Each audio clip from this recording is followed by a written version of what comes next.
Well, what a day to be a sports car fan. Welcome along to our live coverage from the IMSA WeatherTech SportsCar Championship in 2025. It's one of the Blue Band events in all of North American sport. The Sahlen 6 hours of the Glen, live from the Ford Performance Global Broadcast Centre. John Heindel and Peter Mackay. Many of you, I'm sure, have been watching and or listening to a super exciting 24 hours of the Nürburgring. That's top class is GT3. We have those here in abundance with GTD Pro and the GTD categories. That will make up the second half of a 55 car grid.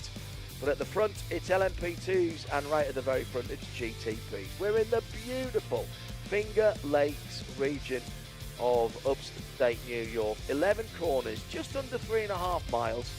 And well, this place has been here for a little while, so we've got names as well as numbers. The inner loop, the bus stop, the outer chute, the outer loop, and the chutes.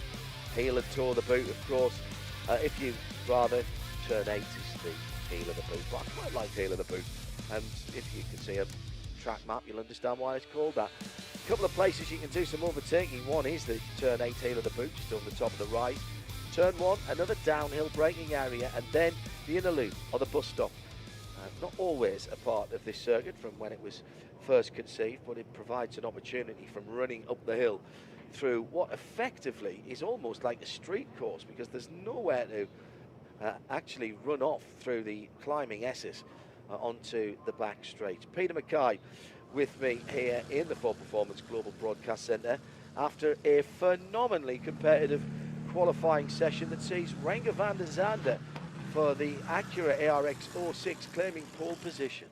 What Renger van der Zande delivered in qualifying yesterday was one of the best IMSA qualifying performances I've seen in the last few years. It is truly, truly remarkable what that Dutchman was able to really just wring the neck of that Acura, eclipsing the previous qualifying records with an incredible time in qualifying of 1:31.5. He was 0.3 clearer of Jack Aitken in the Whelen Cadillac. Just amazing. Those are the sorts of margins we tend not to see. It's normally a lot closer than that, but Renger was on it. He commented after to one of our pit lane reporters that the Acura is very, very good through the high-speed corners. We saw that at Sebring, particularly at turn 1, which is always a good show of high-speed aero performance, and that is what you need here at Watkins Glen. Can those Acuras be stopped? We'll find out.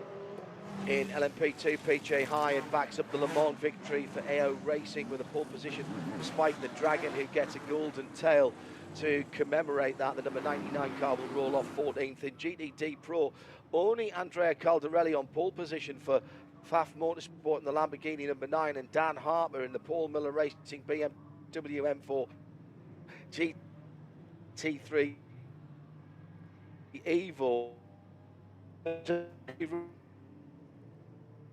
Robichon, who will start 8 places behind them in the heart of racing in GTD Pro, Andrea Caldarelli, as we mentioned. But of course, the red number plated cars and the green number plated cars are, as from the start of the season, kept together as 2 completely separate groups.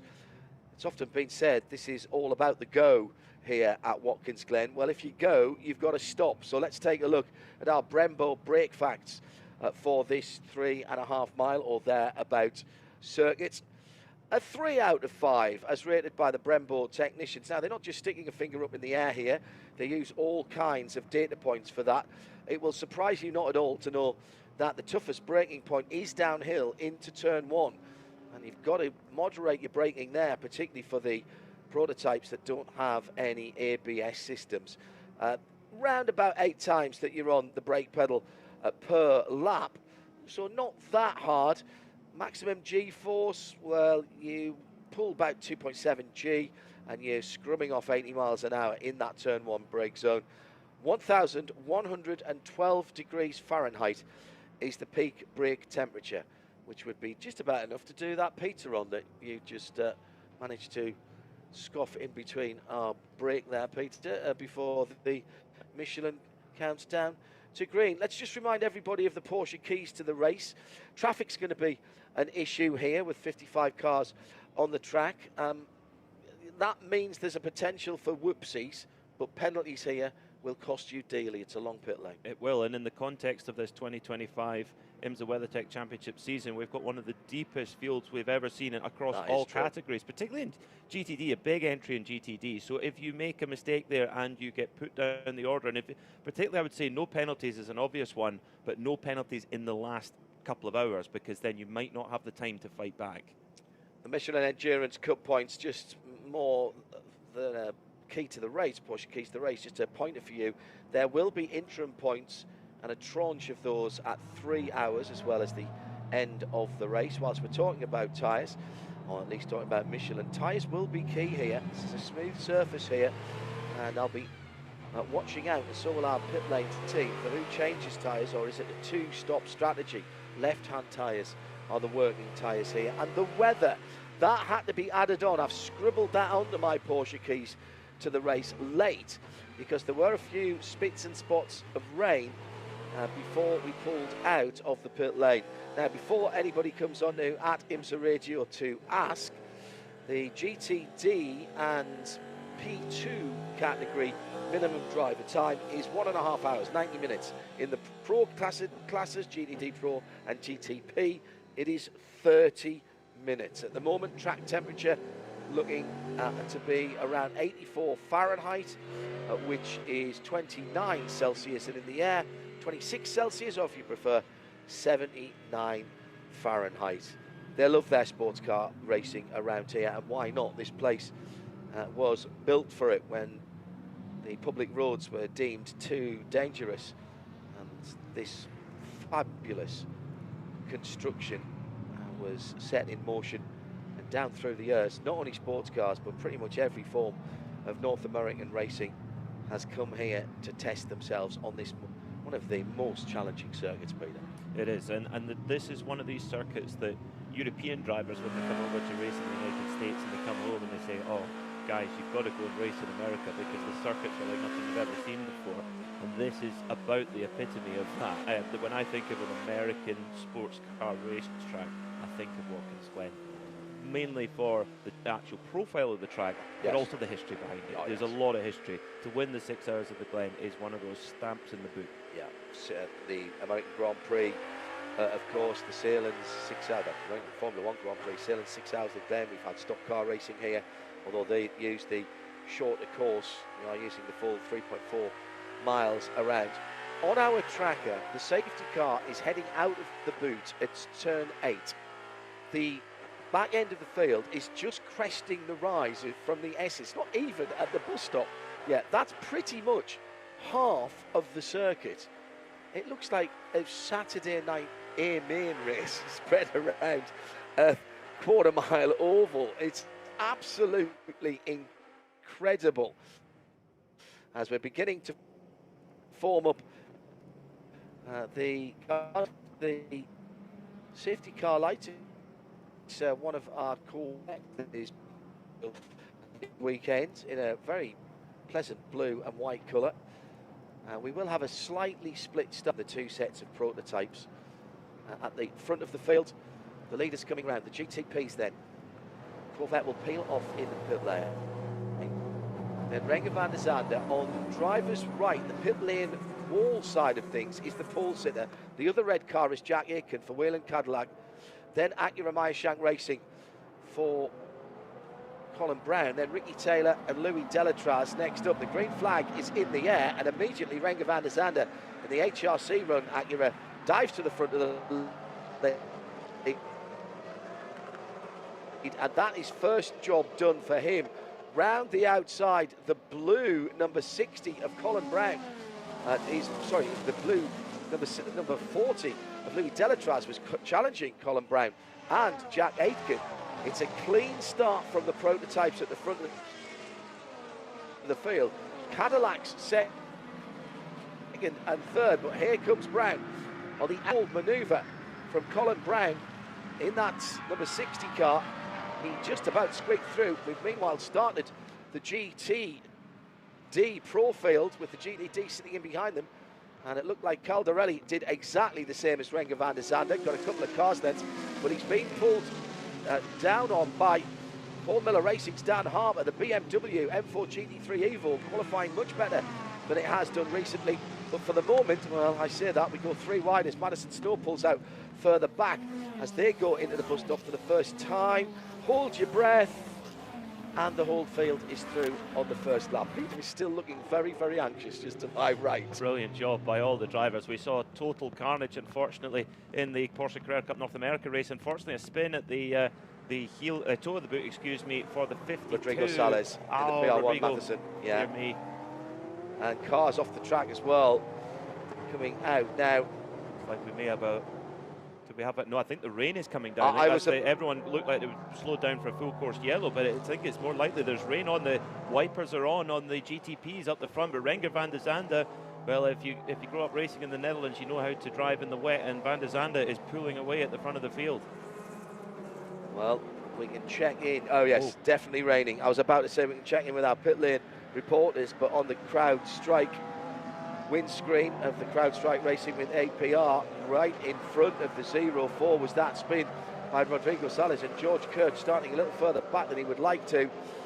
Did well to avoid that side by side further up the field as they're going up on lap 2, and it's BMW that's going through there. Well, not to be outdone by his Dutch neighbour, Dries Vanthoor, the Belgian, is making way forwards in the number 24 BMW. He's moving right up the field. He's made his way up into 3rd place. Yes, he hasn't. Oh, off the road goes Delatraz. Delatraz, does he reach the wall? No, manages to somehow avoid it at the bus stop. That is the biggest piece of runoff anywhere, and that is probably the only place on this circuit, possibly bar turn 1, where he could slide for, what was that, 3 seconds? Maybe 4 seconds sideways and not hit anything. We've all had that in the winter at some point where you hit a patch of ice and you're trying to gather it up for the next 100 yards or so. Well, that was that and more. But now Van de Zande trying to hold off Jack Aitken as they're trying to find some grip. Believe it or not, helped. Dust in the air there. Colin Brown was very close to the Dex Imaging number 10 of Ricky Taylor. The 2 leaders are back together, the 2 red and white cars. Big lock up from our Paul Sitter, and he's gone wide, and he's going to lose the lead. He will have to give that back. This is the wettest part of the circuit.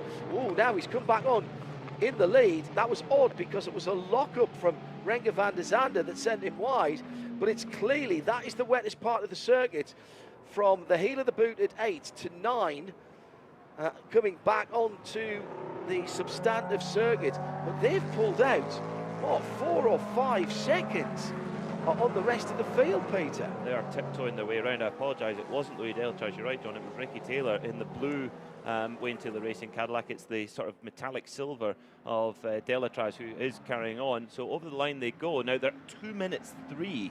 That is 30 seconds off the circuit lap record. So that shows you how much of a tiptoe effort it is here. Now, do you brave this out, or do you go on wet tyres? The pit lane might be getting busy soon. Well, we are in the glorious environs of the Ford Performance Global Broadcast Centre. Arjuna Kankapati, who was absolutely cooking yesterday. Are you getting slightly damp right now, and not from the sweat? Very slightly, John, but when I say slightly, I'm talking drops here and there down on pit lane. But I'm keeping an eye on some of the cameras around the track, and there are handkerchiefs being used to dry those lenses. So there is a big weather front that's currently over the circuit. I do see it blowing down towards the southeast. It will be very interesting to see with these hard Michelin tires if they're going to be able to get them up to temperature. At the front of the field, the gap between the first 2 and 3rd place, Dries Vanthoor, the polemeister this year in the first 4 races, took all 4 pole position awards in the BMW. It's Acura Cadillac, BMW, Porsche. Felipe Nasser's carved his way through the field, up 4 places to 4th. The Roman Grosjean returning Lamborghini SE63 in 5th. So 5 different manufacturers in the top 5, and the fighting at the front of the field, Peter Mackay, as bringing those 2 cars back to Dries Vanthoor. And in fact, now we've almost got the full GTP field back together again. It was 4 seconds between the top 2 and everyone else. It's nowhere near that now. It seems like the worst of it is in sector 3 in the last third of the lap as the weather front coming over. To give you an idea how bad it is, a GTD car, GTD Pro car of Dan Harper for just a moment ago was the fastest car through sector 3, but now the GTPs squeezed through the number 7 of Felipe Nasr goes through. So great move there from the Brazilian, taking advantage of these inclement conditions. Porsche were nowhere in qualifying yesterday, but they, I'm sure, are delighted with these conditions. Well, Felipe Nasr certainly is, up from 8th to 3rd position now. As Dries Vanthoor has dropped a couple of positions, and here's Romain Grosjean going round the outside in the drier part of the circuit, down to the bus stop for the 4th time of asking. Dries Vanthoor gets shuffled back another position by the Dex Imaging Cadillac. So it's all change at the front of the field. It's, well, still Renger van der Zande and Jack Aitken, but Dries Vanthoor, who crossed the line in 3rd, has dropped a couple of spots now. Felipe Nasr in 3rd, Romain Grosjean in 4th, Louis Delatraz in 5th, and was there a touch there for a moment between the two leaders? Here comes the Porsche. It's red, white and black at the front of the field. That's the car to have. A little slide from the leader and through goes Jack Aitken. Cadillac leads at the WeatherTech SportsCar Championship, sailing 6 hours of the Glen. The pole sitter sliding back in the Acura, and here comes Delatraz. Here comes Nasr in the Porsche and drives out the pair of them. That is an extraordinary manoeuvre round the outside of two cars and takes the lead.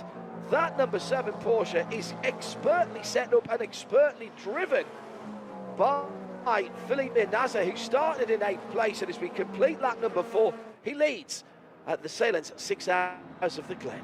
Championship leader to the front of the field. Amazing start from Felipe Nasr. Fastest lap. 7th on the grid. He was nowhere in qualifying yesterday, over a 1.5 seconds off pole in the dry, and that was what they were staring down the barrel of if this was going to be a dry race today. But if it's going to be mixed conditions like this all the way through, that is, well, Christmas Day for Porsche Penske Motorsport. I hope you brought plenty of popcorn, snacks and beverages, because you're not going to be able to tear yourself away from this one.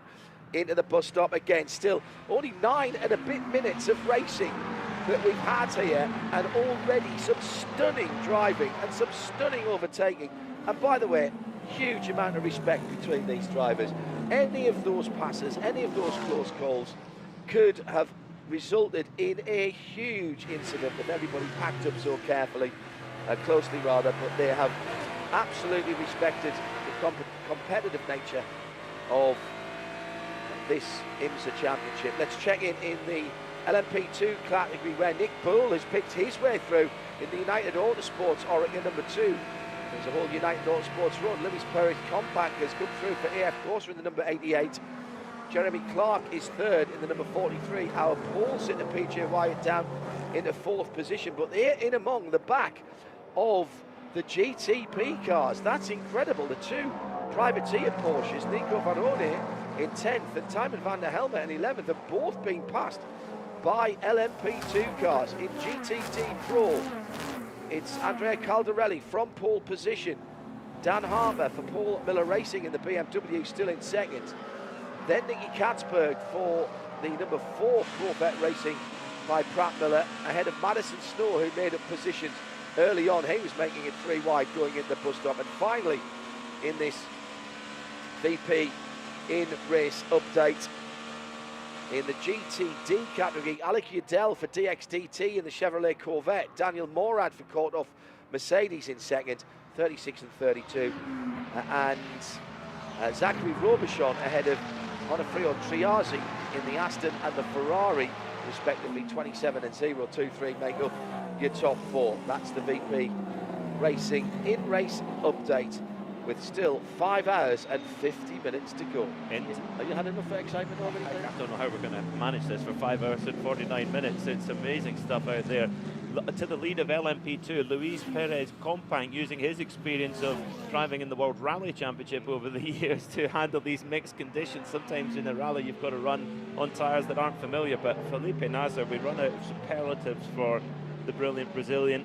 Started off as in such a fine form, winning the opening 3 races of the season alongside Nick Tandy, his teammate. And, well, this was not what they would have expected at all when they parked up after qualifying yesterday. I'd imagine they would be fairly glum after qualifying yesterday, but that frown is upside down at Porsche Penske Motorsport.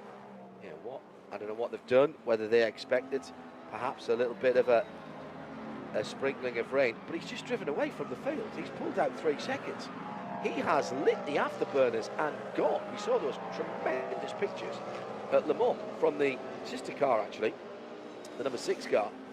The American contingent were out in an additional number 4 car at Le Mans, and it was almost like they did have afterburners from the deck-mounted exhaust pipes, I suppose, exits, and they were fully glowing down the Mulsanne straight. They did look like afterburners. Well, Felipe Nasr is on full military settings at the moment and is disappearing in the distance. I wonder which button it is on the steering wheel to hit the afterburners. It reminds me a lot actually of the 918 Spider road car, which had similar exhaust, which also spitted the kind of flames out of them too. And of course that engine has its roots in this Porsche 963, or sorry, the Porsche 963's engine has its roots in the 918 Spider and further back than that. But Nasr pulling away, and this is sometimes these things can occur in a championship year where things are going your way, and it just is what they've woken up today, and it's their lucky day right now. But it's a long, long way to go. If it dries up, then the Acuras and the Cadillacs still have that superior pace in the pocket. I don't think it's certainly not wet all the way around the circuit. So the Porsche 963 is working in what I would call intermittent conditions, already coming to lap some of the GT cars, and goes by them without too much trouble down into that tricky 3+G 80-mile-an-hour deceleration. Braking from 175 to 85 there in a short space of time, and the G-force going through the driver's body at that point is remarkable. Now we're getting close to representative dry race time. Now that there's a bit of temperature into the Michelin tyres, and then they begin to work. 134.981, fastest lap of the race, Jack Aitken. So he's taken 7/10 out of Nasr on that lap. So as things dry, we're now starting to see back to the form that we saw in qualifying yesterday. So this will be very interesting to see how quick Jack Aitken can close down that gap, and how hard Felipe Nasr will fight him for that track position. Listen carefully behind our voices when you hear the squeal and the scream of a car going by. That is the Aston Martin Valkyrie, the Heart of Racing Valkyrie. It's the one in this championship. It's Ross Gunn who started that car. He's behind a couple of the LMP2 cars at the moment, but that car's improved at every outing. Leading in LMP2 at the moment is the light blue, number 88, Luis Perez Compact. In the AF Corsa, number 88. Right, I shouldn't say this. I think it's settled down enough that we dare go down and speak to some of the drivers, single-seater drivers coming into sports car racing, getting some experience, looking to further their careers. One of those who's had a couple of big outings recently, Frederick Vesti from F2 Formula 2, FIA Formula 2 at that, and he's with Arjuna Katrapani now. And he's part of the 3-driver lineup in the Cadillac wheeling car. Interesting race start, but flying at the beginning for the number 31. Yeah, Jack did a really good job. Obviously with the rain, it's such a big risk when you're going for the lead. He was definitely pushing hard and did a good job. And now currently P2, but chasing down P1, looking good. And talk to me about the hard Michelin tyres being used. Obviously a high-energy track, lots of medium and high-speed corners, but I'm guessing in conditions like this, it can be somewhat tricky to try and warm it up. Yeah, it's quite interesting. On a hot day, once the tyres are up to temp, they're working perfect. But on a cold-ish day like this, going out the pits on cold tyres, it's definitely a challenge. And the drivers can make a huge difference there if you're confident with the car and you get them fired up quickly. Did you make any balance changes for the cooler weathers today as compared to what we expected? We have quite a lot of tools in this car. Drivers and engineers all together, we're able to make good changes. So yeah, we should have a good car for today. Thank you. And I've been listening on the radio as the pit wall coaches some of the drivers through those changes that they want to make to get the most out of the car. You can make a few changes in these LMDH cars, Peter, but not a lot. Not without coming into the pit lane, and there's not time for that here, as we discussed in the Porsche keys to the race. Live from the Ford Performance Global Broadcast Centre, Peter Mackay and John Hindorf for the Sahlen's 6 hours of the Glen. 5 3/4 hours to go. Felipe Nasr, who cleared off into the distance, but hit some traffic. And what do we always say? Traffic giveth, traffic taketh away. It's taken away from Nasr. And Jack Aiken and Renger van der Zande have used that traffic to their advantage and closed right in. It was nearly 3 seconds, barely 3/10 as they went across the line. With Romain Grosjean running nicely in the Lamborghini SC63. We'd hope to see that car at Sebring, but he had some issues and didn't come out to play there. But great to see that car back. Another different looking and sounding car. Just checking the classes at the moment, where Andrea Caldarelli and Dan Harper, the Paul Miller Racing BMW number 48 and the number 9 Lamborghini, pulling away from the rest of the field, and they're halfway up the LMP2 field at the moment. But this is danger time. Straight back the Porsche keys to the race here. Peter Mackay, traffic and how you deal with it. From now till the end of the race, there will be, unless you have a restart, there will be traffic, and it's just going to be part of your afternoon and morning and afternoon. It's going to be constant all the way through. The way this track is, it's quite compact actually. When you look at it on the map, and it's fast, very fast. So you can really, it's very smooth. And the thing is the minimum apex speed of the prototypes in these corners is way faster than the GT cars in a lot of cases. So they've really got to change their line a lot of the time, the prototypes, to try and get through. And that's the true skill of multi-class sports car racing, not just with the prototypes getting through, but the GTs also trying not to lose themselves time, but minimise the risk as well, because how many times do we see where a GT and a prototype have a disagreement, shall we, and then they both end up having problems. So that's something that everyone will be conscious of. Jack Aiken, the noise that you can hear behind our voices is the Cadillac. Used to be the biggest engine in terms of cubic capacity. Of course, then the Partner Racing Valkyrie came along, the V12, but he's revving that number 31 Cadillac. V-Series are within an inch of his life, trying to stay up with Felipe Nasser, who's leading, trying to stay ahead of Renger van der Zande in what was the pole-sitting number 93 Acura ARX-06. For 12:30 local time, it is It's gloomy dark, which is, I mean, ominously so here at Watkins Glen. And now some little beads of water appearing on the windscreen of the number 31 Whelen Cadillac. But is it mental rain? Is it enough to make a difference? But it is at the same part. It's the toe of the boot to the heel of the boot where the weather is coming on. There's parts of this track that haven't been wet yet, and yet we had tippy-toe stuff over the top of the rise into turn number 8. Partner Racing number 23 carving its way through traffic. Rain starting to fall a little bit Through more turn 9. in the third sector, yes. So is it getting more so? This is another quite stern exam in the new Aston Martin Valkyrie to handle these conditions. We've also got a huge amount of wet running so far this season. I think that was the V12 we could hear from Ross Gunn's point of view. Across the line now, 5 hours and 40 minutes to go. Track limits here will be a feature as well. Write that down. Traffic and track limits, 2 T's. We're going to have more Porsche keys to the race than an experienced janitor. Yes, indeed. Partner Racing number 23 then, climbing the hill in the hands of Ross Gunn, the Partner Racing team. And these very threatening clouds. And when it rains here, it rains. It rains very hard indeed.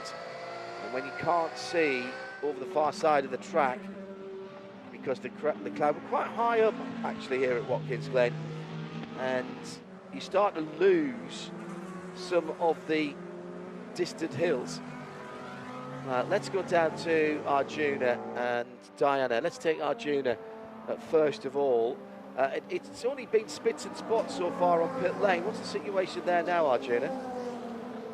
It is slowly increasing in intensity though, John, and I did get a message from Nathan Nicholson, of course, MX-5 Cup driver.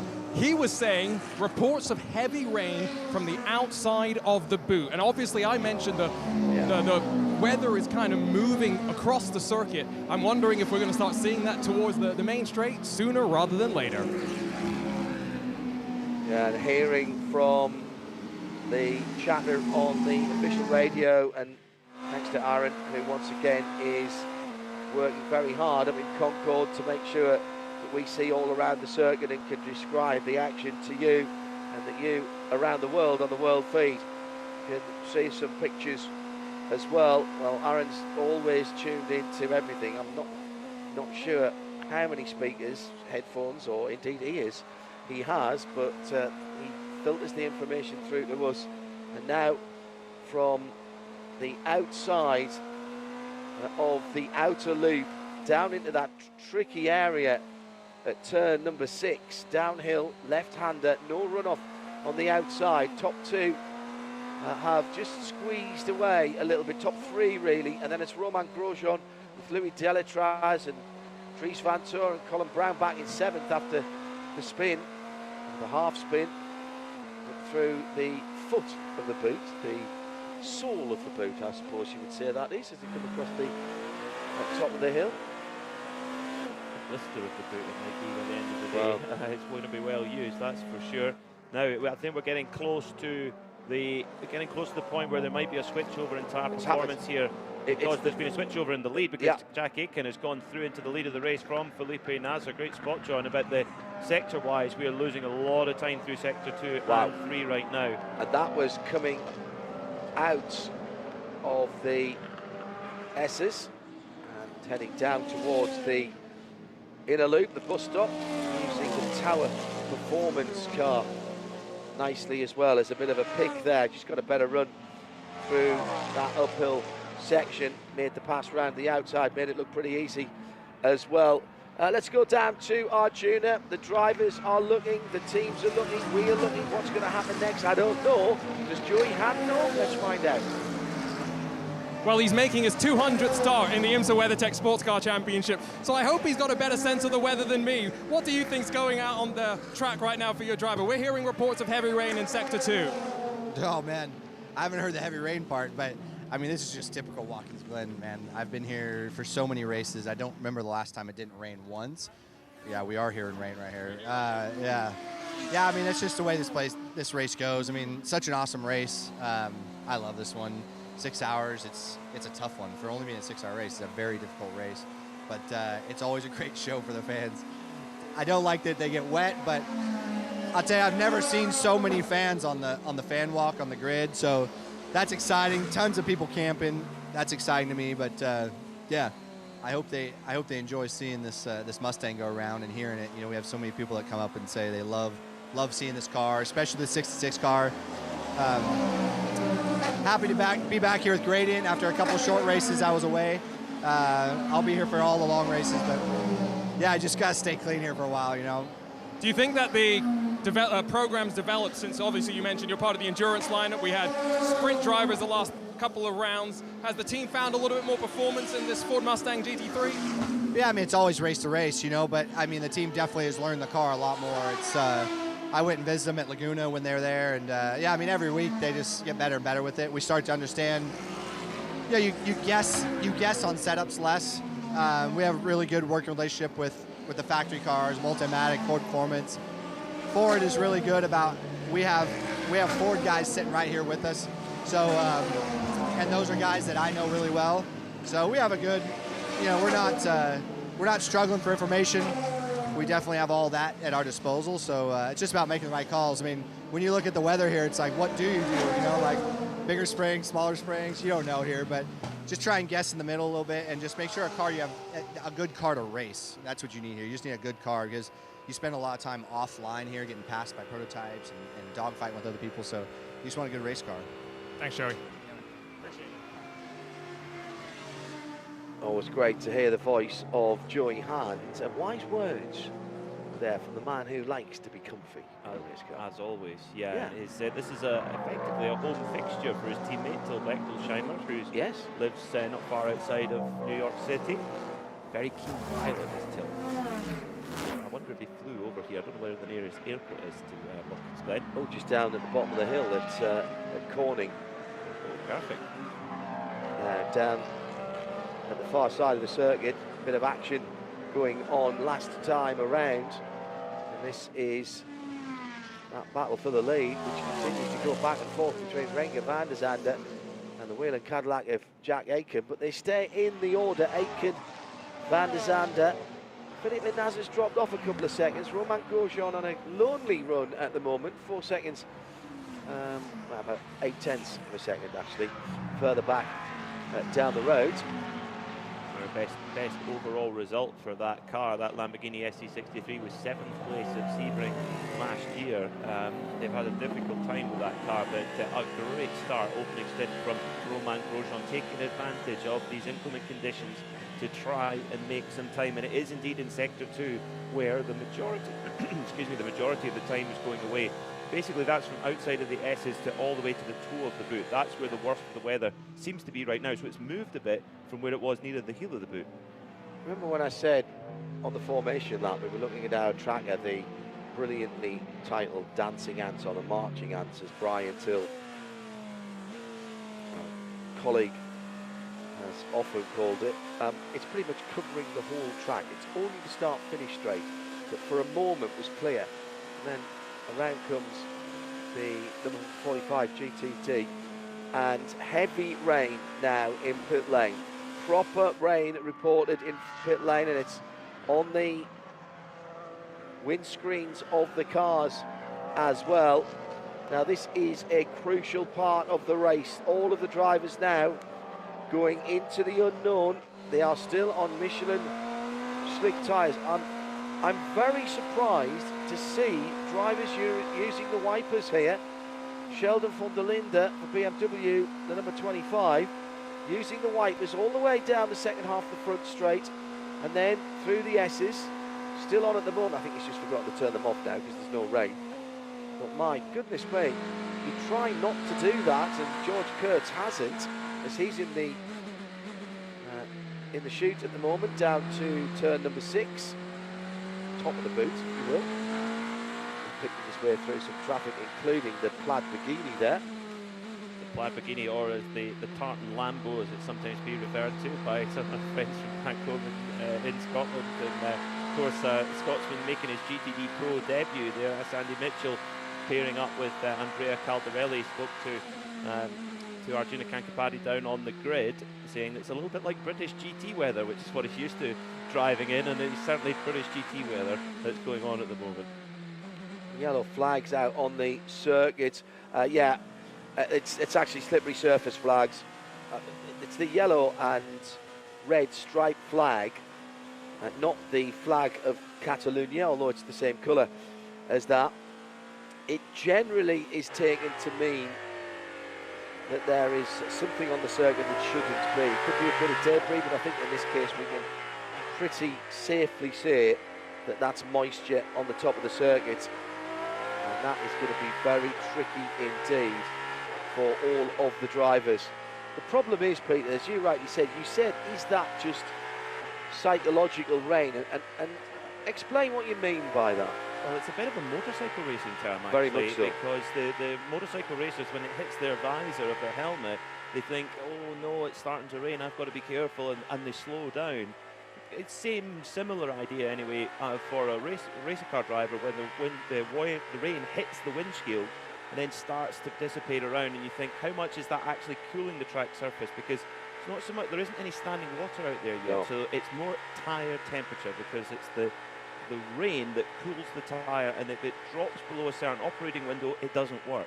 And as Renger van der Zande said, it's the hard Michelin tyre that we're using. Therefore, that will be the tyre that works at the highest peak temperature. The soft would be the ideal one, you would think, in damp conditions, but they've got what they've got. But nobody, John, has taken a punt yet. Nobody's it's not wet enough. No, it's not, definitely not. But nobody's taken that roll of the dice this early in the race. It's too early to make that call. We have made minimum time for GTP and GTD Pro for the Pro classes in terms of the drivers. The rain is sort of coming and going in waves, and it's still quite a high ambient temperature. 26 Celsius is 79 Fahrenheit in the air. On the track, it's 82 Fahrenheit, which is 28. So if it rains a bit more, it'll get greasy. That's the thing, because you've got the tyre rubber down there and it sits on the top, and that's why you see people sometimes not trying to get to the apex of the corner. Let's take a quick VP in-race update. We'll start with GTD. Alec Udell for DXDT Racing leads from Zachary Robichon. Partner Racing Aston Martin Vantage. 36 from 27. Daniel Morad for Court-Off Competition in 32 is third. Top six, Alessandro Perguidi up from the back of the grid. And the Dex Imaging Lamborghini, the number 45 car, is off the circuit. And a full course yellow has come out. And there's damage to the back of that car. There was no choice here. So we'll pause our VP in-race update for a moment. It was Graham Doyle in the Wayne Taylor Racing Lamborghini. He's had one of those awful swappers where he's gone off over the curb on the left-hand side of the circuit, and then the car has swapped ends quickly and ended up on the opposite side of the track. It's at turn one, just on the exit of turn one. We've said how difficult it is. My bet he's going to run off the track, and as he comes back on is when he loses the car. Yeah, one way and the other. One side, then the other, and then rolls actually not too far away from one of the overlaps. You'll get that in there. Well, right-hand side taking a bashing there, and the right rear suspension's done on that car. Yeah, totally done, unfortunately. That's a tough lesson for Graham Doyle, very young driver, driving on slicks in an everly increasingly wet track. What do you not do? Go on the curb. Yeah. Even in a street car at slow speed, you can feel it, let alone in a race car. So, yeah, it's a hard lesson there for Graham Doyle. That'll likely be race over. There was a lot of damage there, especially maybe in a 24-hour race you'd try and get the car back and fix it, but this is truly a 6-hour sprint here at the Sahlen's 6 hours of the Glen. Now, while we're behind the Chevrolet Corvette pace car, how the weather develops over the next 2 minutes or so, 3 minutes or so, will be influencing the decision over whether the teams decide, do we throw rain tyres on, or do we put dry? Do we keep our dry tyres as we are? They definitely won't be putting new dry tyres, that's for sure, because they'll be stone cold. So we stay on. If you are going to say, right, we need to have dries, you're going to keep the ones you've got, because they've got at least a bit of temperature left in them. So it's going to be tricky, but it's going to be busy for Diana and Arjuna in the pit lane shortly, I think, because they'll keep trying to keep an eye on everyone. Much heavier rain being reported from our pit lane team. If you're new to IMSA Racing, maybe coming up to watch us. Oh, listen carefully. I can hear the rain falling heavily now. Really heavy now. On our effects mics around the circuit, yeah. This is, right, it's belting down now. As soon as the pit lane opens, everyone will come in for wet weather tyres. Now this is, of course, if to follow the normal procedure here, all the field bunches up together, then it will be prototypes first, and then GTs after that.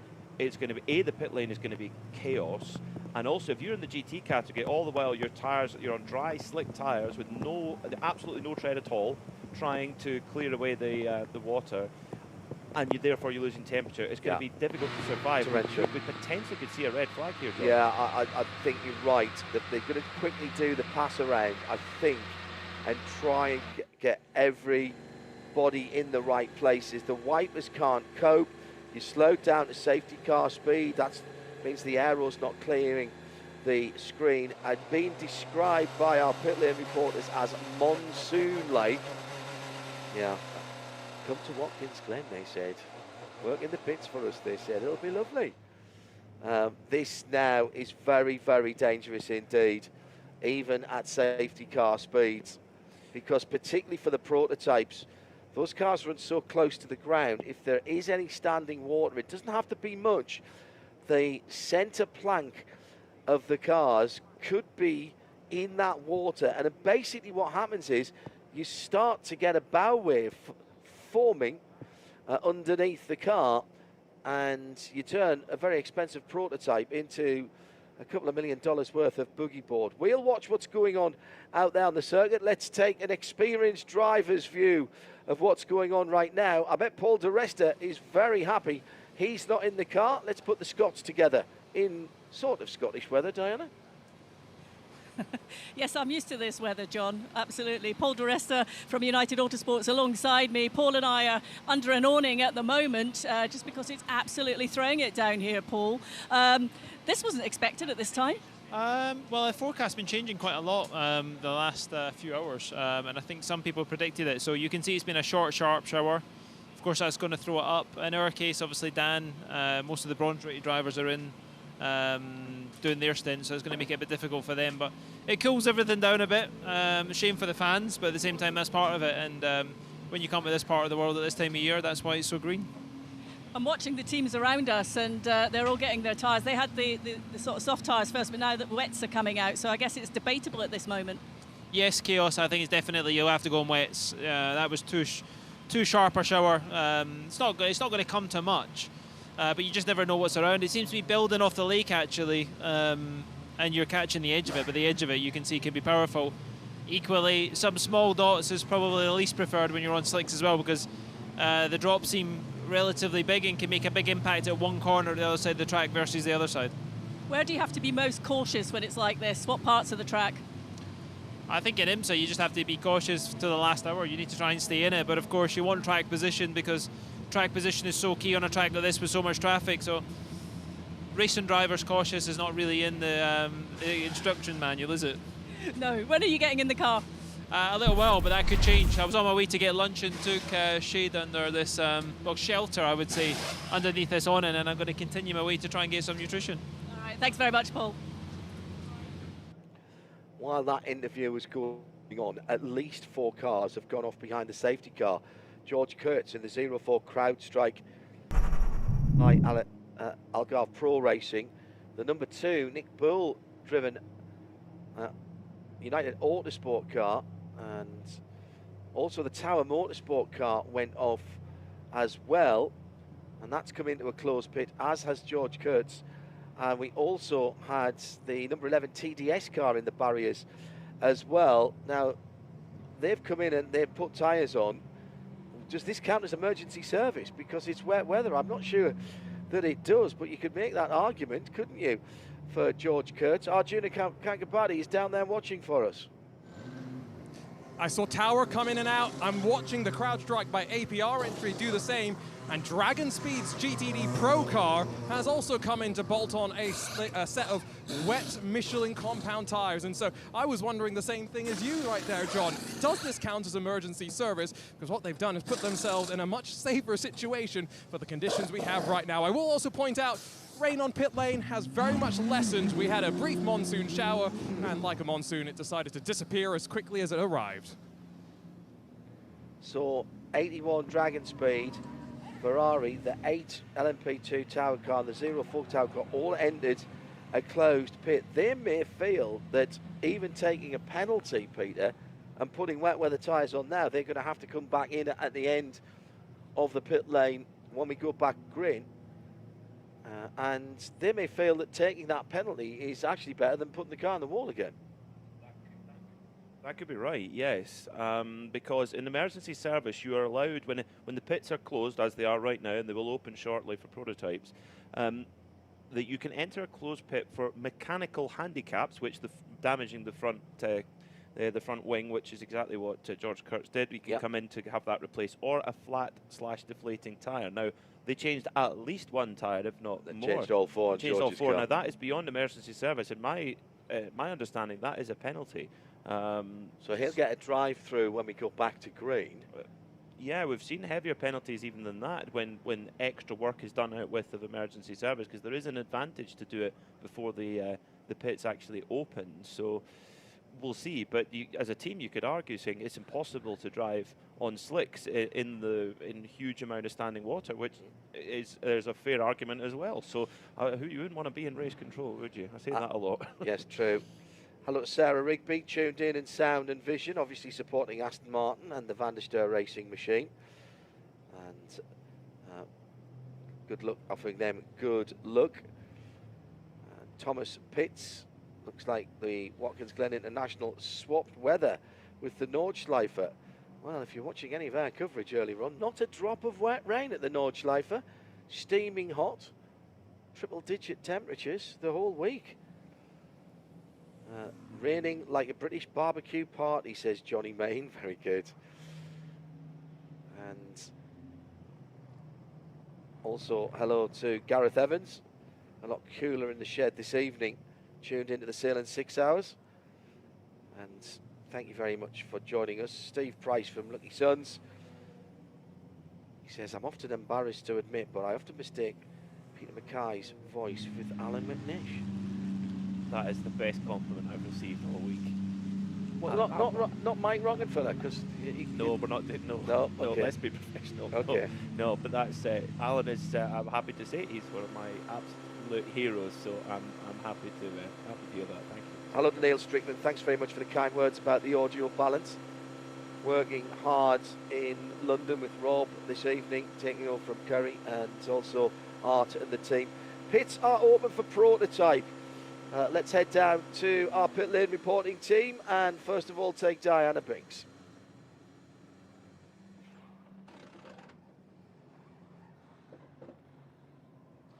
Well, I think the weather must have got into the equipment. Let's go to Arjuna then. I'm stood right by the Heart of Racing and JDC Miller crews who are going hard to work, filling up the car with the virtual energy and putting on those Michelin wet compound tires as well. I will call out, 63 has had a rocket of a pit sequence and has released just alongside. They may have gained a bunch of positions through all of that. A very good pit stop for them. 63 being the Lamborghini. Let's see if we can check in with Diana. Yes, I'm in the middle of the pit lane here. TDS Racing, the number 11, are waiting to receive their car on the pit apron. They've got the wet tyres ready, and the car is making its way in now, but they'll be with us in just a few seconds' time. There's quite a lot of spray still in the pit lane area, certainly on that pit apron. The team have now got the front nose cone ready for this car, so I suspect that's going to be changed as it lands here on the pit apron. Problem for the Whelen Cadillac. That was all. The front left got it up on the jacks, dropped it down. Then the front of the car wasn't playing ball at all there, Pete. It cost them some time, but my goodness, that would have been way worse if it had been in green flag conditions. They've actually not done too badly out of that. Well, it's not ideal. They've lost a lot of real estate, and this is what we're talking about. You know, if you have if you had a drive-through penalty, for example, that isn't, but similar loss of time actually, and it's not just going to drop you a few positions; it's going to drop you right to the back of the category. So Jack Aitken will get an update when they come back around, but he's likely to have dropped all the way to the back of GTP, which would be 13th position overall. So having been leading the race as when that full course yellow came out, he's now got all that work to do. He's got a quick race car, clearly, but it's not ideal, unfortunately, there for the Whelen Action Express team. I wonder if this weather is just causing one or two changes to driver rotations as well. Dan Harper in second. We'll open up the pits in a second. How many of the P2s came in? Yeah, oh no, they did. That's fine, sorry. I've scrolled too far down my timing screen, and so the 52 is in at the moment. That very pretty light blue colour, Rodrigo Sales PR1 Matheson Motorsport, and that's a set of brand new Michelin wet weather tyres going on there. And do you know what? If you're in GTD at the moment and you're looking at this weather, you're going to come in because you're going to definitely put some fuel in the car. Yeah, when you come in Are you anyway. going to put wets on? I think you've got it, haven't you? Out of pure safety, yes. I mean, even at pace car speed, we've seen cars speeding off the road. The thing is that when you have a slick tyre, it's perfect for a dry track. It can generate lots of grip, lots of temperature. Whereas a groove tyre, the wet tyre, the grooves in it are designed to, they've got two purposes. One, to clear standing water, and also for the tread blocks to move and generate temperature, which generates grip. But you know, when you think everybody's felt it when you're driving along the highway 60 miles an hour or so, and you hit a big bit of standing water, the car will move, and that's because the tread blocks in the tyre can't move the water away. Imagine a slick tyre with no tread blocks. You just go up onto the top of it and just skate like you're on ice. So it's really not easy at all. Pits are open for the GTD cars. Andrea Caldarelli brings in all of the GTD pros. Staying out, Chris Meese for Ford Multimatic in the number 65 car. Now there's brave. I wondered if somebody would do it. Let's get down to Diana Binks.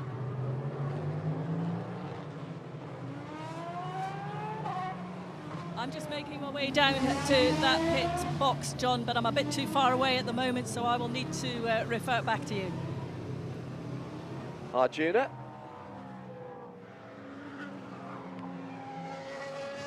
I'm actually going to see if I can grab a word with Nick Tandy, driver in the Porsche Penske Motorsports machine. Nick, let's get out of a little bit of the moisture that's still over the pit lane. That was a heavy burst of rain, but what a lightning start for your teammate at the start of the race in those dry conditions. Yeah, it was great to watch.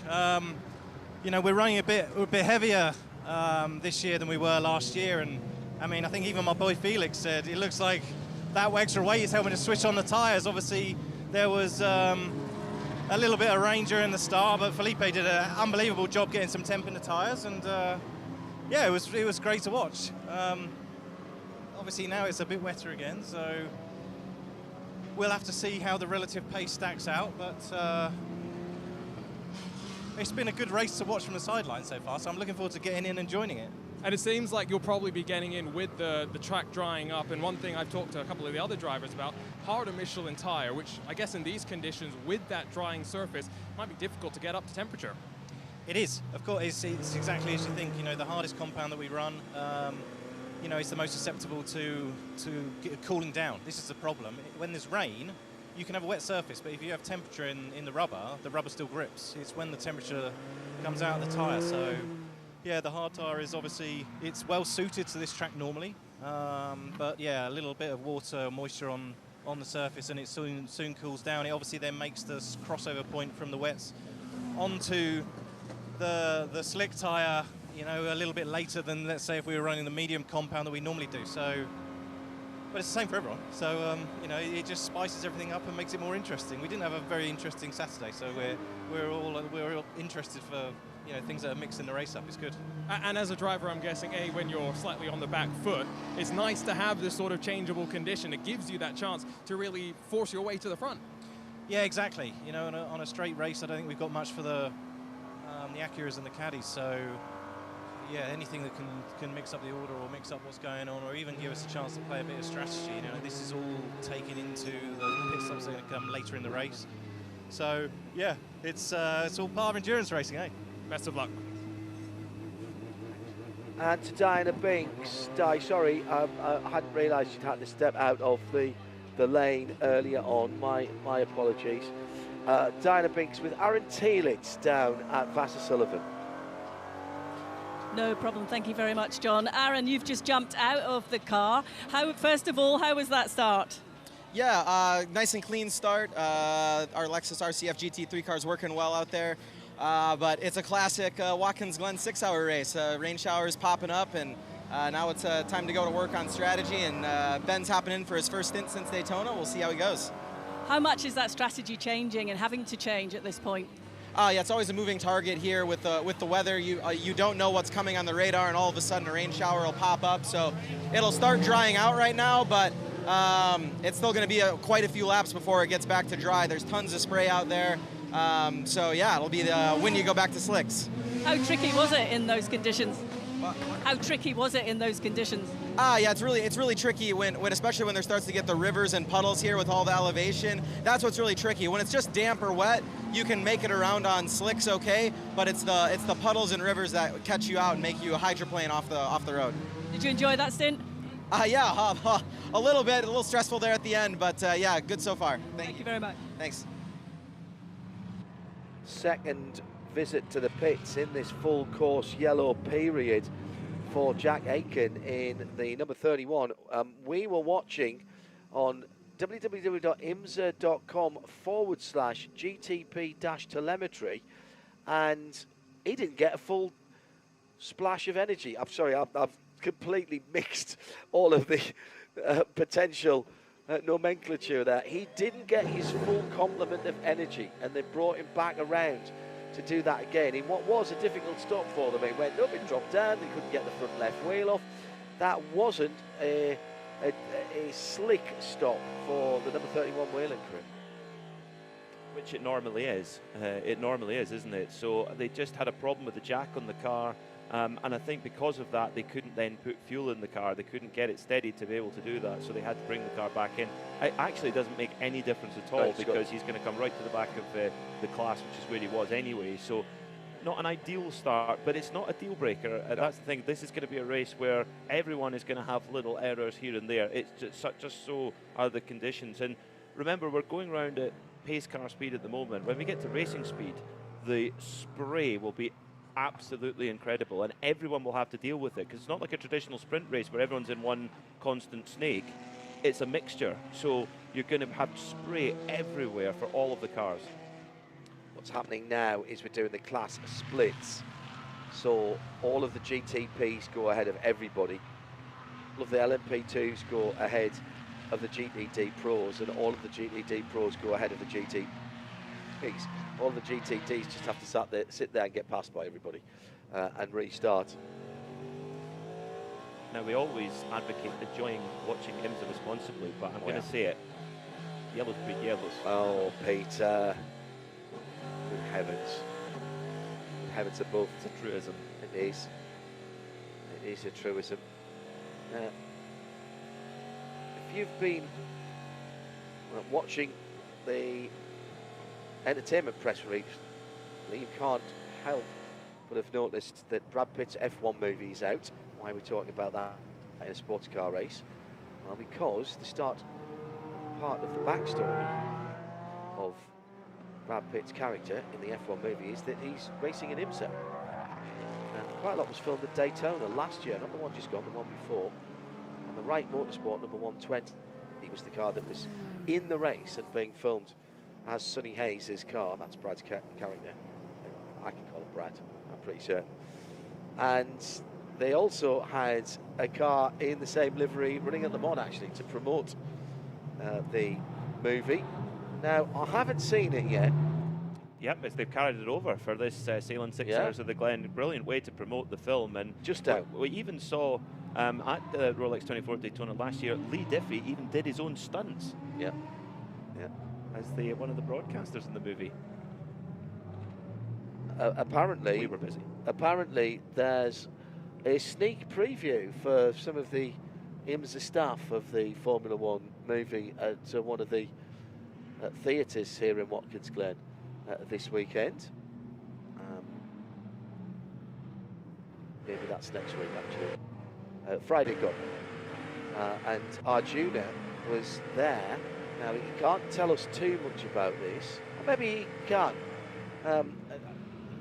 Motor racing films are often not, motor racing movies often not for motor racing people.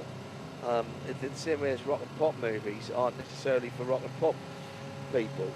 But what did you make of it, Arjuna? What can you tell us about it? Did you have to sign an NDA?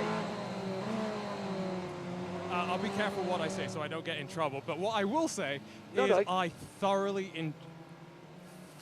enjoyed it, John, and so much so that I've already booked my ticket so that I can go back home next week and watch it on opening night again on the big screen. So if that's a recommendation, Arjuna top tip, go see the F1 movie, you'll love it. Just make sure you turn your brain off slightly. There's a couple of Hollywood things, but if you can get past it, you'll love it. No, no. Do you know what? I'll go with that, and good to see IMSA and Daytona featuring in the trailer as well as in the movie as well. 2 thumbs up from Arjuna then for that one. Excellent. Enough for me. Well, yeah, I'm sort of hoping it's going to be on a plane sometime soon. A while away, a couple of hours on the big silver tubular cinema in the sky, as Joe Bradley always calls them. And we have the safety car lights out, so we can't get ourselves into trouble with Hollywood. And the news on the back of that, by the way, is that the next project will be the Isle of Man TT for Brad Pitt, the historic motorcycle road racing circuit on the Isle of Man, just off the west coast of Great Britain, between Great Britain and Ireland. island of Ireland. And that is already being investigated at the moment. I've spoken to a few people I know who follow motorcycling and report on motorcycling. And there's a few cast members as well that have been mentioned for that. I'm not certain we're allowed to say anything about that, but we'll put that to one side for the TT movie, one of the leads. As long as John McGuinness is playing himself, that's important. One of my favourite stats about Jochen Mass, God rest his soul, on our Roll of Honour, was that he played himself in the movie Rush.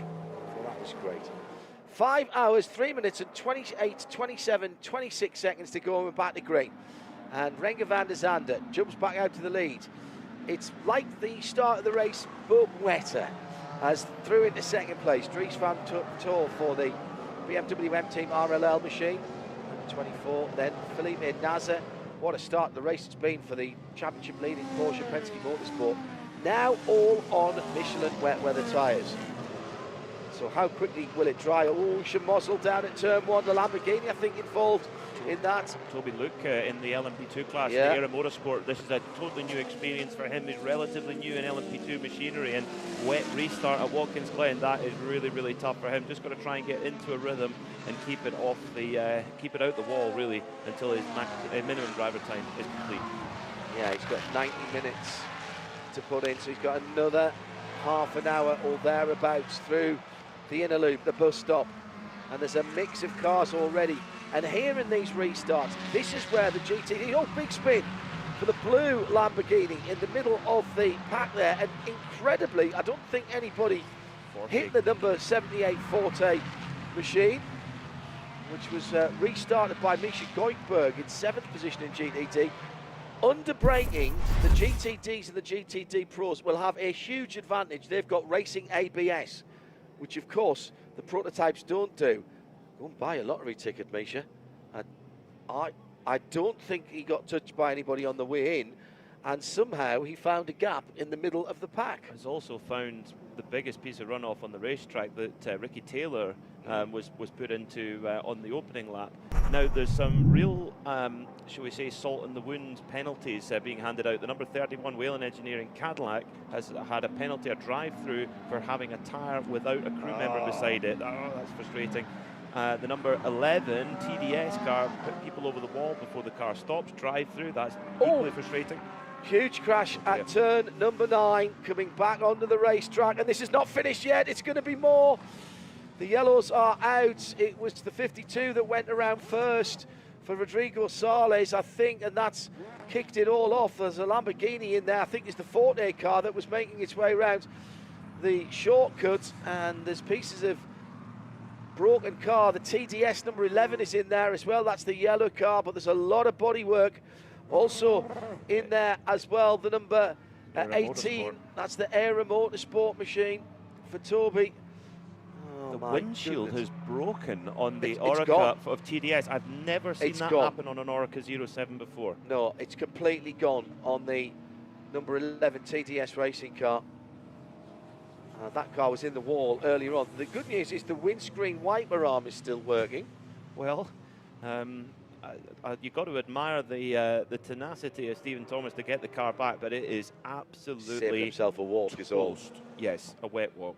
The windscreen has popped out and is intact on the racetrack. Wow, I've never seen that happen before. No. That is a bonded windscreen held in with all kinds of clips and accoutrements. That car's done for the day. Fear the Taff for TDS Racing. Our intrepid AMR safety crew are going to have a lot of sweeping up to do. All of the cars, bar Rodrigo Sales, have driven away. That's incredible. Pretty impressive. There might be some others with residual damage that we might find out later on, or when the pits reopen again. Now, of course, there will be a short yellow, won't we? So the pits actually they will remain closed. If there is a full course yellow within 15 minutes of the previous one, that means the pits don't reopen. So the 40 Lamborghini has had to take emergency service. We haven't had enough green to get the penalties from the cars that entered the closed pit the last time, but I reckon the 11's now done it twice. See if we... Oh, Salas spun on his own and ended up in facing the traffic round the corner out of sight. And unfortunately, as Stephen Thomas came round, he was in the middle of the track and had absolutely nowhere to go. Where does the Lamborghini come from? I think that was a shortcut for that Lamborghini, that it had come through and done the NASCAR loop rather than... Which, of course, means the lap won't count. Yeah. But they've got bigger problems right now, I think. Now, the 04 CrowdStrike car, which has a penalty hanging over it for improperly served emergency service, which flashed up on our screen, or was I imagining things? No, I definitely did. Yeah, I'm pretty sure. So, at the first, let's have another gander at what went on here. Salas was already spun. How did the Ford Mustang miss that car? I said that the GTs would be starting to come through. Then everybody starts checking up. The Winward Racing Championship leading 57 car right in the middle of that melee. And there's damage, there's undoubted damage to that car, but it's the Stephen Thomas TDS racing car that took the brunt of that. Absolute innocent, came round the corner to be faced with Rodrigo Sales right in front of him, smiling at him. Actually, I bet he wasn't. I bet his eyes were very, very wide. You would definitely see that the eyes would be half the width of New York State itself at that point. Poor old Rodrigo Sales. Yes, it was. I wasn't imagining things. The 04 CrowdStrike car is a big penalty too. Yeah. Penalty for running the red light at the pit exit stop plus 60. It was also that. Now this is important. In GTD Pro, the number 48 has also received the exact same penalty. So Dan Harper has run the red light at the pit exit. That is a stop plus 60. That's huge. Yeah. Third place in GTD Pro. That's a lap. That's pretty much a lap. At least. Yeah. The GTD Pro fastest lap is mid 140s, 146, 147. The only saving grace is a wet lap takes a bit longer than a dry lap. That is true. Yeah, that's quite. We're not going green anytime soon, Peter. No, we're not. As Rodrigo Sales is being attended to with the track crew there. But look how quickly the track is drying here. It does dry quickly here if there's a bit of wind. We'll get down to the pit lane and our reporters in a wee moment. I suspect that there'll be a few drivers around that have popped out now that the rain, I think, is abated, if not potentially stopped entirely. Now, we're hearing now from race control that Rodrigo Sales might have had help from Madison Snow. So that is under review. I said the GT cars would come through the prototypes, and particularly, obviously, the LMP2s with some slightly less experienced drivers in there, and having the advantage of ABS braking and traction control, then you are going to have an advantage in wet weather conditions. And the weight makes a difference. Yeah, you're right. The weight. Yeah, a GT car is easier to get the tyre temperature in there. And the GTD cars don't rely so much on the aero, for which you've got to be moving forward quickly. They have more mechanical grip, which is actually what you need in the wet. And they're not as stiff as a prototype. Yeah, so they'll pitch more. So all of these things work in your favour in the wet. That's why when we had that little flurry of drizzle, if you like, in the first part of the race, for a short moment, the GTD Pro number 48 BMW was fastest through Sector 3 in that area that was wet. The Forte crew now going to work on the number 78 Lamborghini, paying attention to the front left of that car.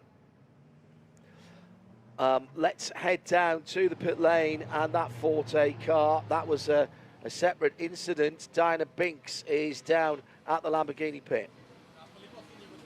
The Lamborghini is on the pit apron, and they're actually repairing it. They had a towing issue. They're repairing that at the front of the car at the moment on that pit apron. They had an incident, as you rightly said earlier, on track, but they're working pretty hard on that car now down here in the pit apron. The only thing is, I think lots of teams are getting ready for the drivers to come in. Tyres are now, showing themselves on that pit wall, so it's going to get pretty frantic down here fairly soon. But they're hoping that they're going to get this car out as quickly as possible, but it looks looks like there's just a very slight delay on that at the moment, so I expected that Lamborghini to stay here for a little bit longer yet.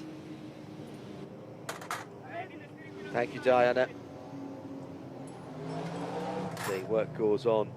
Well, we can go back to talking movies now then, with just under 5 hours to go. 4 hours 54. First of all, let me give you I was starting the update, wasn't I? So let's do that, because we're behind the safety car. Renda van der Zande leads for the Honda run Acura ARX06, the 93 Red, White and Black car. It's BMW in second, with the number 24 of Dries Vanthoor. Then Felipe Nasr in third for Porsche, the number 7 Porsche Penske Motorsport 963. Then Louis Delatraz for the number 40 Wayne Taylor Racing Cadillac in fourth position. Acura, BMW, Porsche, Cadillac and Lamborghini with Roman Grosjean in fifth position, having started the SC63 Squadra Corsa Lamborghini number 63. Then it's Sheldon van der Linde for BMW. Colin Brown, who had a wiper issue, I'm not sure whether that is cleared yet. No, okay. And they haven't been able to swap that over or give it a kick or whatever it needed in the number 60 Acura. And then rounding off the top 10, Mathieu Jaminet and Tijmen van der Helm for the two Porsches. Might as well go to 11th, 10th, 11th and 12th actually. Neil Jarni for Proton competition, so three Porsches, 8th, 9th, 9th, 10th and 11th. And then Roman, I'll get this right, 8th, 9th and 10th. Roman De Angelis is in the Heart of Racing Valkyrie in 11th position. Jack Aitken, after that additional stop, is in 12th, and Ricky Taylor is in 13th at the back of the GTP field behind the prototypes. Luis Perez Companc leads in the AF Corsa number 88 LMP2 from Daniel Goldberg. For United number 22, and PJ Hyatt for the Paul Sitting AO Racing Purple Spike the Dragon number 99. Chris Cummings is in fourth in the Pratt Miller Motorsports number 73. Gar Robinson in fifth for Riley, and Jeremy Clark for Inter-Europol competition. And we'll quickly run through the top runners in GTD Pro before going to the pit lane. Nicky Katzberg now leads in GTD Pro for the number 4 Corvette from AO Racing and Lauren Heinrich in the Porsche number 77. Dan Harper for Paul Miller Racing's 48 is in third. Sandy Mitchell for Pfaff in the Tartan Lamborghini, the plaid Pfaff Lamborghini. The number 9 car is in fourth. Madison Snow in fifth, although under investigation for being involved in some way, shape or form with the spinning number 52 car that started this incident. Then in GTD, Zachary Robichon for Heart of Racing Aston and Turner Motorsport. Patrick Gallagher up in the second now as they start the pit. Mike Rockefeller comes into the pits for a Ford Multimatic Motorsport, the number 64 Pro car. And Sally Yollick's come in from third for DXDT Chevrolet. And Mikey Taylor then after, Lilo Wadu for the Ferrari, and Mikey Taylor and Anthony McIntosh. And I'm hearing that the championship leader is behind the wall and in the paddock in GTT. That's the 57, the blue number 57, yeah, and there's not much work going on there at the moment. So that is the championship leading car, and that was a weird hit. Let's pick up some pit lane reports after our VP in-race update. Arjuna first and then Diana. I've caught up with Daniel Morad in the Kortov competition, Motors Mercedes AMG. Daniel, how crazy was that from your perspective? You and I were just talking about the treacherous conditions under safety car. Yeah, I mean, first of all, the start of the race was pretty mad. Like, you would think that that was the last lap of the race, but I guess in a 6-hour race, it's more or less a sprint nowadays, so you're trying to establish track position, but I didn't want any part of that. I kind of backed out of a lot of situations and tried to preserve the Korthoff Mercedes, and so far, so good. Under safety car was really sketchy, actually. Like, we had to do about 50 kilometers per hour, and I just, I let Jesus take the wheel, so...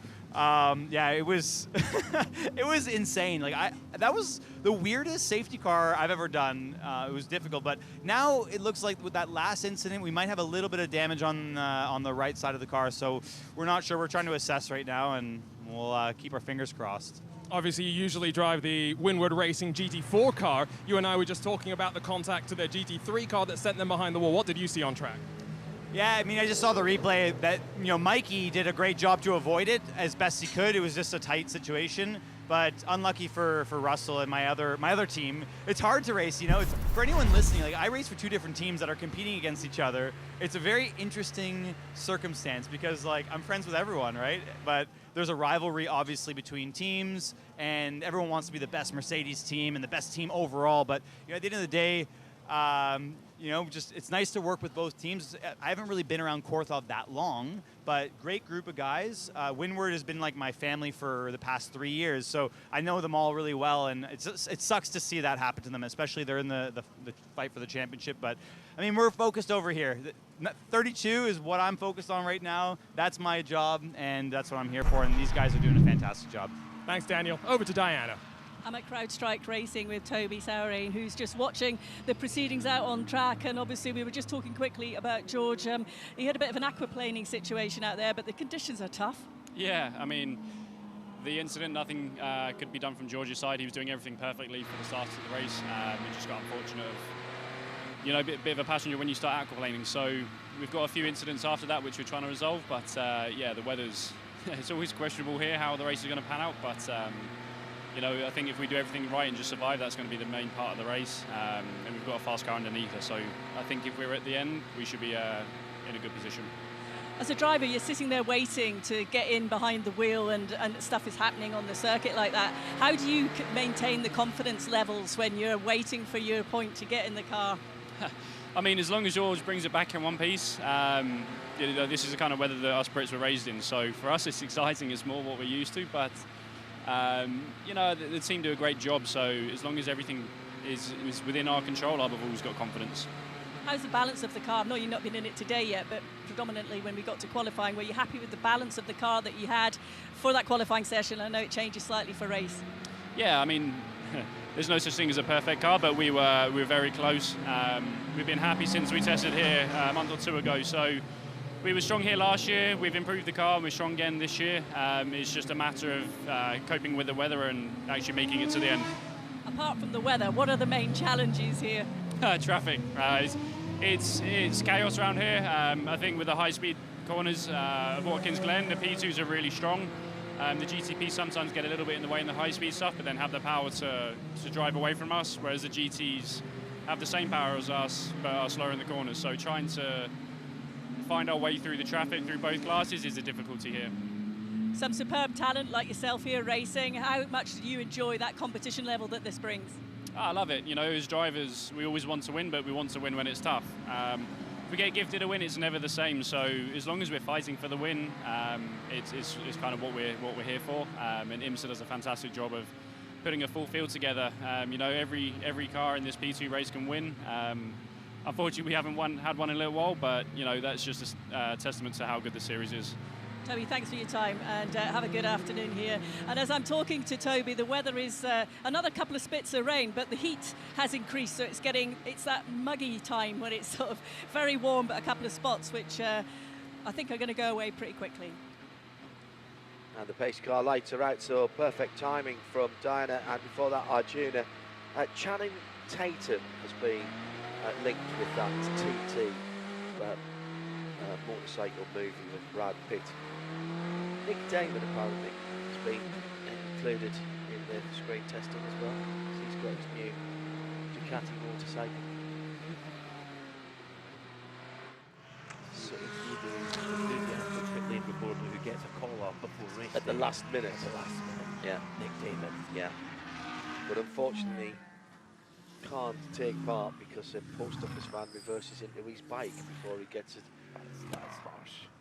Well, it wasn't Nick's fault. No. So we are hearing that the Winward number 57's excellent start of the season has come to a grinding halt, literally. The lights have been turned off in the garage. Russell Ward is out of the car. We'll try and get a word with him at some stage. There's no work going on in the car. I suspect it's front suspension on that car. because he tried to pick his way around the stranded Rodrigo Sahlen. Just couldn't get it done. The track's nearly dry, Peter. Just like that. It is warm. I mean, the ambient temperature, 26 Celsius. 4 hours, 44 minutes and 14 seconds to go. And it will be Renger van der Zande who brings the remainder of the field back to the green flag. It will be a single file restart here for the Sahlen 6 hours of the Glen. For Performance Global Broadcast Centre, Peter Mackay and John Hindle with Dinah Binks and Arjuna Kankapati patrolling the pit lane, which is now at least dry, but very, very humid indeed. And straight away, all of the drivers looking for damp patches for the tyres. They've got bags of energy left, most of them somewhere near the mid-80s or 90% at the front of the field. So this is going to be now who can look after those Michelin wet weather tyres and go furthest into the race. That is, and when is that crossover point going to be? We're going to have to watch the timing screens really closely to see when is the point and who's going to make that first dive to go back onto dry tyres again. And that's a whole new ball game, because even in full dry conditions on those first few laps, it takes a while for the tyre to get its temperature and pressure in so that it can work properly. In the wet, it's actually so much worse. So that crossover point is going to be really interesting to follow, as the GDPs have got through the first little bit cleanly. Renger van der Zande already pulled out a decent gap to Dries Van Toor. And Louis Delatraz trying to go around the outside of the number 7 of Felipe Nasr through the toe of the boot. And they're both heading to the right-hand side of the track to try and find damp patches ahead of them. The blue car of Dries Van Toor, the blue back end of the BMW, and off. And through one of the signs there, was it? Didn't see really what... Yes, it was. It was one of the advertising hoardings on the outside of turn number 8. This is the battle for 3rd, 4th and 5th. Now, we have got some penalties coming through, and hearing that Madison Snow has got a penalty, I'll just wait to see that confirmed on the screens. Full course yellow, yes, incident responsibility with Rodrigo Sahlen, and that's a stop plus 60 for Madison, and he can't take it under yellow. Full course yellow. That is a hefty. Full course yellows. Read, I said it for a reason. Yeah. I take no pride or joy in it, that's for sure. Debris on the track. Yeah. So. That stop plus 60, and that is a big penalty, because we normally see an incident responsibility. In general, it's a drive-through penalty, but to get a stop plus 60 is way bigger. Now the pits will open this time, because we had a short last time. And the debris, by the way, is in between turns 6 and 7, so running down to the heel of the boot. And it looks like one of the pieces of carbon fibre that normally would be behind the back wheel of a prototype. The good news for everybody who now wants to change tyres, if they do, is they can do it under this yellow. That nobody needs a lot of fuel, but I wonder if somebody will top off. If I'm the number 31, Whelen Cadillac, I'm topping off and putting Jack Aitken on dry weather tyres. Or do you keep patient? Do you roll the dice yet, or do you just wait and see how it's going to play out? Because the Cadillacs, I mean, we heard from Nick Tandy from Porsche Penske Motorsport, he said the Cadillacs and the Acuras are the cars that have the pace. That was certainly the case in qualifying. In the wet, well, it's just, to be honest, leveled everything. There's not really any particular standout car in these kind of conditions, certainly not so far today. And the bad news for the championship leader in GTD, we've chronicled the fact that car went behind the wall, Peter, and the impact was with that number 52 car. Rodrigo Sahlen spun around, and just no way for Russell Ward to avoid the car, and as we thought, frontal damage to that car. It's gone behind the wall, and they're not going to score points today. Now, they have got a bit of a cushion, but can't afford too many days like this. No, you can't. You can't, particularly on one of the Michelin Endurance Cup rounds as well, when there's big points to be handed out for that championship as well. pits are open for the prototypes, so we'll get down to our pit lane team as soon as they come around. And they are heading through to turn 8 in a moment, so they're a couple of corners away. Now, hearing that at the last stop, the Lexus, one of the Lexus, might have put slicks on. We'll try and check that out.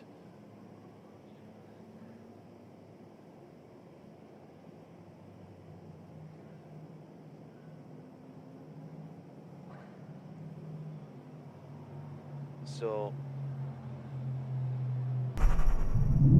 number 31 has caused some damage to the pit lane, we're hearing now.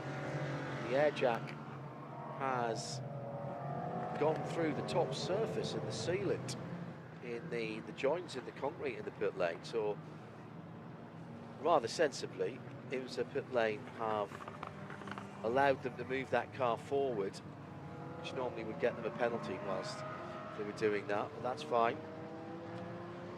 Also, just looking across the, well, I'll come back to that in a second, because I've got an update from our junior and Women's Racing Championship leaders. Have had a great start to the season, but all of a sudden it seems to have come a little bit unstuck, Arjuna. Yes, but you were just wondering if they will not score any championship points. They are frantically working on the left rear of the car, trying to reassemble the suspension with the hopes of getting back out there and clawing back some championship points. The team is working hard. I can see the left rear completely disassembled. It's a bit of damage as well to the rear diffuser that they're taking a look at, but it's a lot of work for them to do. We'll see when they're going to be able to get back out onto track. Any points will do, and that might not be the end of the carnage and the attrition, Peter, but they're not going to get big points today, but literally every single pass they can make or car they can finish in front of will give them extra championship points. And we have seen championships in IMSA in the past be decided by a single position, and that would be a 10-point gap. Diana Binks is at the other end of the pit lane, and not sure if there's anything I'm up the other end going on at your end, Diana, but you can give us a little update anyway. We haven't heard your voice in a while. Well, the number 2 United Autosports has just come in, and they took on fuel and new tyres, but it stayed on that pit apron for some time, so I'm guessing a penalty potentially, but it sat there for a good 30 seconds, 40 seconds. The number 21, the AF Corsa 21 Ferrari GT3, they're getting ready to receive the car in. They're not doing a driver change. It's going to be new tyres and fuel for that car as well. A couple of other teams up and down this end of the pit lane getting ready for the next tranche of cars to come into the pit apron lane. I don't, well, they can't have taken a penalty because I don't think we were green long enough for that. We've got a raft of penalties for entering closed pits that we've not had enough green flag to actually get them on the screen. The pits are open for all prototypes now. Whilst they come in, and I'll throw back to Arjuna and Diana in just a moment to call the pit stops, there had been a change in that very limited amount of green flag running. In GTD Pro, Lauren Heinrich for AO Racing Porsche is ahead now of Nicky Katzberg. That happened on the far side of the circuit going in to the bus stop. Pfaff Motorsports Sandy Mitchell still in 3rd position. In fact, pits are now open for the GT cars, and here comes the GT field led by the Green Dinosaur. Let's go down to our pit lane crew. Arjuna first.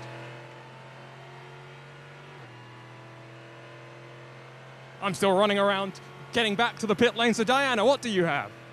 As I said earlier, we were waiting on the AF Corsa the Ferrari number 21 to come in. That's come in now. No driver change there. Tyres and some fuel. And just further up behind me, it's a number of driver changes, well, not changes. They are just taking fuel and tyres at this end. Sorry, I'm having to sort of keep out of the way a little bit here, so I can't quite get close enough to see who had the driver changes at the moment. The key thing, Diana, if you wouldn't mind asking some of the teams, were they slick tyres that went on, or were there another set of wets? I saw a few tyre changes going on there at the sharp end of the GTD Pro and GTD field, and I wonder who has stuck and who has twisted, Peter. Well, we'll try and find out as best we can. We'll gather that information while we're still under full course yellow. As the rain stays off and the temperature stays high, that certainly helps to get a dry line clearing away. Interestingly, the virtual energy for, at the moment, virtual energy for Louis Delatraz showing 79%. That might be frozen up, I think, by the looks of it. Yeah. Diana has been doing a bit of sleuthing, and there's at least one car, Diana, that's taken the opportunity.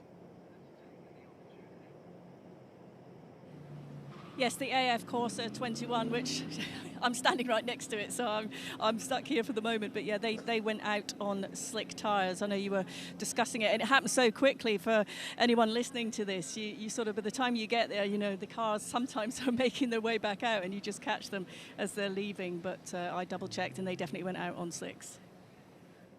So there are a few people rolling the dice on their tyre choice. If you're not right at the sharp end of the field, I see you do it. If you're sitting down the field, I see you give it a go. I mean, it depends on your driver. I noticed that Mike Rockenfeller came into the pits as well in that. I know he hasn't. He's only done one time through the pits. Let's have a word with Rodrigo Sales. He was in the car when it was spun around. This is the number 52 we're talking about.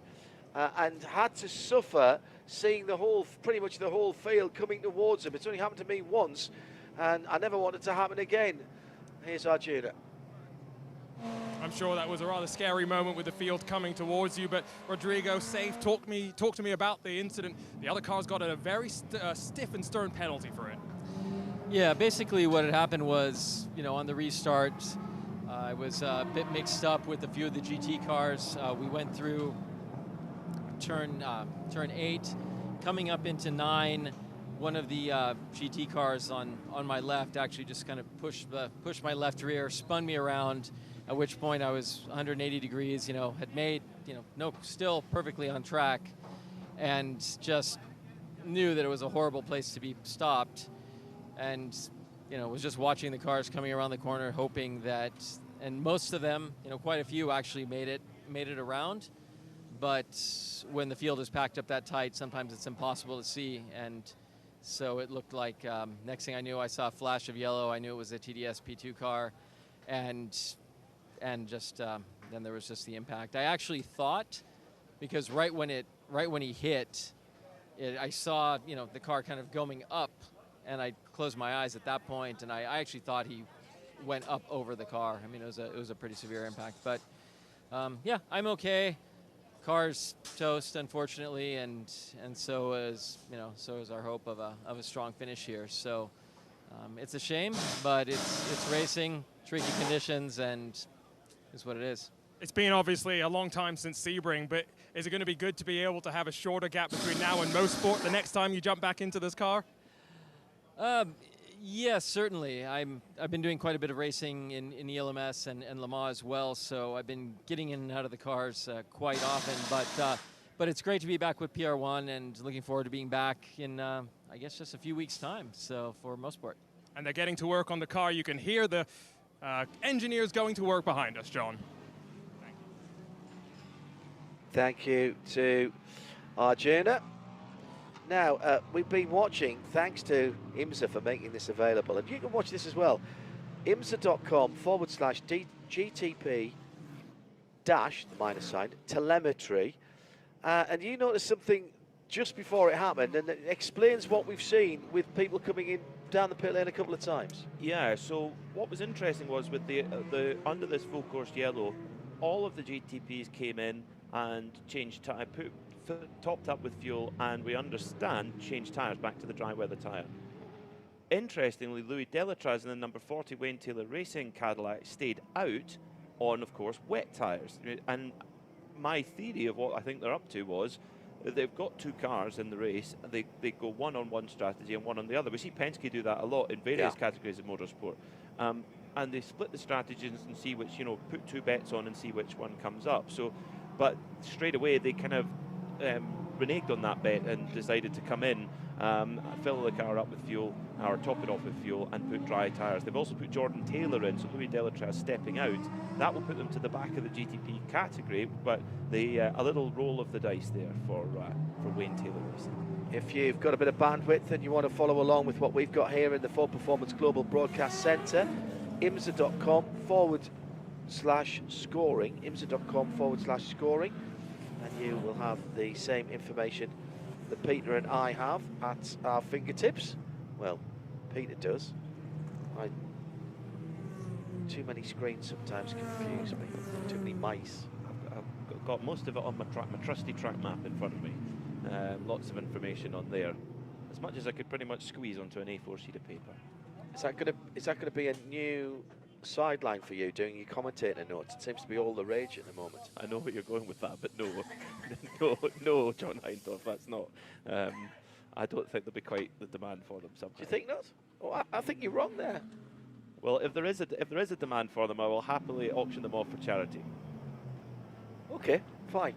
A little bit of action down in the 57 Winward's AMG pit, so they are still trying to get that car back out to get some points. And also in the pit lane, the number 13 Corvette. Yeah, AWA Corvette, winners of the Rolex 24-hour at Daytona, who were at Le Mans last week, so it's been a big effort for that crew. They were supported by TF Sport in their Le Mans adventure. Of course, winners of the Bob Akin Award last year with Ori Fadani, the bronze-graded driver. The top bronze-graded driver of the year gets an invite to Le Mans. Likewise, the top LMP2 team, which of course has a mandated bronze driver within it, they win the Jim Truman Award, which gets a Le Mans invite as well, which right now has never been a hotter ticket. Certainly not for a very long time. Nick Bull made use of that this year, took the family over. Hello to the family, Bull. Met them at Petit Le Mans last year, or just after, actually, the Sunday after Petit Le Mans, the Hall of Fame induction. Let's go down to that AWA Corvette. I don't think we're going green just for the moment, so Dinah Binks has wandered down to that area of the pit lane. Oh, and I'm hearing that Winward are heading back out on the track. Di, just wait for 1 second. We are coming back to green. Let's get them across the line, and I will come back to you. It's sunshine and a dry track pretty much now, as Winward are trundling down the pit lane. There might be a red light at the end of the pit lane, but they won't mind. They're getting out. 4 hours, 26 and 30 to go. And Luis Perez, no, it's not. It's the 93 that goes through to restart. Renger van der Zande from Dries Vanthoor from Nazar as they went back to green flag racing. And Mathieu Jaminet, so the number 6 crew have really been working the strategy, and I tell you what, this race I'm sure is going to be one of the most difficult to choose the winner of the BDO No Strategy Award, because it is going to be all about rolling those dice all day long. Well, there was a moment for one of the GT cars at the heel of the boot. I think it was the Cardiff Motorsport car, but not sure, and a penalty for a pass under yellow for the same cars. Okay, so yeah, that was that number 32 car into the pit lane for a whole slew of LMP2 cars as we get back underway. Right, let's get back to our pit lane reporters. Dinah Binks was watching down at AWA. Thank you, John. Yes, Ori has just jumped out of the car, waiting patiently here with me. Ori, how was that stint out there? It was very changeable from what we were watching. Yeah, it got a little hairy. There was rain started in one spot, then the other spot, then it intensified, and there was tons of water down in the toe of the boot, and it was just slow down, try to keep the car on the track, and yeah, there was still a lot of time left. So yeah, just took it easy and managed to get back to the pits, put rain tires, and unfortunately another yellow came out. So for me, it was a little bit boring, but sometimes that's how it goes. But I'm guessing at that point you have to be extremely cautious and just adjust to that changing situation on the track, and obviously managing the traffic at the same time. Yeah, exactly. It's very easy to get in the back of somebody because people are checking up all over the place. So you really gotta leave some space, keep your eyes up, and yeah, pay attention to what's going on and try to keep it on track. We're very early on into this race. What's the balance of the car feeling like now? Balance of the car is pretty good from when I could see it at the start of the race. So if it dries up, I think we'll have a decent car and we'll try to charge for the front. Will you be getting back in? I should be done for today. So you can go get a drink now. Yep, thank you. Are you enjoying this race? It's such a fantastic event, isn't it? It's an amazing track, an amazing event. I enjoy all of them. I love this stuff. Great stuff. Thank you very much for taking the time to talk to us. That was Ori Fidani there from AWA. Now, we said that we were expecting a few penalties to come through from actually now quite a while ago, because there was cars coming in the first safety car when the pits were closed, and we've had two more since then. However, one of those has been rescinded. The 2, the 04, the 11 and the 71. I think the 11 twice actually. And then on the second one it was the, I'm just giving numbers which I don't normally do, 54, 81, 8 and 04 again. We'd seen a stop plus 60. You commented on it as the FAF car, of course, grass cutting, but gets back on. But it's a different penalty, so it got a penalty for blowing through a red light, but then there was a stop plus 60 for emergency service that has been rescinded. Right, you're not going to get away with the red light. That's an absolute. Exactly. Yeah. Also, during that full course yellow, the car number 32, the Korthoff Mercedes, has been given a drive-through penalty for passing under the full course yellow. That's a big no-no as well. So that is also, there's penalties at the moment. It is into the pits comes the Cadillac number 31. Now, what are they up to? In and out for Jack Aiken was that. They had a drive-through. They had a drive-through. Yes, they did. Yeah, 5 times down the pit lane for that car. And they're right at the back, 13th for that car. Dreadful day so far for Paul Miller Racing BMW. Of course, leaders in the IMSA Michelin Endurance Championship with their number 1 car. Both the number one with a huge penalty, stock plus 60 for that incident responsibility with Rodrigo Salas, who we heard from a moment ago, and the number 48, Dan Harper, who got that stock plus 60 for blowing through the red light at the end of the pit. So Paul Miller Racing are on the back foot, that is for sure. But one driver, sorry John, in GTD Pro, Lauren Heinrich in AO Racing had a horrid qualifying yesterday, and yet he's up at the front of the race. Yeah, I'm going to wave my little piece of paper for Porsche keys to the race. No penalties. No penalties. Dinah Binks down in the pit lane. I'm with Jeremy Clark from the Inter-Europol competition number 43. Jeremy, you've just jumped out of the car there, getting a quick drink, but how would you describe the start of this race? Oh man, the start was hectic. I mean, we had a really good, clean start. It was fun for a while, and then the rain started, and then everything kind of went crazy, and I was able to luckily keep the car on track, and then we had a bunch of yellows that kind of ruined the last half of our stint, but overall that first stint was really fun, and we're still in it. How much are you sort of having to change strategy now? Yeah, we've got some mechanical problems that we're dealing with, and so we're going to fight through that, and hopefully we've got Tom and Bajoy ready to get in the car, or Bajoy just jumped in, and both are really quick, and so I think we'll just put our head down and focus on the finish. Every time you get in the car, Jeremy, another lap's another thing learned. Are you still learning as a driver?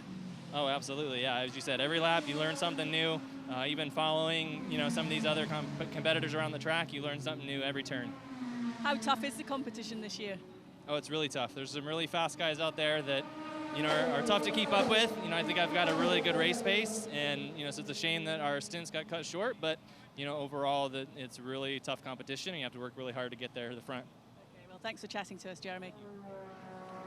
For Performance Global Broadcast Centre, and at the end of the race, of course, we'll have our Michelin post-race tech, along with our pit lane reporters going through the major talking points from the race. Hashtag Michelin PRT at IMSA Radio if you want to get in touch with us. I haven't had time to look at that. There's been so much going on. Toby Sowery now installed in the 04. as we have gone through the 90 minutes drive time. That doesn't count time in the pits, of course, so everybody's had to be a little bit careful because everyone's been down the pit lane at least once, and some considerably more than that, Peter. Yeah, no, so you've got to be careful of that one. We've got an hour and 40 minutes elapsed in this race so far, just over. So it should be fairly safe on that minimum driver time. And of course, that applies to the GTD category as well. As well, yeah.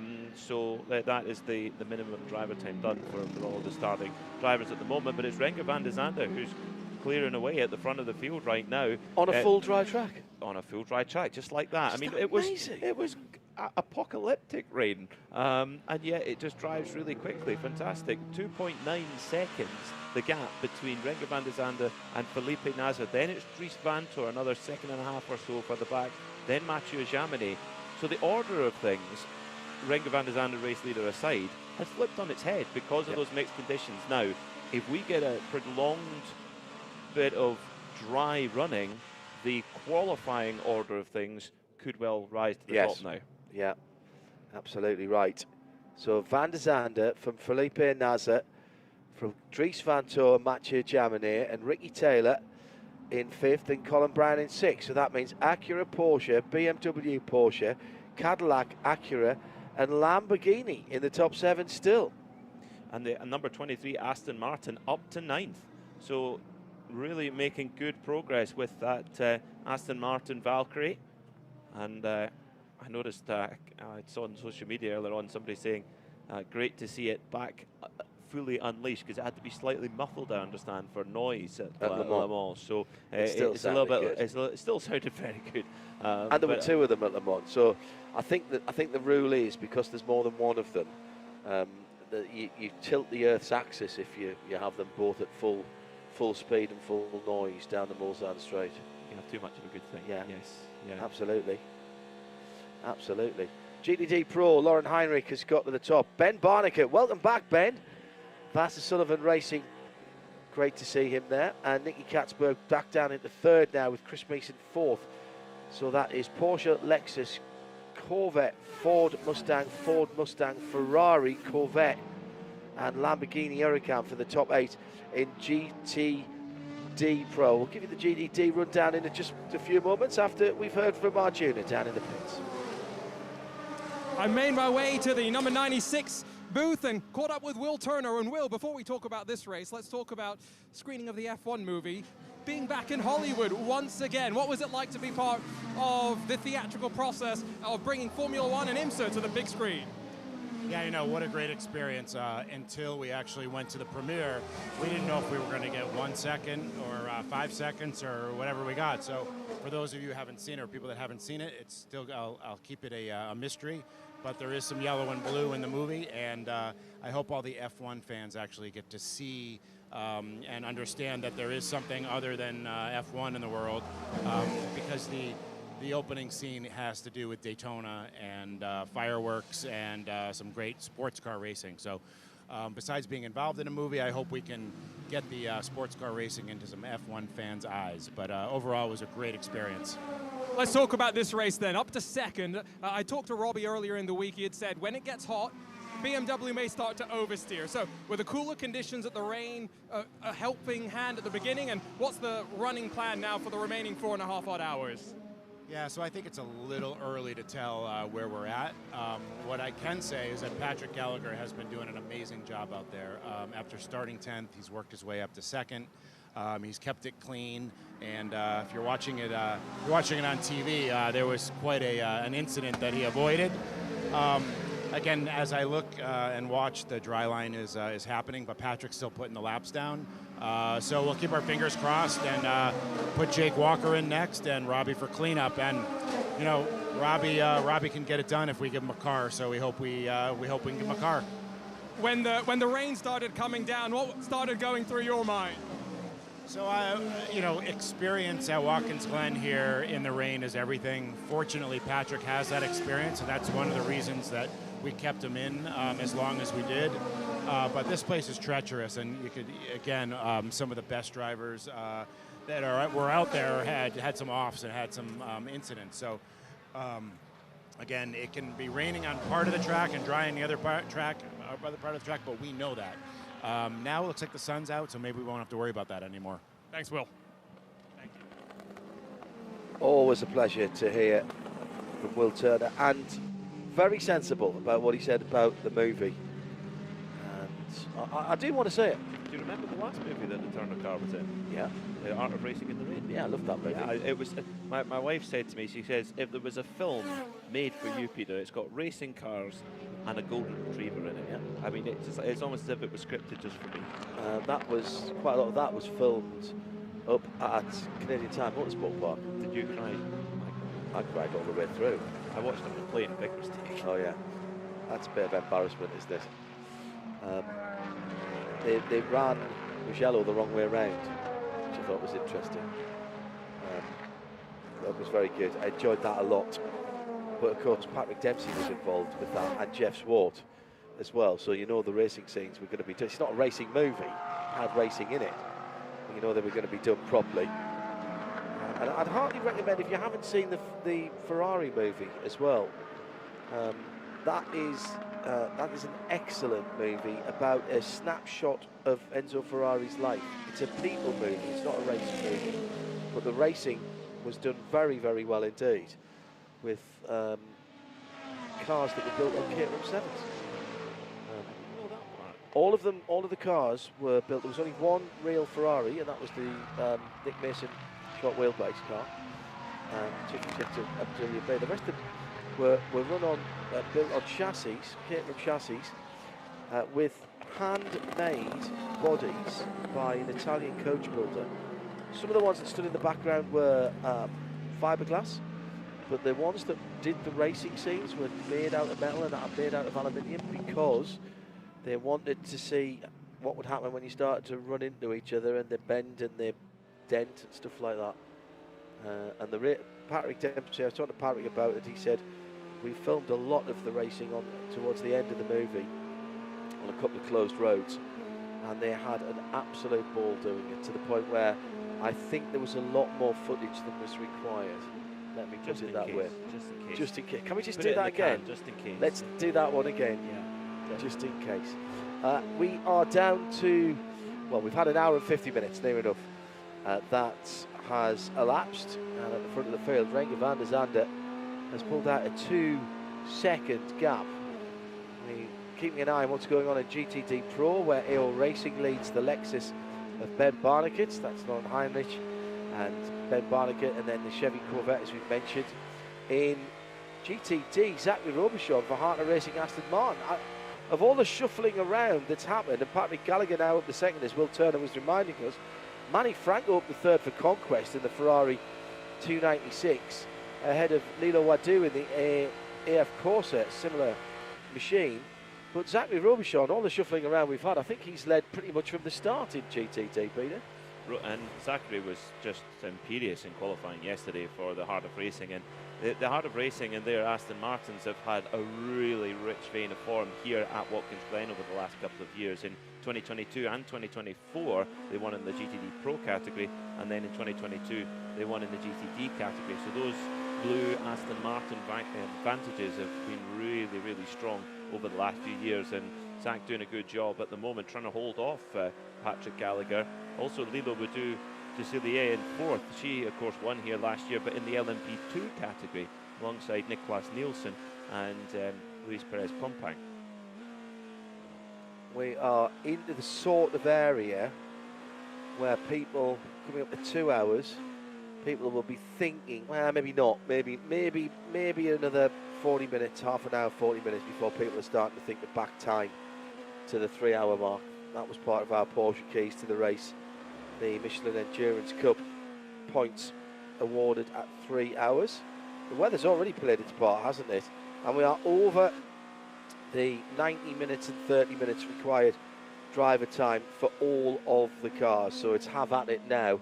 And in fact, you heard, I think it was Ori Fidani saying that that was it. He'd done his 90 minutes. That's right, yeah. And interesting, not all of the cars, there are looking at it, all of the bronze cars have taken their bronze driver out, but quite a few have with silver graded drivers have just left them in and cracked on with it. It's a long race, of course, 6 hours to complete. Interestingly, the temperature is now climbing up. It's now to 28 Celsius, 82 Fahrenheit in the air, but the track temperature is climbing a lot. It's now up to 35 degrees Celsius. So we went from monsoon, standing water everywhere, to 35 degrees Celsius track temperature. And actually, even when the rain was on it, it didn't chill down that much. It's not like it dropped down into single figures, and that's why it dried up so much. We've got some great characters in the IMSA paddock. None more so than the next driver we're going to interview. Arjuna Kankapati is a character, it is Sahlen himself, to be honest, but I'm sure that he would concede that he would take second billing to John Potter from Magnus Racing. Great to have him back in the paddock, Arjuna. It's great to have John, Magnus Racing, and their new sponsor, Virtual Energy, around as well. John, obviously the report after Daytona was you were going to step aside for a little bit. How good is it to be back at the track, though? Oh, it's great to be back. You know, even though we stepped aside for a few months, my heart was still here. I still love it. And of course, to come back to Watkins Glen, one of my favorite tracks, I couldn't miss the opportunity. And how was the opening stint of the race for you? What a welcome back to the world of IMSA WeatherTech Sports Car. Yeah, exactly. They put the weather in WeatherTech, I guess. I needed some floor mats. No, it was, you know, to have such a mixed welcome back of wet, a little damp, a little dry, a little wet. It was quite an adventure out there. You know, the hard part is, and my fear for the rest of our race, is I got rammed on pit in from the car behind us. So we were great until literally pit in when, I don't want to name names though, but so I'm hopeful we don't have any damage to any of our cooling system. Otherwise, we might have some overheating issues the rest of the race. So literally two good stints, maybe ruined by a guy behind me being a little adventurous on pit in. And for the record, they are also the first stall on pit lane as well. So there is some urgency for them to slow down and get into their box. What's the plan for the rest of the year, though? Are we going to see you and the 44 Aston Martin a little bit more? Oh, well, I appreciate the question. I hope so. It is TBD, but with TBD with optimism, actually. Well, hoping that we see you a little bit more. Best of luck today. Sideways moment for the Jack Aiken, still Jack Aiken driven Cadillac Whelen V-Series car. And sideways and in the grass, but has continued. Hello to Drew Adamson, who's on a road trip at the moment. Drew, the hard-working head of special events for iRacing and instrumental in the iRacing IMSA series as well, which has been so successful down through the years. Really enjoyed being involved in the inaugural IMSA Pro Series back in 2020. Drew, thanks for all the hard work that you do. Massive sports car fan, and hope we can help you pass the miles under your wheels a little bit. Try not to listen to the engine noises though, because if you're anything like me, it sort of just makes you drive a little bit faster. Especially at night. You feel like you're on the Mulsanne Street going down the motorway at night listening to a That sports car is race. very, very interesting, Peter Mackay. I went up to Sunderland, up in the northeast of England, just after the Spa WEC, and I hadn't heard. I knew what happened, but I didn't know how it happened. So I listened to the last half of the race with Bruce and Johnny doing it. And you can, for our IMSA content, indeed all of our content, you can do that on the archive. So I had it on in the car, and it was just playing back nicely. But of course, all the car noises, and with the surround sounds and all of that, I was in the back. And I was having to sort of, whoa, lift off a little bit. I was looking over my shoulder to see if I was getting past. Who's that coming up the outside? Flashing the cars in front. Oh, absolutely on the flasher. Everywhere. Anybody looking would have thought, what is going on with that bloke in that 1972 Vauxhall Nova? No, it wasn't, in fairness. But yes, it's great. When technology works, it's absolutely fantastic. The For Performance Global Broadcast Centre has had a busy few weeks. Covering Le Mans Test and IMSA at Detroit, then Le Mans and the Porsche Carrera Cup North America at the Montreal Grand Prix, and the straight to the Nürburgring for the 24 hours, and of course the Sahlen 6 hours of the Glen. So we'll be standing it down for a whole weekend before we're back with Canadian Tire Motorsport Park and coverage of that. We've got Le Mans Classic coming up as well in July, and that's going every year as well now.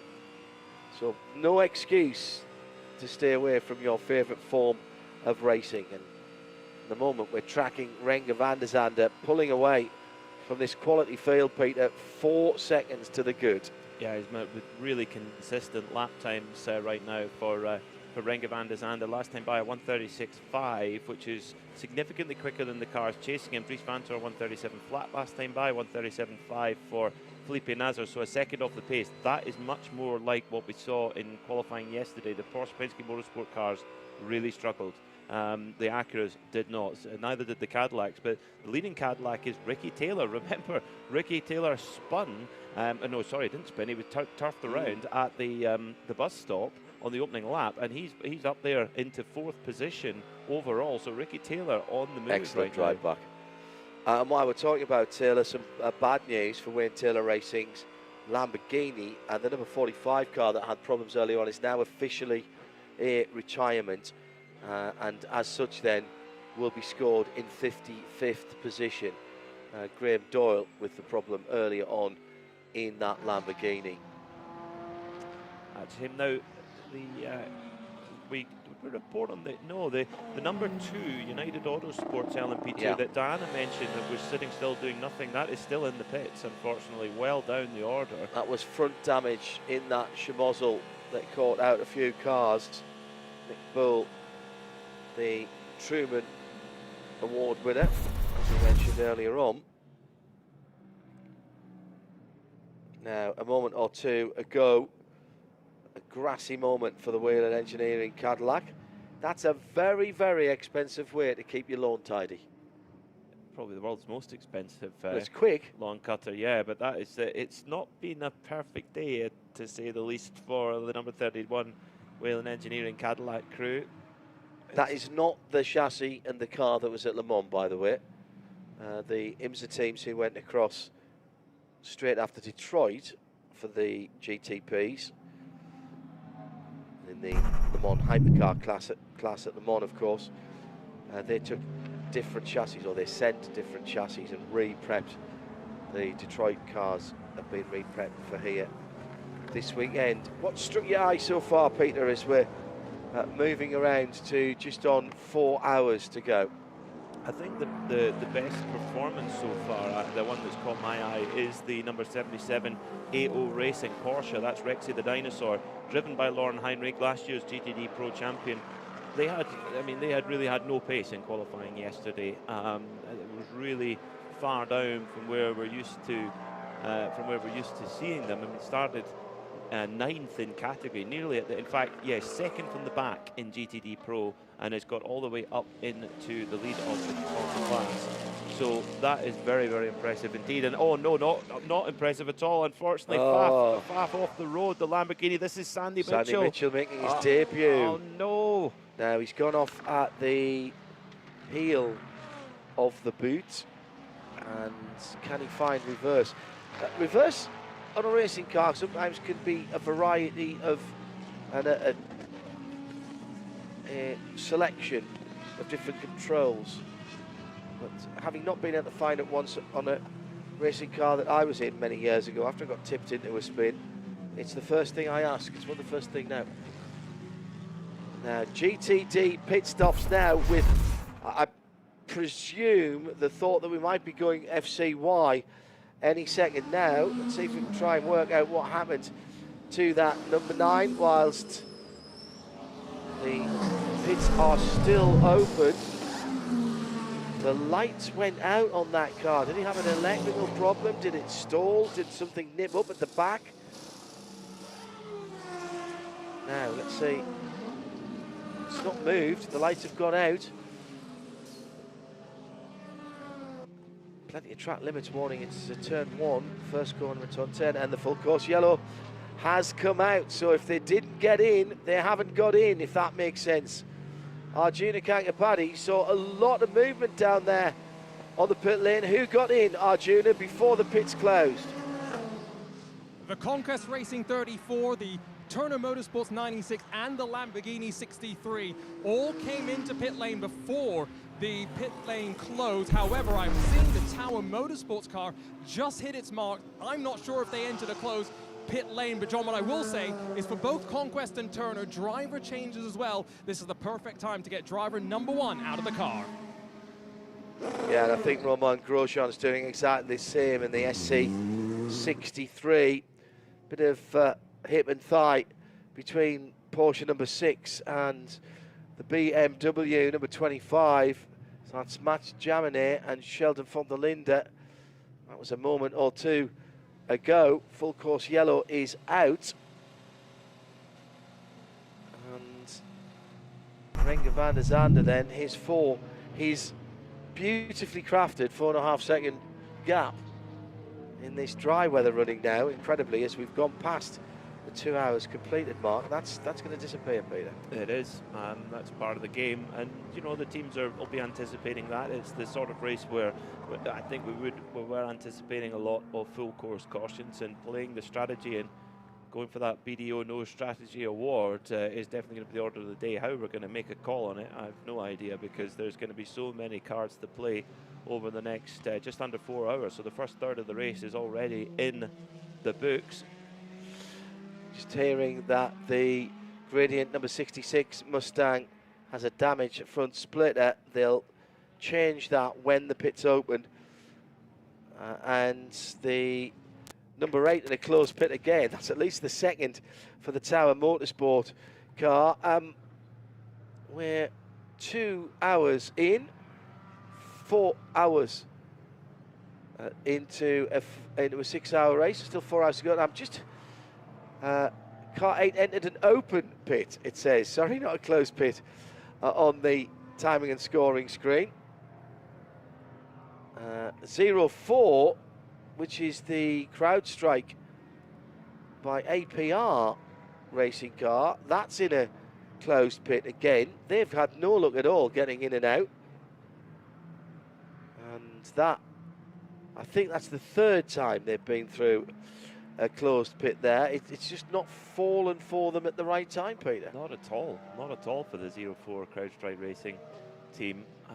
Don't know if they needed fuel. I don't doubt it. Maybe they're just trying to beat the light, and they were doing the last roll of the dice. So don't know. Strange one that. But yeah, so the number 8 Tower car made it just in the nick of time before the pits closed after the full course yellow was called. So the field resets again, and we could well see some when the pits do open, which they will do, because we've had 50 minutes since the last full course caution. When the pits do open, we could well see quite a lot of driver changes in the GTD category, particularly to, as Arjuna mentioned, to get the drivers cycled through. I don't think Toby Starry was due a pit stop, if I'm honest, in that 04 car. Been out 13 laps, so he drove straight through, I'm being told now. So I wonder if he, right, so he came into a closed pit, but then nothing happened. I don't think he'll get a penalty for that. I think that is the penalty is coming into the pits and then not stopping. And taking the emergency service. I don't think he did. He didn't stop at his pit, Peter. No, so I think it's just a drive-through. Yeah, they've realised they've gone into the closed pit. Yeah, it's just everything transpiring against them, unfortunately. The number 9 FAF Lamborghini has got back going again, which is good. But a strange one there for Sandy Mitchell coming down into the. Now, was it the toe of the boot or the heel of the boot? It was the heel of the boot. It was at the heel of the boot. Okay. Yeah. Now, someone's just gone behind the wall there, and that is the number 9 Lamborghini, straight to the paddock area. So not a good day for them.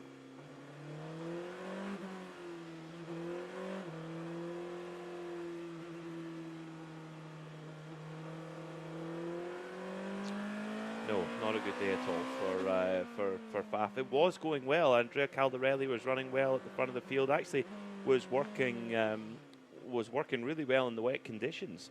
But unfortunately, that's going to cost Faf a little bit of time. Depends how long they're going to be behind the wall for. But at this level and at this length of race, 6 hours, it really is a sprint. You can't come back from those things. In a 24-hour, maybe. We saw Windward come back at Daytona after, was it something they went 7 or 8 laps down and they covered them all back again? Certainly went 3 or 4. Yeah. Now, hearing that it's starting to rain again on pit lane as we get the prototypes into the pit lane. Let's get an update. From Arjuna Kankapati.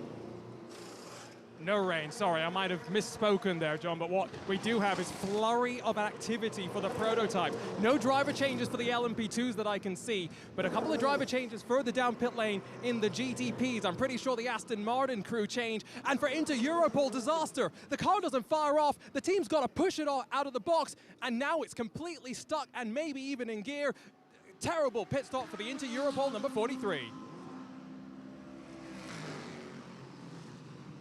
In such a tight field, you just can't afford that.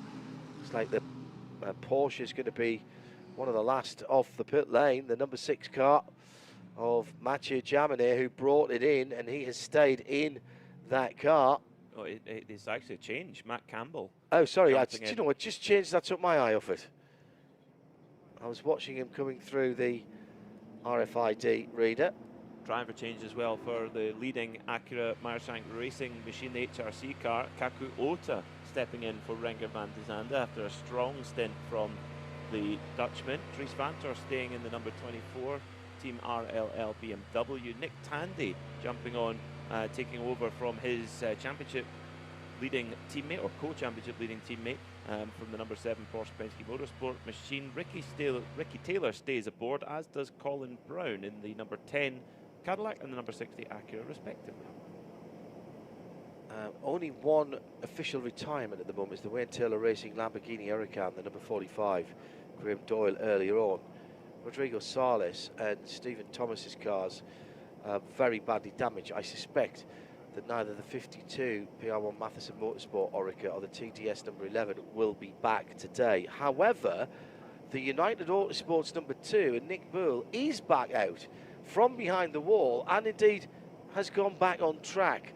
So I don't like to just bring doom and gloom from the pit lane. So some good news there as we are now getting the GTDs in, led in by Lauren Heinrich and followed in by the Lexus of Ben Barnicoat. Here's Arjuna with the call. I think we're going to see some interesting things going on here because those cars that pitted before the caution are going to come in and top off their fuel. GTD drivers getting in and out of the car. I see the Lexus 14 switching around the drivers. John, I think right now this is a very fascinating time because as the temperature builds, the cool conditions that we had to start the race off means the balance of the car has shifted. I was just catching up with Kenton Cook and he was saying he'll be jumping in at the end. He's going to be very interested in how hot the car is without any air conditioning. Well, sometimes you leave the aircon switched off for a little bit more power. Well, there's mandates in some championships about what the interior temperature has to be as opposed to the exterior temperature. You can't control that. No point in even attempting it. Roman Grosjean got back out. Let's reset the top of the field then as the GTD pros are going out. We'll take a VP in-race update here. Roman Grosjean is scored at the top of the charts, and that's the second time that the Lamborghini Squadra Corsa team have turned that car around quickly. They've done a really good job there, and he's ahead of Kaku Ota for Acura number 93, the pole-sitting car, some 2 hours and 10 minutes ago. Might be, he's been down the pit lane 3 times. They he did pit. just timed it perfectly. It was at the right point on the circuit. They came in before the yellow, didn't they? And that's why they've cycled through to the front. Thank you, Peter. Yeah, so that's why. So it means that what you think, how does that work? So basically they've been out, they've already done their service. Then when the other prototypes come in, the SE63 Lamborghini nudges its way up to the front. Simple as that. So it will take the green flag when we go back to racing again. Some other driver changes to note. In GTP, Fred Vesti is taking over from Jack Aitken after an eventful stint. Hopefully we get to catch up with Jack and just get a bit of a journey of it. It could take us a while to unpack it all, because it was certainly an eventful stint there. We also mentioned Matt Campbell getting into the number 6. Nick Tandy in the 7. He's taken over from his teammate Felipe Nasser. So it is the Lamborghini from, that's the number 63, from the Acura number 93 in second, and Kaku Otta and Dries Van Tor for BMW M Team RLL is third for the 24 car. Then Ricky Taylor for the number 10 Cadillac from Red Taylor Racing. Nick Tandy, as we've mentioned, in the Porsche 963. The Bedfordshire Bullet. Dylan Brown, Acura number 60 in 6th. And back into the pit lane. Oh, no, sorry. That's I glanced up just to see the replay of cars going out. And I wonder if there's going to have to be a redress then. I don't think there is. I think Kaku Otta beat the BMW out fair. Proper race on pit lane there between the Marsank Racing crew and Team RLL. That's, of course, the NASCAR Cup Series does race here at Watkins Glen, has done for many, many years. And yeah, proper NASCAR style race on pit road there. So that keeps the number 93 Acura out on top. And Kaku Otta raced for this team at the Rolex 24 at Daytona, but then took a step sideways, if you like. Did a couple of races with, did the Sebring 12 hours with Aero Motorsport to get some more prototype experience. Let's quickly finish off the other classes for our VP update. Sebastian Alvarez now in Tower Motorsports number 8. Dane Cameron for AO Racing second in the category in the number 99. So Dane, reigning champion, of course, in the IMSA WeatherTech SportsCar Championship. The Riley run Josh Bird, number 74 car, is third in LMP2. Manuel Espirito Santo for Pratt Miller Motorsports, number 73. Paul-Luc Chaton for ERA, the blue, number 18. And sixth is Mateus Perez Company, the number 88 car. In GT, just waiting for those to sort themselves out, actually, at the moment. So we'll possibly come back to that when we go green, which we will be doing in a moment, behind the safety car, which we've seen a couple of 3 times already today. It's been busy, hasn't it? Yeah. What we can tell you, though, from GTD, we'll confirm the positions when they come across the start-finish line, but Klaus Bachler has taken over from Lauren Heinrich in the AO Racing Rexy the Dinosaur Porsche. Frederick Vervies has got on to the number 65 Ford Mustang. Aaron Thielitz into the number 14 Lexus for Vasa Sullivan. The 64 Ford for Seb Prio has got on, swapped over from Mike Rockenfeller there. Then it's Antonio Garcia who's taken over from Alexander Sims in the number 3 Corvette Racing by Pratt Miller machine. Davide Rigon now into the 81 Dragon Speed Ferrari, and Tommy Milner into the number 4 Corvette. Still they go in GTD Pro. Max Hess has taken over from his former BMW Junior teammate, Dan Harper. Just waiting for the word from race control. The class splits are going on. Good pit work from the number 21 AF Corsa crew, who have got their car to cycle to the front of GTD. Alessandro Pierguidi is behind the wheel of that Ferrari 296 at the moment. Casper Stevenson, Heart of Racing, has just taken over from the Zachary Robichon machine and has just dropped down a position. In fact, as they all come through, it's actually, I do apologise, it's Giorgio Sernagiotto for Cetilar Racing that's now at the front. Then it's Ben Tuck for Conquest Ferrari, then it's the Turner BMW, then it's the F Course Pierguidi, and Casper Stevenson, Hart Racing, has dropped down to 5th. So not necessarily a good pit stop cycle, but we do see it sometimes where teams will slightly short fill a car to get track position back.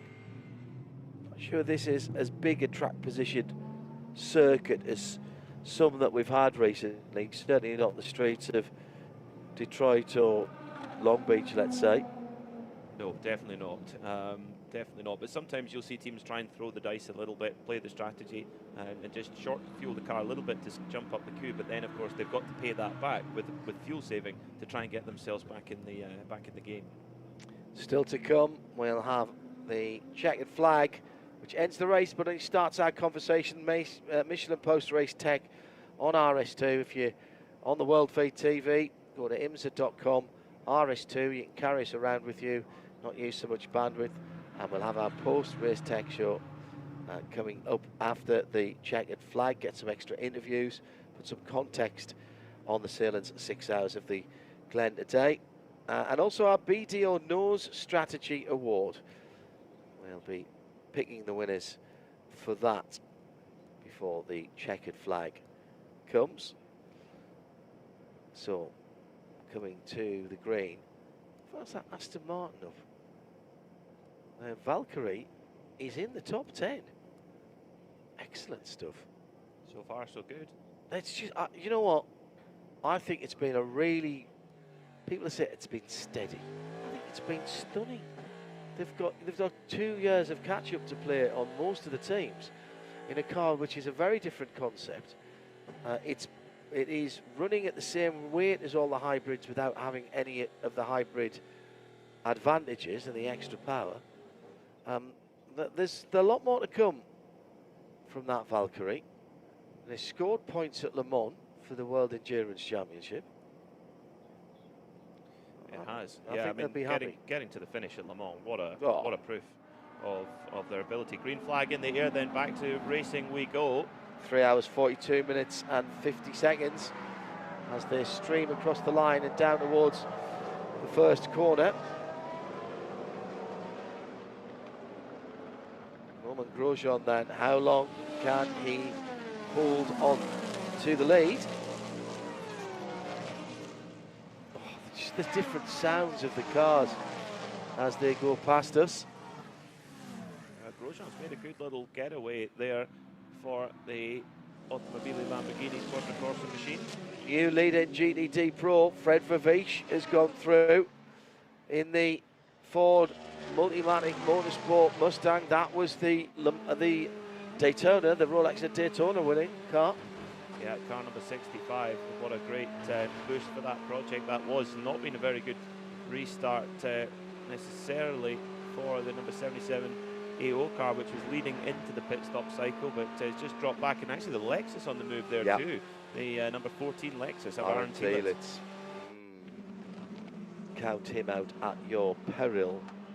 Aaron gets a sniff of a podium, or better still, he is going to go after it all in.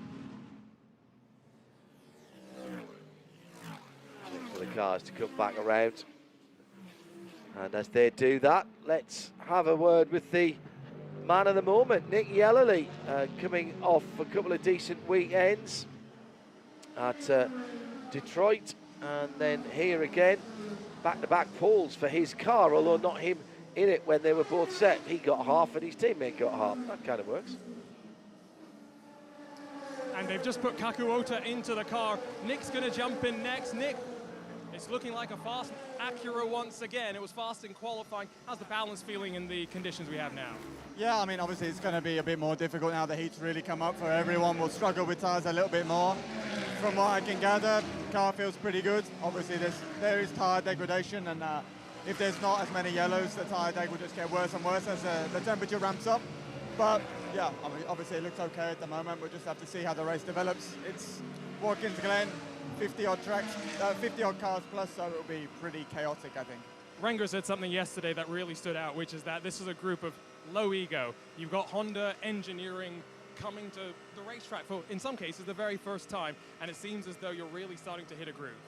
Yeah, I think so. I mean, it's been a lot of hard work since we started the program back in October, November at the end of last year. And yeah, I think we're just starting to gel together slightly better. Getting the car, the strategy, everything working as we want, and making sure we minimize mistakes, because that's the key. if you can execute very well.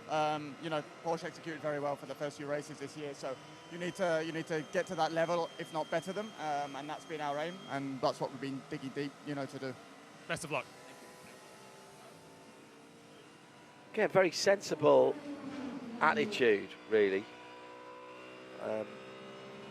Still, Romain Grosjean leading the Sahlen 6 hours of the Glen. Let me just say this another way. Lamborghini leads the Sahlen 6 hours of the Glen. And flying too. Yeah. 135.3 last time by. The gap. He's been in since the start, Romain Grosjean. He doesn't want to give his drive up. No, definitely not. And been in the 2 hours and 20 minutes in this heat. That shows you his fitness level. You don't spend as long in Formula One as he did without being fit and being quick as well. But it was proper dicing in the GTD Pros. But great moving forward from the number 65 of Fred Vervies, who now leads by 0.67 of a second from Aaron Tielitz in the GTD Pro category. Giorgio Sernagiotto for Cettilar Racing, one of the IMSA Michelin Endurance Cup only entries, leading by 0.391 of a second from Conquest Ferrari. Ben Tuck, the very impressive silver graded driver there in second, and Jake Walker for Turner Motorsport BMW in third at this restart. In LMP2, it's the Tower Motorsport of Sebastian Alvarez, who leads by 0.4 of a second from the AO Racing Spike the Dragon machine of Dane Cameron. That was a pole-setting car in category, of course. Got to say that I'm very, very impressed with the discipline of the drivers on the restarts. This was a big field. We've had a couple of incidents, yes we have. Now, AO Racing, just as I'm praising the drivers, AO Racing in the number 77, this is Klaus Bachler, has been given a warning for blocking. Now, it's pretty simple here in the US. We've had chats about this down through the years on IMSA Radio and IMSA TV. You are not allowed to move in response to another car. So if you want to go defensively out of a corner into another corner, then pick your line and stick to it. But if the guy's moving around behind you going left and right, you can't go left and right either. So that'll be a final warning for Klaus Bachler in that 71 car. You'll have to be advised about that, and I think that's what we see sometimes when cars are under pressure, when they maybe don't have the overall pace. I mean, certainly in qualifying yesterday, the AO Racing Porsche did not have the pace of some of the other cars, and it showed. So sometimes when you know you've not got the pace, you know you've got to be really fighting hard. I mean, saw a little bit at the Nürburgring 24-hour today when one car's got more pace and you get pushed into mistakes. So yeah, maybe get a little bit desperate there for Klaus Bachler, but you have to watch that now with 3 hours 37 minutes left in the clock. Now, is that the car or is that the driver that's a warning for? Do you know, I knew you were going to ask me that. Sorry. I think that's the car. Hospital pass. I think that's the car. Okay. I've done that many series in the past few weeks that remembering the SSRs, the supplemental regulations, to all of them, and having been driving between most of these, I haven't had time to sit down and reread the regs. This is what I normally do when I'm on a plane. Yes, I am that person who prints stuff out in the airline lounge and then reads it on the plane.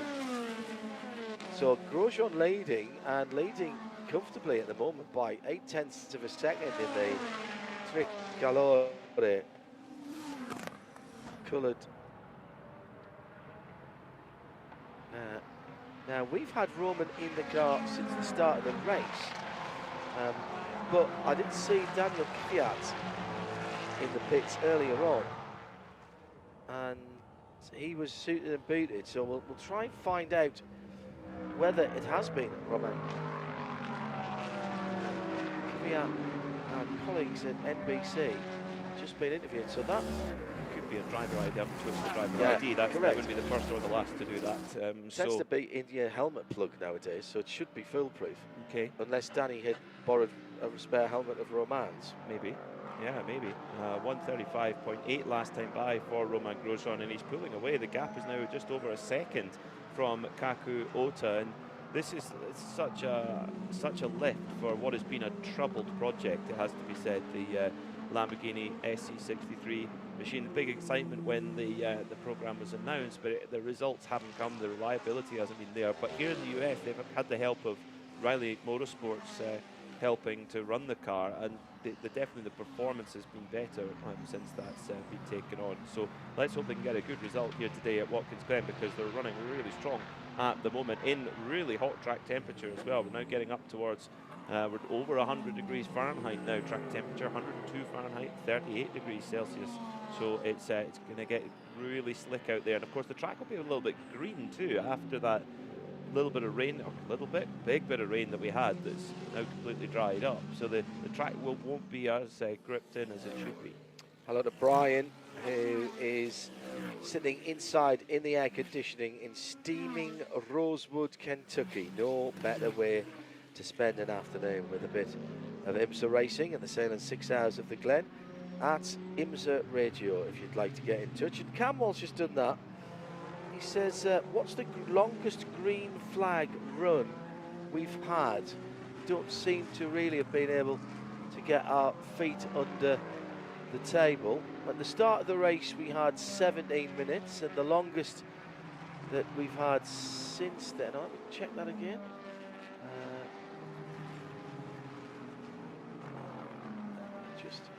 I've completely missed that one out. So that started at 17:10, 17:41. So that was 31 minutes there and 26 minutes there. So 31 minutes is the answer to the question. 31 minutes and 19 seconds, and that was from the start of the race. The computer is predicting 160 laps. So with 63 down, we've got 97 to go. But that will change depending on what happens out on the circuit. But we're still showing Romain Grosjean leading this motor race. And in the classes, Peter. Kaku Ota is responding though big time on that last lap. 137.4 last time by for Grosjean, 136.5 for Ota. So Ota much quicker than not only Grosjean ahead of him, but Philippe Eng behind him. So the gap actually is Ota is now just under 3.5 seconds ahead of Eng in third, and right on the tail of Grosjean for the lead of this motor race. Battles going on in the GT categories as well.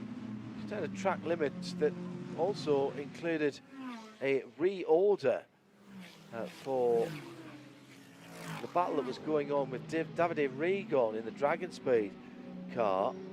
So I don't know if you could just confirm that in my ears again. Was that the number 1 Neil Verhagen car, the Paul Miller Racing car that has to go back behind the 81, or was it the 48? Paul Miller Racing car. It's there at either side of him at the moment. 48, thank you. Max Hesse, former BMW junior driver. Used to live at the Nürburgring, as they all do. Talked about that earlier on. Thank you very much to Aaron, who's keeping an eye on that. So that was a redress, a track limits violation and gaining an advantage. So for turn 8, turn 10 and turn 1 are the places that people tend to be getting pinged on. Now the traffic starting, and the lap times tumble away. The traffic started now. We'll see if Romain Grosjean can hang on to the lead at the top of the field in the GTP category. So it's number 8 Tower Motorsport leading the way in LMP2 from Dane Cameron in for AO Racing. Then it's got a good run from Pratt Miller Motorsport with this LMP2 program. Car number 73.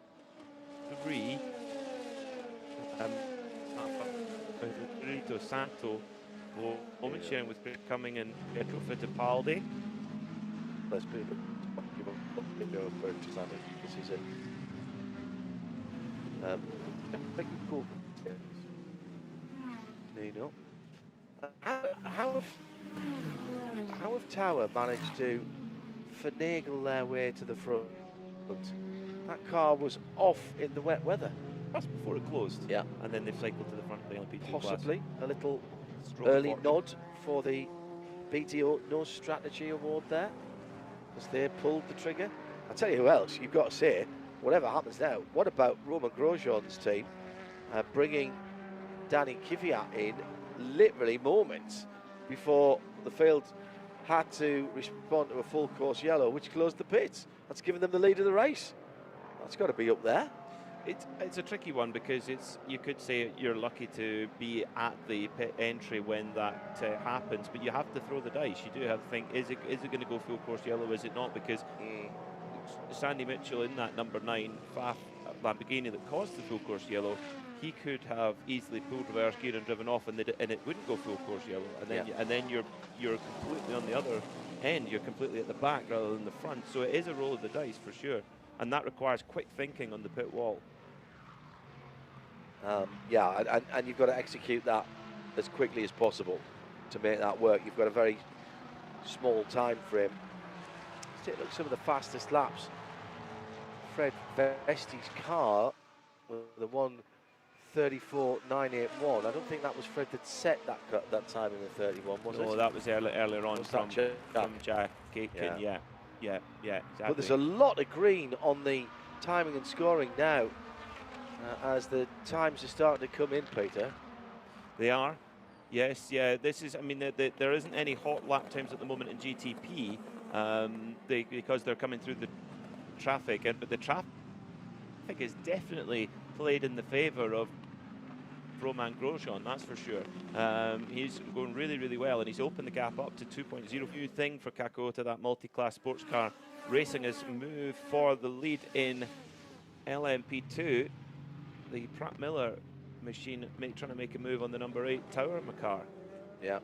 Oh, and Mercedes AMG off in the gravel trap. That is the Lone Star Mercedes. It is the Lone Star. With the Mustang sampling Porsche. Oh no! And this will surely be another full course yellow. And it's out. Yeah, that was at turn 8, just over the top of the rise. And they've gone off to driver's left there. Huge. Took me a moment to work out which of the prototypes it was. There was a huge pall of dust there. Turn 8 again. It's been a bit of an action area. Yeah, it has Always has been down through the years. Whilst we pack up behind the safety car, this is a perfect time to join Diana Binks down in the pit lane. Diana, that was excellent timing. Thank you very much. Who are you with? I'm with Ben Barnicoat from Vassar team, the number 14. Welcome back. Vassar Sullivan Racing. Yes, exactly. Welcome back, Ben. How are you? Yeah, good. Big smile on my face. It was really fun to be back. Well, it was great to see you back. I know you've missed a few races. What were you feeling when you got behind the wheel again? Well, when I first got behind the wheel was when it was in the middle of the rain, and I was like, oh, what a welcome back this is. A bit of a baptism of fire. I initially had a really good restart, and then got a bit caught up in turn 1, and there were cars flying down either side of me. So it was eye-opening, the first bit, and then the team made a fantastic call for us to pit slicks just before another yellow, and so then I cycled to the lead of the race. And on that restart, Lauren just got me on the restart, but I had a really good fight with him, and pace was good. It was really, really good to be back. It's just been, you know, I've missed it a lot. So yeah, being out there fighting again and in front of so many fans was awesome. And how's the balance and the handling of the car feeling? I know we've gone through different conditions on the circuit, and the circuit is evolving. Yeah, no, you're right. The circuit is evolving, and obviously the rain, that changes things up a lot. It kind of gets rid of all that rubber that's been laid down over the weekend and reset it somewhat. But our Lexus RCF GT3 was handling really well. I think if I could have had a little bit more straight line speed just to hold Lauren off, I probably would have been able to gap him just because the car felt that good. So we still need to dial in the tyre pressures a little bit. Obviously it's a bit hotter today than it has been previous days, but we're looking good. I think if we can get track position, we'll have a shot at this. This circuit provides everything for a driver and the team. Is it one that you relish when you come here? It's one of those that you relish, but you're also pretty anxious about, because as you see, anything could happen. It always throws something very sort of left field at you. So, you know, you need everything here. You need a fast car, great team, but also some luck. So let's hope that's with us for the rest of the race. Great. Thank you very much, Ben. Great to see you back. Yeah, recovering from a cycling accident as we try and pick the bones out of what happened between the Mustang sampling Porsche and the Lone Star AMG. It was coming over the top of the rise. It's just before turn 8, so along the sole of the boot towards the towards the toe. Yeah, unfortunately. So yeah, just that the heel. Sorry, there was Nico Pino in the Mustang sampling car there, trying to make its way through a gap that just closed quickly. And the thing is, with multiple prototypes going through at once, it's difficult for the GT drivers to know if it's one car they're letting through or two. And fair point. Just and there is also big closing speed there. You know, a GTP car will be doing 160 miles an hour when they hit the brakes there. GTD car will only be doing 135, so that creates a difference in how. Also, the GTDs can brake a bit later sometimes, so that closing speed is exacerbated by the fact that the car that you expected to brake in front of you doesn't. Oh, and then it does, but by that time you've already got alongside him. And Tom Sargent had an uncharacteristic incident at turn 9 in the number 120. That is the Wright Motorsport Porsche, the movie Porsche, as it's known. Demands all kinds of waivers now. Yes. No blue M&Ms anywhere. No. Yeah, unfortunately, in that Lone Star number 8, it was Wyatt Brechek who was at the wheel at that point, and doesn't look like either car is going to be in for a good result. The attrition rate has been high here today, and not that was the majority of it. It hasn't just been that's been the difference. They're in full dry conditions.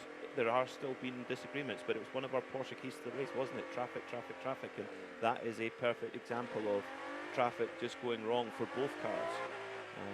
Because the result is that this race, effectively race over, whether they get repaired or not, the result is compromised. Gone. Yeah.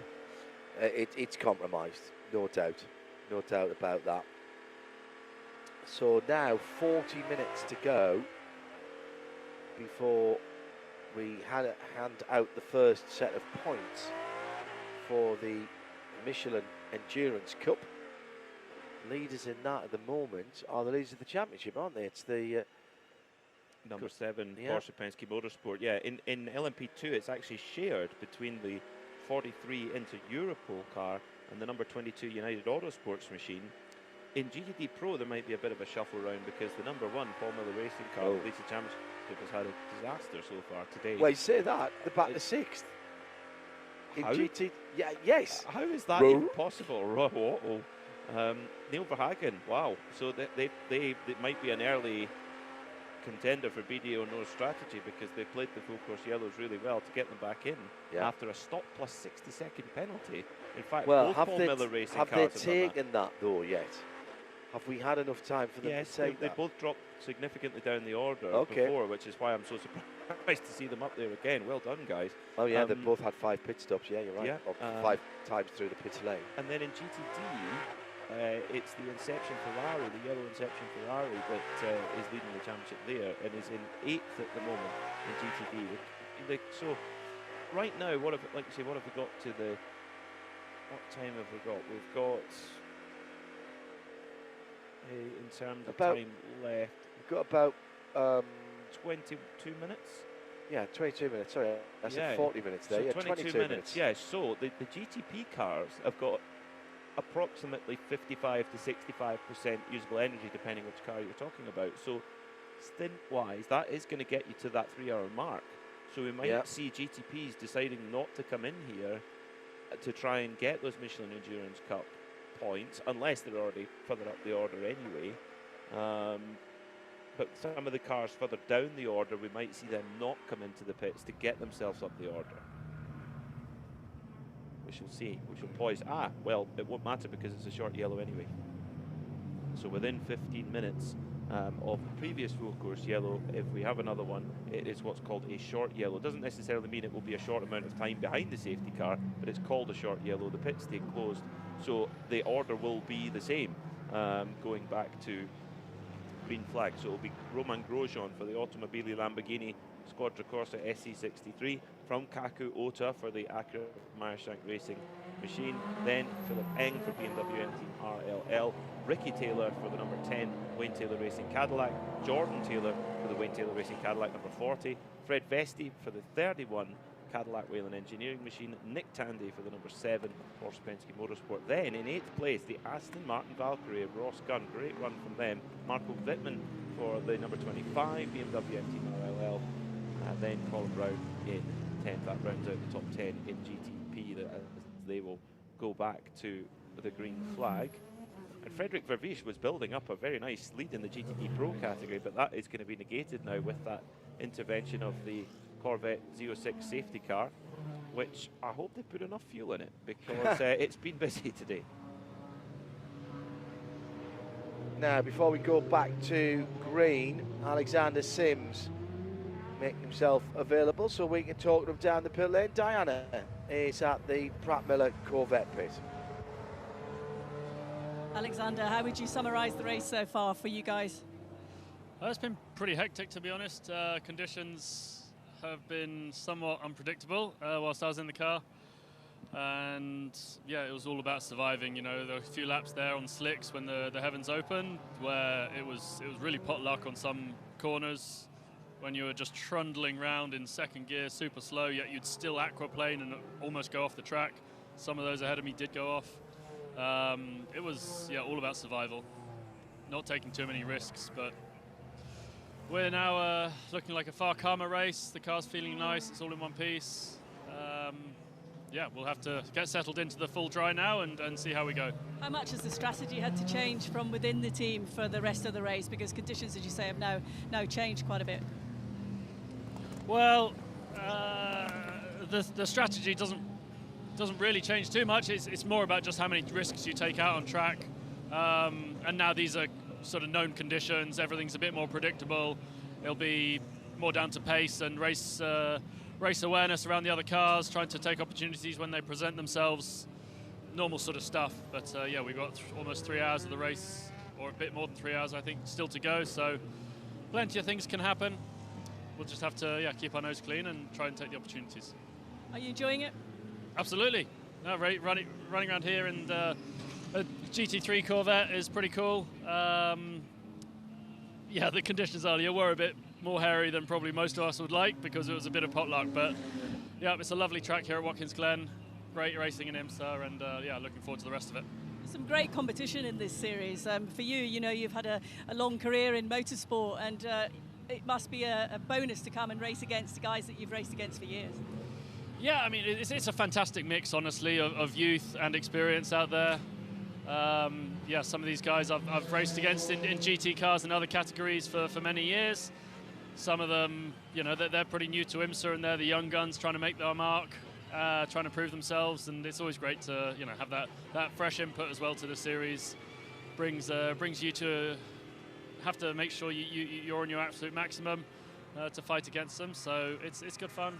I think IMSA's like one of the most favourite championships in the world, because it's just a great mix of racing, great rule set, lots of strategy. It's fantastic. And as a racing driver, what is it about motorsport that makes you keep wanting to do it? Well, I mean, the adrenaline rush that you get, honestly, as you go through all the different situations in a race weekend, it's tough to compare to everyday life, I've got to be honest. I've got 3 kids at home and a fantastic wife, and there are plenty of challenges in I would say everyday life, bringing up kids and doing all the normal things. But in terms of a personal rush that you get, they don't really come close. The school runs are never quite the same compared to driving around Watkins Glen in a Corvette. But it's an absolute privilege, honestly, to be able to do what we do, to come here, do a professional sport, earn good money, and enjoy oneself. It's awesome. And it's great seeing you here. Thank you very much. Thank you very much. Great to hear that. Great questions from Diana Beeks there, as we have time behind our 4th safety car of the Sahlen 6 hours of the Glen.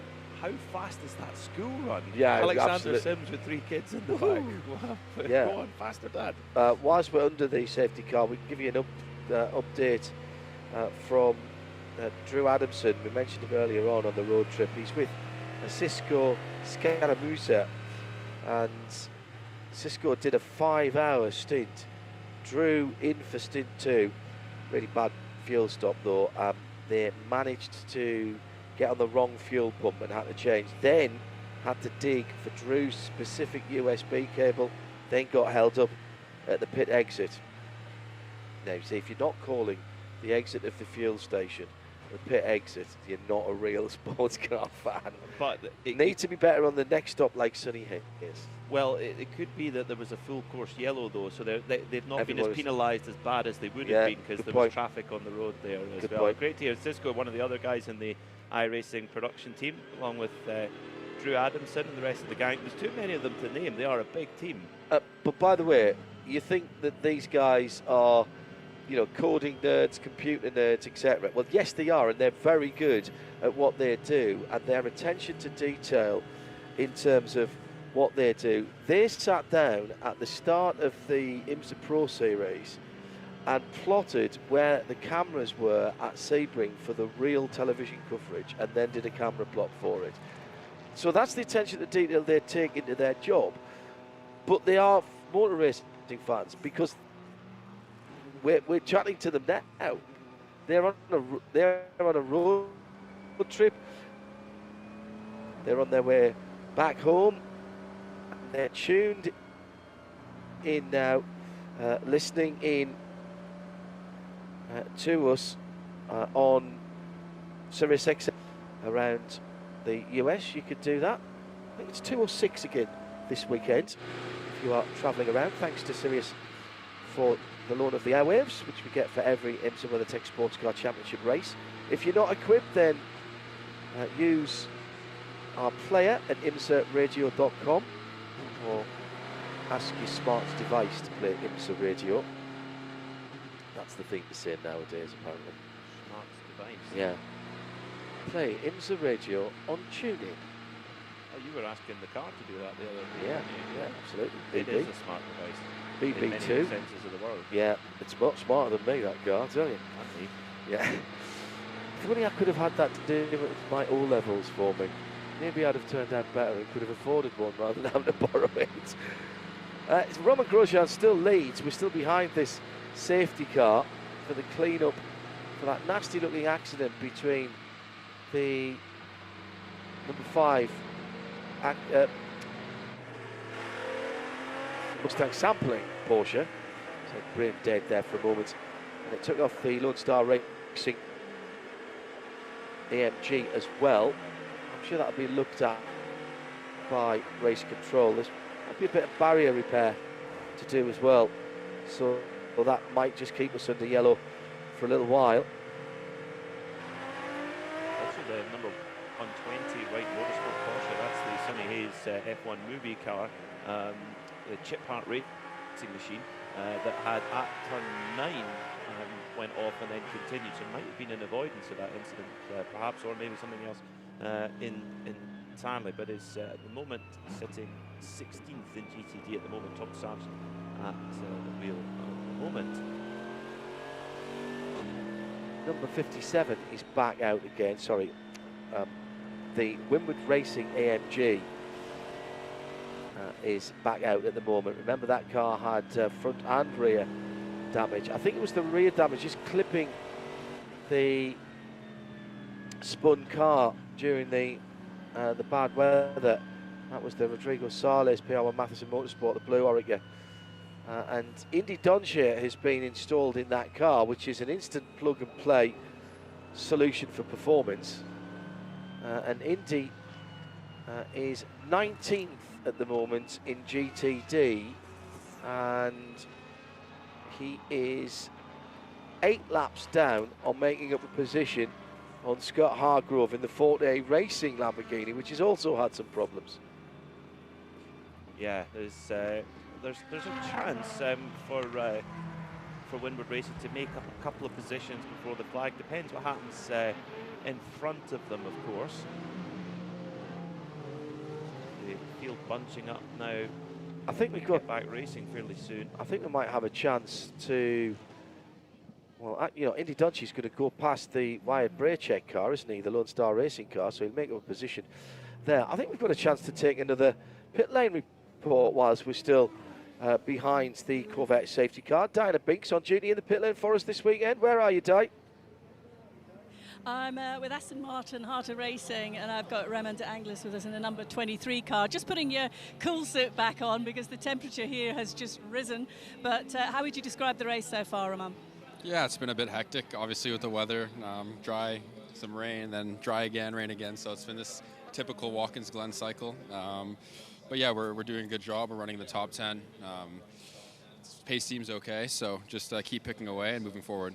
What were you learning when you were behind the wheel earlier on, and what information can you give back to the team? Yeah, I mean, it's honestly hard the stints I was in with wet tires and dry and the track drying. Didn't really feel like I ever really got into a rhythm. So yeah, first running for me really in this car in the wet. So all the knowledge that I gained there is definitely very important, but looking forward to getting back in shortly.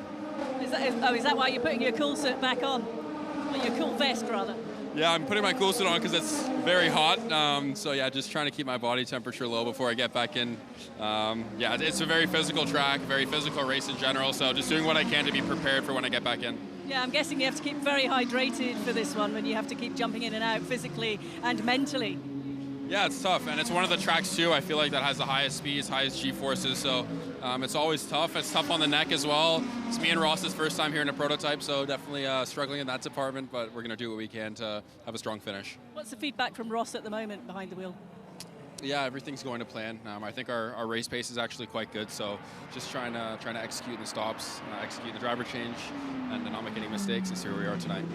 Thank you. Thanks.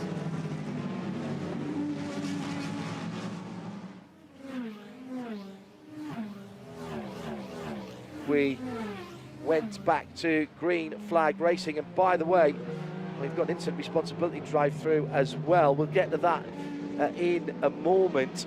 Also the 120, that is the Wright Motorsport Porsche. That was a tyre that was without crew, and that'll be a drive-through for there. The incident responsibility was for the number 80. Now, what was that incident? That was the incident with the Mustang sampling. Oh, Porsche. of course. So yes. So that didn't take very long No, well for done. race control to make quick action on that. I mean, it was fairly inconsequential for both of those cars to race over for them. So Aston Martin then onto the pit lane. And Arjuna is there. Oh, Aston Martin number 27 spinning for Heart of Racing. Arjuna, what do you have? It's the 19 GTD Van der Stur entry here for the endurance rounds. That's getting a front, I think it was a front splitter change. They've just been able to clip the front hood. They're going to put the tires back on the car, but they have lost a lap, John. They came in just before the green flag, and the GTD field is sprinting by them right now. Another update as the Van der Stur racing car gets ready to roll. The 120 Wright machine trundles down pit lane. We do like a bit of trundling. So the Aston number 27 was spinning in sympathy maybe with Alessandro Paguidi, the AF Corsa 296 GT3, in a sort of battle at the bottom end of the top 10, to be honest. So coming through there, Alessandro just getting back up to speed in the red car with the stars and stripes on the roof. Romain Grosjean still leads by 0.6 of a second for Lamborghini. He's coming onto the start-finish line now. The SC63 then leading laps in the Sahlen's 6 hours of the Glen. What a story this is already. Daniel Kvyat was a damn rag when he got out of that car at the previous pit stop. 0.3 of a second now as Kakuota, the highly rated, just as I was about to say it, the highly rated Japanese driver with Honda in the Acura that is run by HRC in second place, and the plaid Lamborghini, I'm afraid, has come to a halt behind one of its sponsor signs. Nice, that's a nice bit of parking there. Good parking at least there. That's one crumb of comfort for Sandy Mitchell for Pfaff Motorsport. His dream debut turning into a bit of a nightmare, unfortunately. Seems like some sort of mechanical problem for that Lamborghini. Now, We've just had a short full course yellow when the pits don't open, so that means now we have a full length full course yellow, which means the pits will open, so the whole field will pack up together. Then the prototypes will get their opportunity to come into the pits if they want, and then the following lap the GT cars get their opportunity to come into the pits if they want. Now we're getting very close to a waypoint though for Michelin Endurance Cup points, so this could very much play a factor here. There's less than 5 minutes left before we hit that 3 hour to go mark, so this could be a real decision maker for some of the teams to see what they're going to do. Well, I think you stay out. Whatever, hang on a second. When was the last full course yellow? It's a full length full course yellow now. Right, okay. So they will open the pits eventually.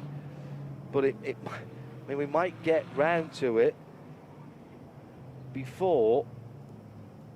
It's the first lap completed after 3 hours. So that's what we've got to be looking at. And that's 4 minutes and 19 seconds away. The Corvette barely had time to get back into the pit lane and get parked up. No, there wasn't. We've spent a lot of time behind full course yellow, haven't we? But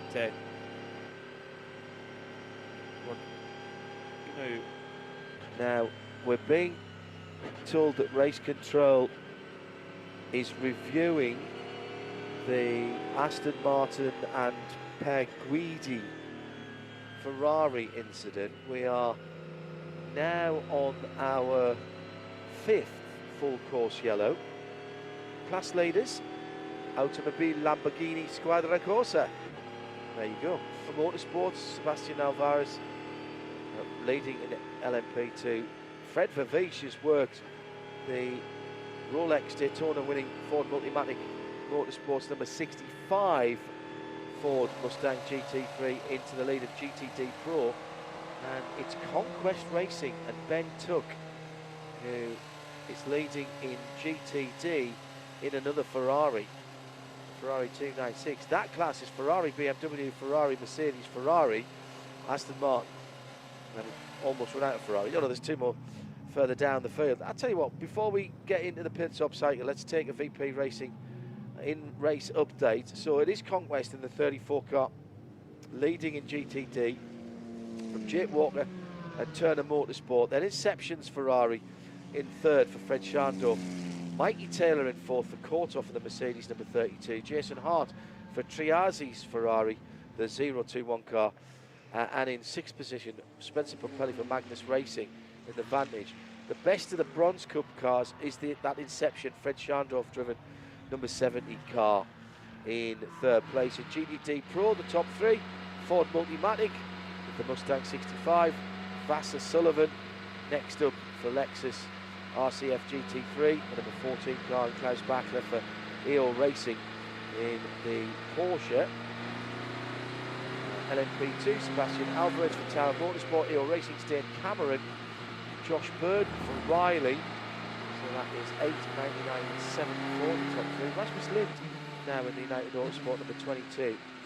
And at the top, say it again, it is the Lamborghini SC63 behind the safety car, ahead of the number 93, the red, white and black Kaku Auto driven Acura ARX5, and Philip Eng now for BMW heading into the pit lane. Let's pick up some reports from our pit lane reporters down there, and I don't really mind who wants to go first. Let's go to Diana. I'm with Pratt Miller Motorsports. The number 73, Chris Cumming, is here with me in the garage area. Chris, just waiting for the LMP2 to come in here. That looks like just fuel and tyres going on at the moment. Yeah, Manuel's having a great stint so far. The first hour and a half was there was a lot of stuff going on. It was our strategy was just to stay clean and try and avoid mishaps, which we did, and kind of brought it in 5th. And Manuel had it all the way up to 1st, and so by sort of the end of his first run, so he's doing a fantastic job. So it looks like we got a 13 stop now, and see where we settle out. What are the characteristics of the LMP2 car around this Watkins Glen circuit? Well, I mean, it's a great car to drive here because there's so many fast corners and a lot of them even have a little bit of banking. So you really feel you can really maximize the potential of the P2 car here. Are you satisfied with your performance for the team today? Yeah, I am. I wasn't super happy with qualifying yesterday, but you know, managed to pick up 4 spots during my stint. So and brought the car back the way I got it. So that's my job done. What were you not happy about in qualifying? Well, I think we trimmed the car out a little bit much, and it was a bit hard to put the absolute pace together for over a single lap. I think we're a little slow in sector 2. We have good top speed, so which is making it raceable, and that was the strategy we went for, and we've been able to make some passes, you know, down into the bus stop. So I think it's paying off in the race, but it was a little tough for qualifying. As a driver, how challenging is this circuit? Because it appears to have everything. It does have a lot. You know, there are a lot of high-speed corners with some banking, like I said, and then there are also some very, very low grip corners, like turn 9, that are the complete opposite. And then chicanes like the bus stop are always challenging in any series, so that just adds to it. Enjoying it though, Chris? Oh, of course, yeah. Sorry. Thank you very much. We'll go to Arjuna in a moment when he gets the GTD cars in. Danny Kvyat back in the Lamborghini. Roman Grosjean has put a bit of effort in there as well. The opening driver. Let's get to Arjuna as the pits are open now for the GTD Pros and the GTDs. There were lots of driver changes, John, in that GTB class as well.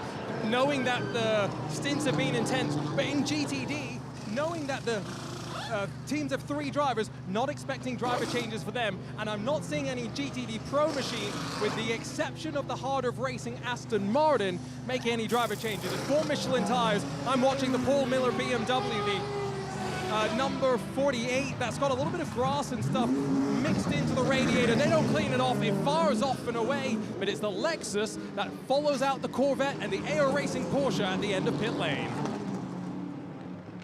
And what we're seeing really, Peter Mackay, here in the Full Performance Global Broadcast Centre, and what our pit lane reporters are telling us, is effectively for these mid-race points for the Michelin Endurance Cup, that's just been a pit stop competition.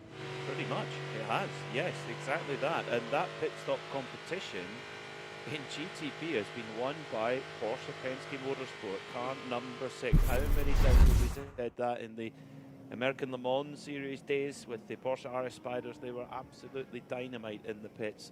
Actually they found basically a trick with the height of the fuel hose, which was free at the time. It's now mandated. You see it all the time in IMSA now, but that was something that they found to get a faster pit stop. They even looked at the flow, the diagrams in the flow. They had a clear tank that they saw the way that the fuel went into the tank. So, you know, they've always been looking for that extra detail of Porsche Penske Motorsport. The number 10 Ray Taylor Racing Cadillac got up into second in that one. Kuota in the former front-running cars, it's in third, so it was gone from second to third. Jordan Taylor sits in fourth, and Philip Heng rounds at the top 5. But Matt Campbell has got way less energy in the tank, so he's basically short-filled. Now, this is a disaster for Aaron Telitz, who got out third for Vassar Sullivan Racing. They did not get one of the wheels and Michelin tyres on that car, and he was limping back to the pits, but it's parted company, and now he's come through the 5 to 9. That's not a time of day, it's the cutout, and therefore he'll lose that lap as well, and well, he might not even get that car back to pit lane. That's I don't know whether it was a bit of finger trouble or an issue with the equipment. That's terrible. That's gutting, because that Lexus RCF is such a strong package around here at Watkins Glen. In 2023, they actually did the double of the GTD and GTD Pro categories here at the Sahlen 6 Hours of the Glen. So just the tiniest mistake in pit lane, and that's enough to ruin a race. Just like a tiny mistake from a driver is enough to ruin a race. Yeah, tyre parting company with the car as he came out of the inner loop in the outer loop. They'll have to put another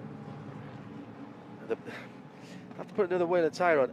The problem is that he's not doing any good to the underneath of the car, and also to probably not too much to the diff. Right, we are just over the halfway, so time for our Pilotti mid-race recap for the Sahlen 6 Hours of the Glen. 80 laps completed, and as we came out of that pit stop challenge, effectively, it was Matt Campbell in the number 6 GTP for Porsche Penske Motorsport, the 963 car that was leading. We are on our 6th intervention of the safety car, 27 laps in total, and cars out of the race 0. I think actually there's one. I think there's just one official retirement, actually, and 45. That was the Wayne Taylor Racing number 45. So that's your Pilotti mid-race update, and I don't think that Lexus is coming back. So whilst, no, it's going to need a hand. It's going to need a helping tow up or lift. So whilst that's the case, let's go back down to the pit lane and to Diana Binks. And with Gradient Racing, Joey Hand has just jumped out of the number 66. He sends his regards, by the way, up to the commentary box. How are you doing, Joey? I'm good. All good here. I didn't actually just jump out. I was doing driver helper duty. I saw you, so I thought you had just jumped out. My apologies. Yeah, no, but it's going good. Tatiana's in there. Till had a good stint. I mean, the car looks like it's pretty good. We had some damage coming to pit lane with Till, so we had to change a nose, but we stayed in the lead lap, so that was a bonus. And honestly, I think the car's about as good as it's been all weekend for Tatiana, so she's pretty happy. I mean, it's always good, you know, our team cars, if you will, the Fords in the Pro class are doing really well, so that makes me feel good about the potential of the car when I get in. So this yellow worked out pretty good. Tatiana will do another stint here, and I'll finish the last couple hours. Yeah, she's doing a really good job, isn't she? Yeah, I mean, in this race, you could see it. It's, you know, things happen. A lot of things happen. It's pretty normal here. Not even just talking about the rain, but just incidents. And so we're moving up the ladder by staying clean. So that's what it's all about, you know.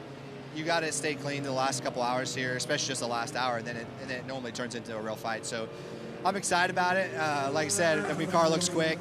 Our other Fords in the Pro class look quick, so that's always a good sign. And great crowd here today. It's always great to race here at Watkins Glen in front of these fans. I hope everybody's enjoying the show. I mean, it's hard not to enjoy these Mustangs driving around, making some beautiful sounds, sounding like America.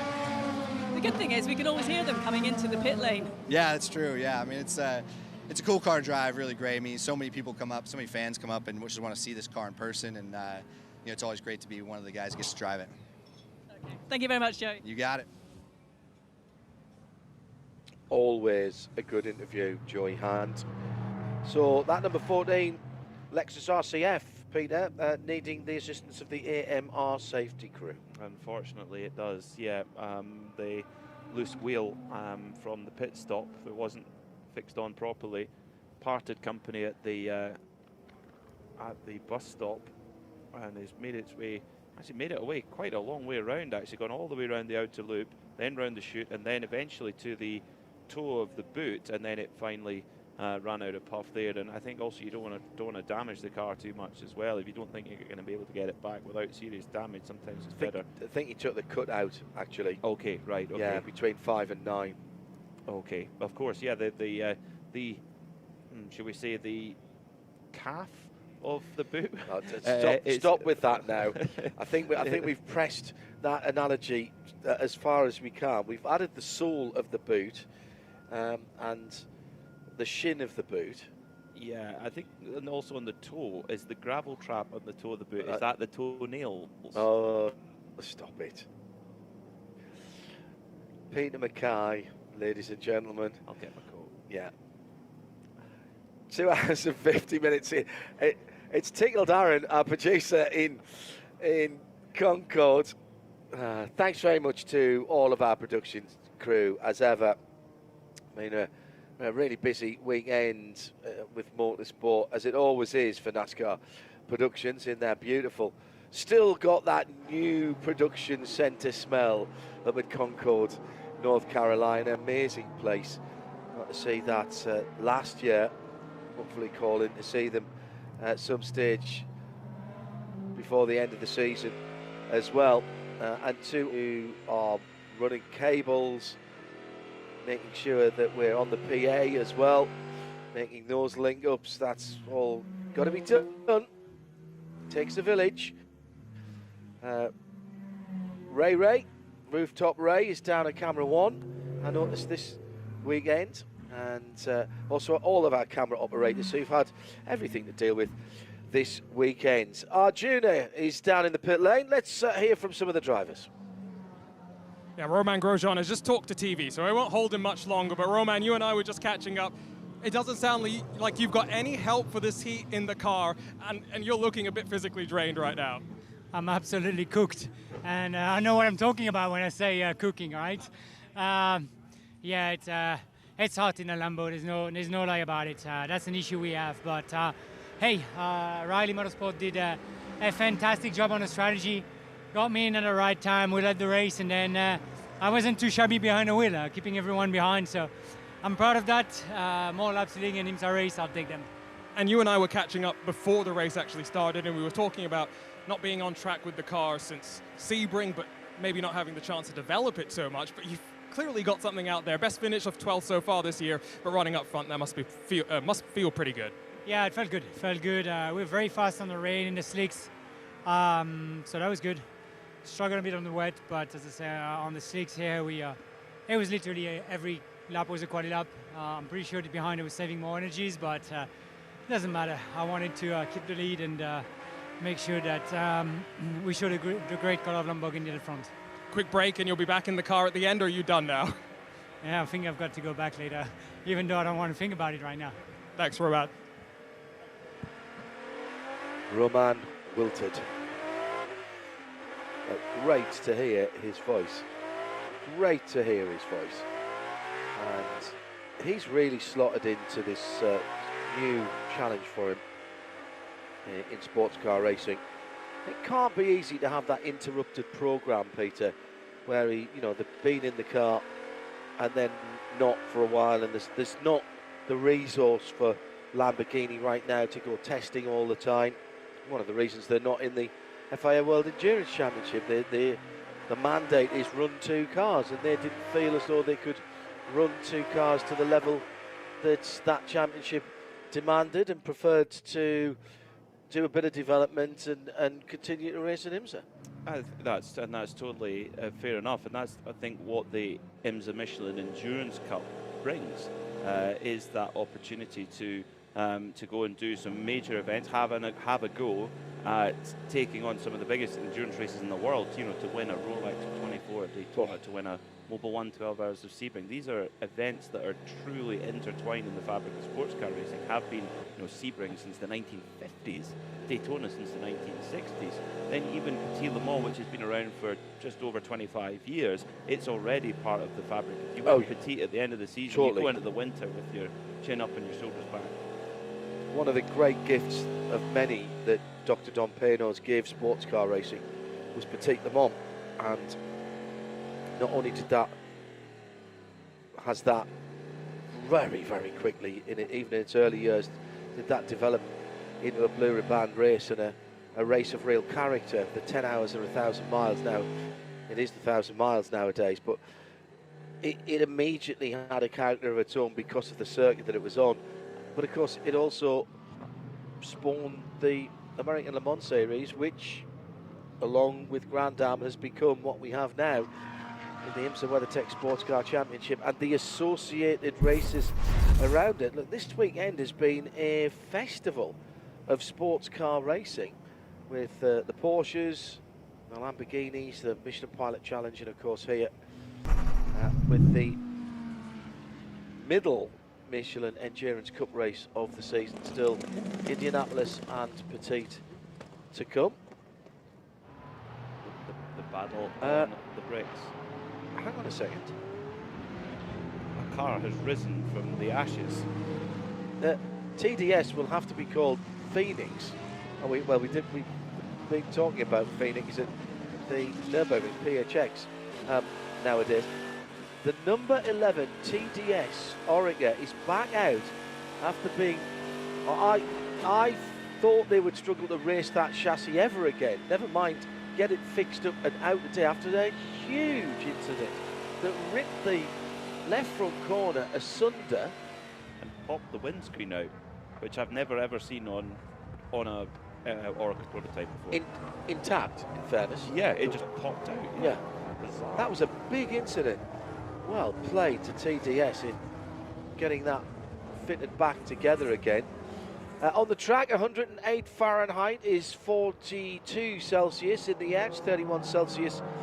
That's 88 Fahrenheit. It's a beautiful afternoon here at Watkins Glen, and we're about to go racing again. It'll be Matt Campbell, the affable Australian, who leads them to the line. The green flag is in the air. Philippe Albuquerque is in second, with Nick Yellerly now behind the wheel of the number 93 Acura, the HRC red, white and black coloured car. And it's a clean restart as the Aston screams there. You just can't miss that. It's Roman De Angelis back in that car in 10th position overall. At the front, Porsche, Cadillac, Acura, Cadillac, BMW, Porsche, Acura. Lamborghini's dropped down to 9th position with Danny Kvyat behind the wheel after that pit stop. Switch around there with Matt Campbell absolutely defenceless going up towards the bus stop, and it now is Philippe Albuquerque who leads for Wayne Taylor Racing number 10. That is something we've said Nick Yellerly's gone through as well. So many times over the years we said, you know, number 10 Wayne Taylor Racing car leads, but it has not been the case this season. They have had a hard season. Is this the day where they get back to winning ways, the Wayne Taylor crew, as they hit the front? It was Nick Tandy, wasn't it, earlier on in interview, who said we haven't got the outright pace. And my goodness, you know, sometimes you take what drivers and team personnel say with a pinch of salt, but Matt Campbell had Nick Yellerly and Philippe Albuquerque go through there long before they got into any braking area. Yeah, and that's just pure straight line speed, which Porsche don't seem to have here this weekend at Watkins Glen. And just an update on the incident we saw between the 21 Ferrari and the 27 Aston in GTD. That is inconclusive after that review, so no penalty either way. Meanwhile, in GTD Pro, Klaus Bachler trying to hold off the number 3 of the Corvette of Antonio Garcia, and this is the battle for the championship as it stands. GAO Racing from number 3 Corvette. Improper weight by procedure for the AMG of Winwood Racing. Now they're many laps down, but that will be a stop at 3 minutes 36. So that is a multiplier of time gained. By the way, I think I got it wrong earlier on. Not be the first time that I have. Thank you to Rob Lomas up in London. He said the Patina Bomb was originally 1,000 miles with it all 10 hours. And of course, the TV companies never knew when the end was. So it has been changed to 10 hours. First few, I think we didn't get the 10 hours for the first 2 or 3 of them, to be honest. But it is 10 hours of Patina Bomb now. So Albuquerque by 3/4 of a second. From Nick Yellerly and Matt Campbell and Jordan Taylor and Philip Eng and Tom Blomqvist and Nick Tandy and Earl Bamber and Danny Kvyat and Roman De Angelis and Marco Wittmann and Jimmy Bruni. And that's the 12 cars in line at the front of the GTP field, and that And it's not exactly a decent soccer team, but it's a good lineup of drivers. It's a good starting lineup, I'd say.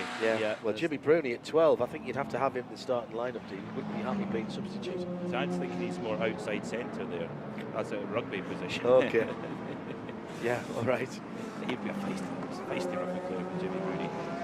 Sebastian Alvarez for Tower Motorsport has just reset the LMP2 fastest lap of the race on a 1:37.328. There's a few of the P2 cars going a bit quicker now. Rasmus Lind has gone quicker than the 22 has before for United Autosport. That's a 37.3, and also a 37.6 for Josh Burden in the Riley.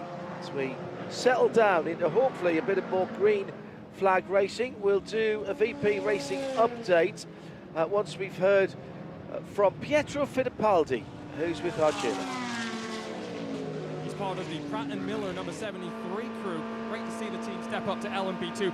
Now, Pietro hasn't been into the car just yet, so he's looking quite fresh compared to some of the other drivers. When are you expecting to get behind the wheel? Yeah, probably in the next 30-40 minutes or so. Chris and Manuel have been doing a fantastic job, the team as well, with the strategy and pit stops. And, you know, we're running in second. Manuel went for an overtake for the lead and had to go wide to avoid a bit of contact there. There was some aggressive moves up front. But we lost a few places, but he's recovering again. And the car is very strong. He's doing a really mega job. Chris as well in such tough conditions. Now it's super hot and trying to stay cool before I get in the car. That's obviously the big talking point, but how long do you expect to stay behind the wheel of the car? Do you have a cool suit? Do you have AC to try and keep you a little bit cool behind the wheel? Man, there's almost no AC in the car, so you're just sweating. I'm actually preparing my water bottle that they'll give me when we're doing pit stops. You have 40 seconds, and I usually drink for about 20 seconds. Very cold water. It's the only way that I get my body temp down. In terms of the balance of the car, obviously Pratt & Miller, new to this LMP2 class, but it's building up. Sebring and Daytona are all about getting that experience under your belt, and you've returned to Sebring with plenty of speed. Yeah, we did have a lot of testing after Sebring to get the car ready, and I feel like we're in a good window. Now it's just race hard to the end. Thank you, Pietro.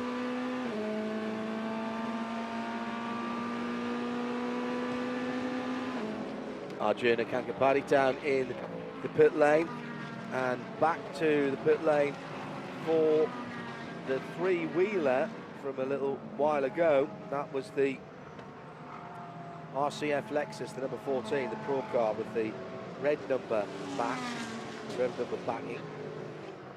I think Jakobsen's just done the fastest LMP2 lap, 1:37.0. He is with a shout there. That car, albeit down in 9th, still on the lead lap in class. So there's an LMP2 battle still to be had there. I think we stopped being at the same time last time around for the pit stop. The yellow. And then there's no typical LMP2. It's pure racing. Strategic call to worry about exactly there. Start being reviewed, that's standard operational procedure. Lead Albuquerque then by 3/4 of a second to Nick Yellowly.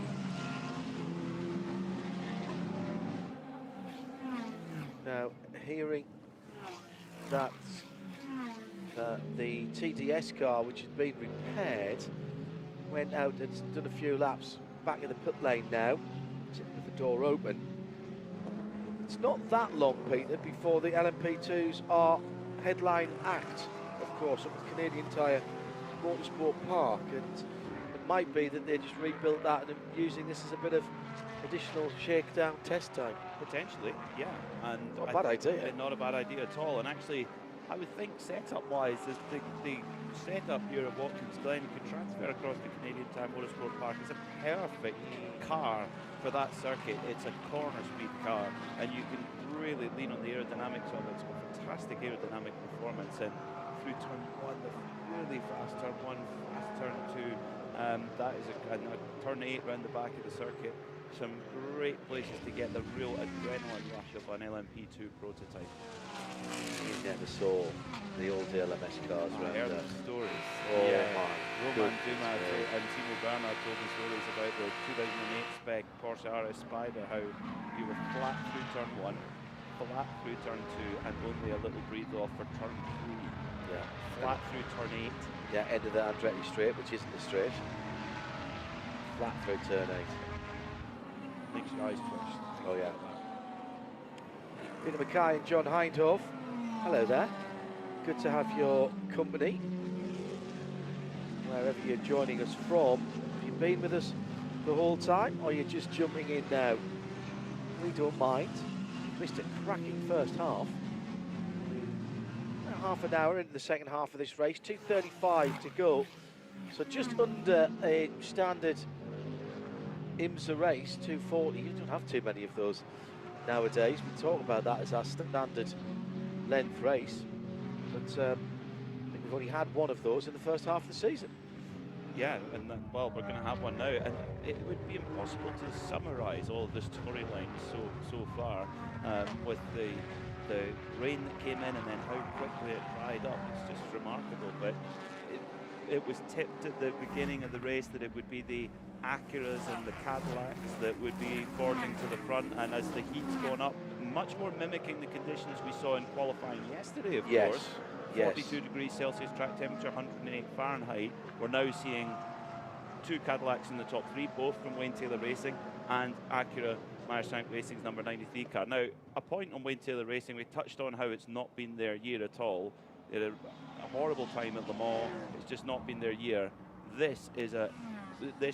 These results here at Watkins Glen are so important to that crew. To get a podium or potentially a win here today would be enormous for I wouldn't say the morale, I would say the momentum of that team to get back into the groove that they know they can have.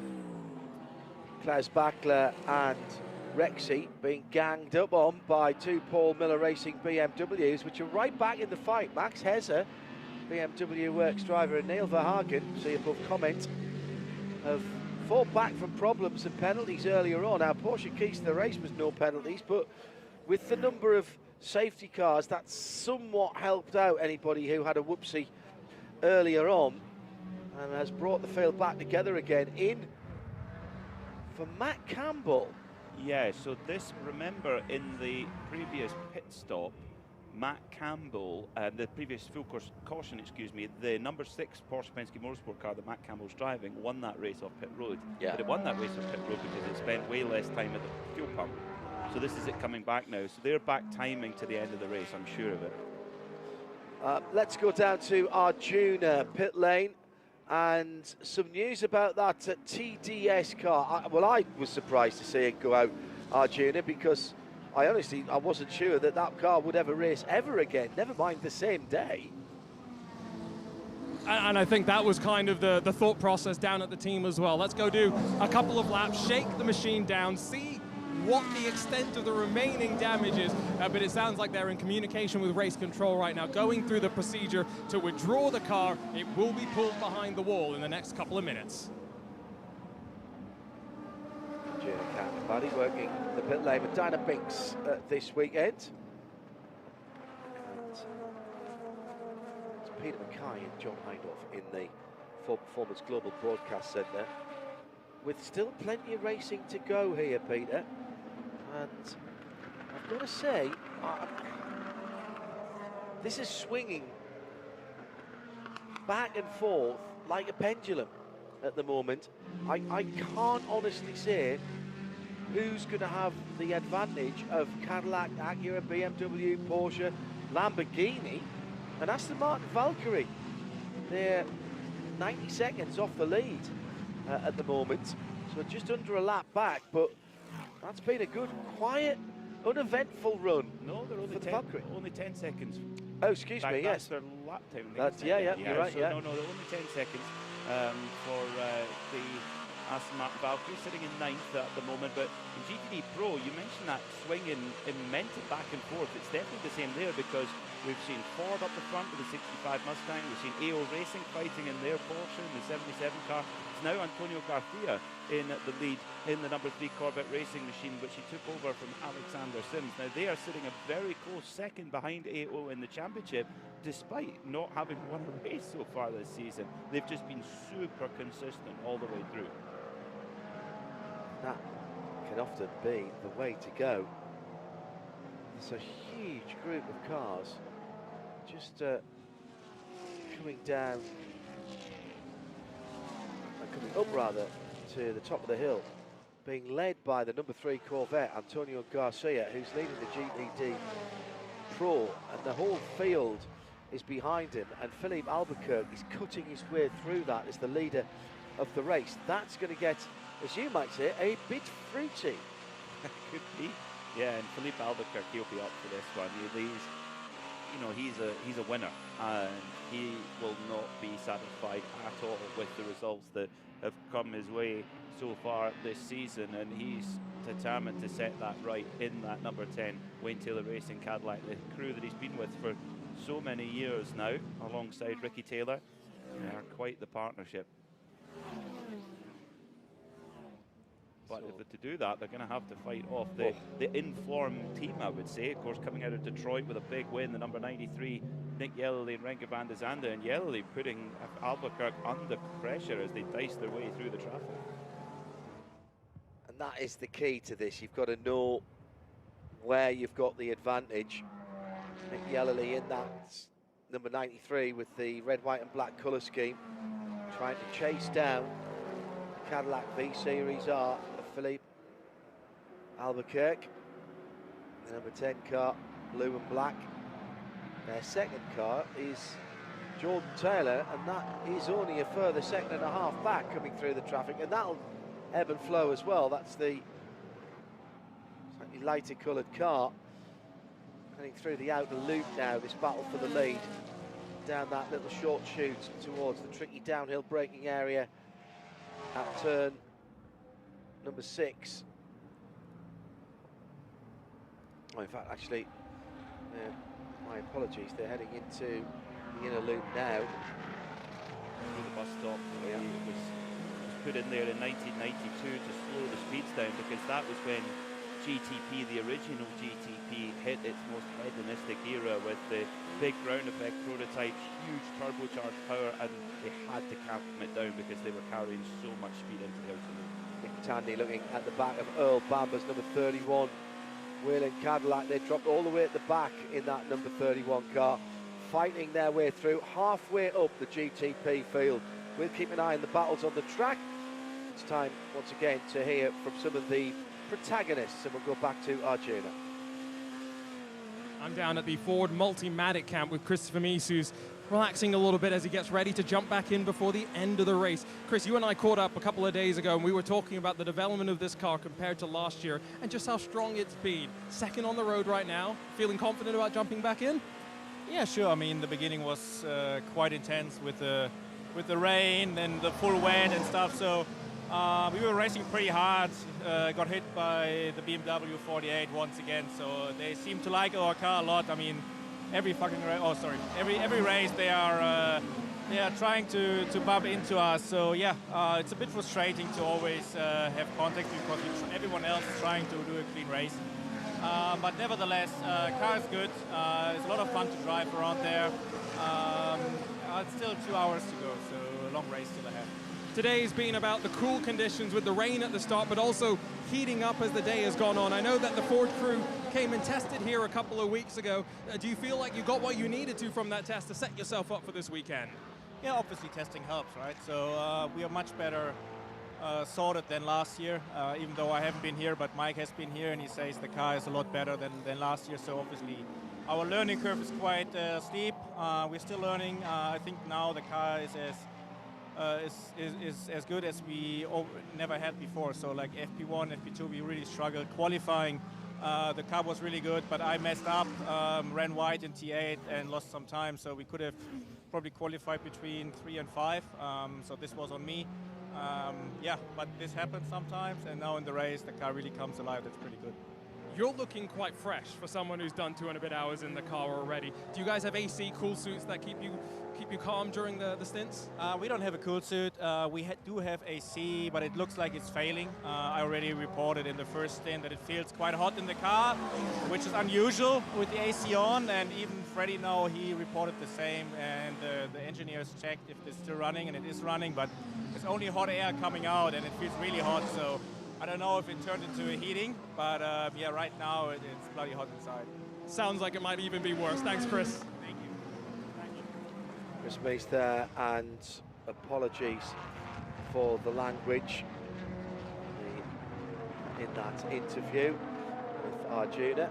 Hello to Joss, enjoying the 6 hours of the Glen from the comfort of the Cadillac V Club Suite. First Brit in here, I think. I'm fairly envious. I'll be cheering on Jack Aiken then. Oh, yes. I would imagine. Who's got British roots. Particularly his dad's from the Greater Glasgow area. James O'Donnell says, I think those are the first laps the Lamborghini SC63 has led in any competition. Some achievement, bearing in mind the issues that they had. Led briefly at Sebring last year. Okay, on the pit stock cycle.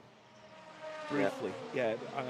But no, it's a great run. And as Romain Grosjean mentioned, he held off the chasing cars, and he was holding them off before the full course yellow. Kind of cut the rhythm a little bit, because he was matching it on pace. And the thing is, yesterday in qualifying, I think we were just blown off our seats just how fast the Acura was and how good the Cadillacs were too. But those are cars that are established cars in the series and are in really, really good form this weekend. So for a car that's and a crew that's only turning up for a handful of rounds a year, it's a great effort by the drivers, Daniel Kvyat and Romain Grosjean. Kvyat back in the car now, running in 8th position.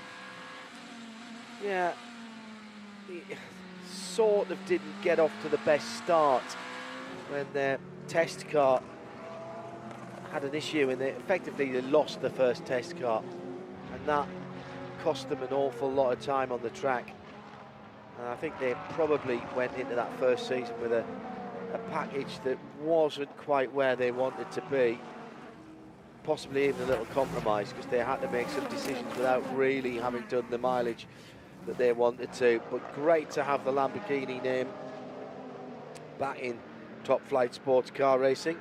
Big move down the inside into turn 1 into Europol, and that was Tom Dillman cutting his way through the traffic. The Era car, who's been pretty busy right now. And I think he went past Johnny Edgar as well in the A0 Racing Spike car. Yes, he did. Yeah, good spot. Dillman on the charge, and he will just be full of confidence right now. Of course, winning LMP2 again. Fantastic stuff from Dillman as a Frenchman to get that win. That's at Le Mans. Yeah, fantastic. That's life-changing. Stand on the top step of the podium at Le Mans on the Sunday as a Frenchman, and hear the Marseillaise being sung, played by the local police band or whatever. But to hear that at the start of the race, and then to stand on the top step of the podium the next day, man, that must be cool. Well, he would have heard the Polish national anthem because the Polish team he was driving for. Yeah, indeed. When he was standing there, yes. But I mean, there's nothing quite like being at Le Mans when the French sing that. It's the last national anthem that is played before the start of the race. Obviously, there's a very well choreographed ceremony for bringing the starting tricolour onto the start-finish straight, which is done by the Army and the Air Force in a pretty spectacular way. I honestly thought that helicopter was going to nosedive every time when it flips its nose down. And it's just a little bow. It is a remarkable control of an extraordinary piece of machinery. Oh yes. Wow. And for the 100th as well, they had a couple of attack helicopters in formation. Yeah, pretty good stuff. And I mean, that gets my blood going, and I'm not French. Final warning for track limits. This is for who, Peter? Number 19. It's the number 19, Rory van der Steur for Van der Steur Aston Martin, and also the number 21, AF Corse of Simon Mann. Both at the moment they are actually running very closely together. They're running in 13th and 14th, so I wonder they're maybe having a bit of a battle and pushing over the edge a little bit, maybe. You're right about Tom Dillman, by the way, in the Europol car. He's carving his way through the GT battles as he's putting a lap on Klaus Bachler in fourth, and Paul Miller Racing's Max Hesser in third. Yeah, he's next up on his target is Mathieu Vaxivière for Dillman. Vaxivière driving for the AF Corse, number 88 team.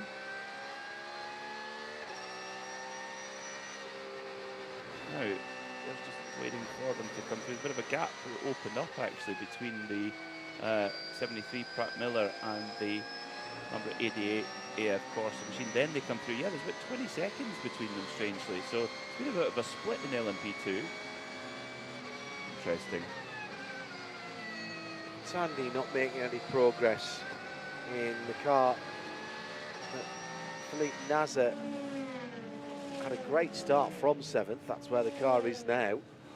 And did he lead the race, Nasser? Yes, Yes, in the changeable conditions he did. Yes, yeah, yes, he he was did. charging. Oh yes, he was imperious then, wasn't he? He drove around the outside with a couple of people.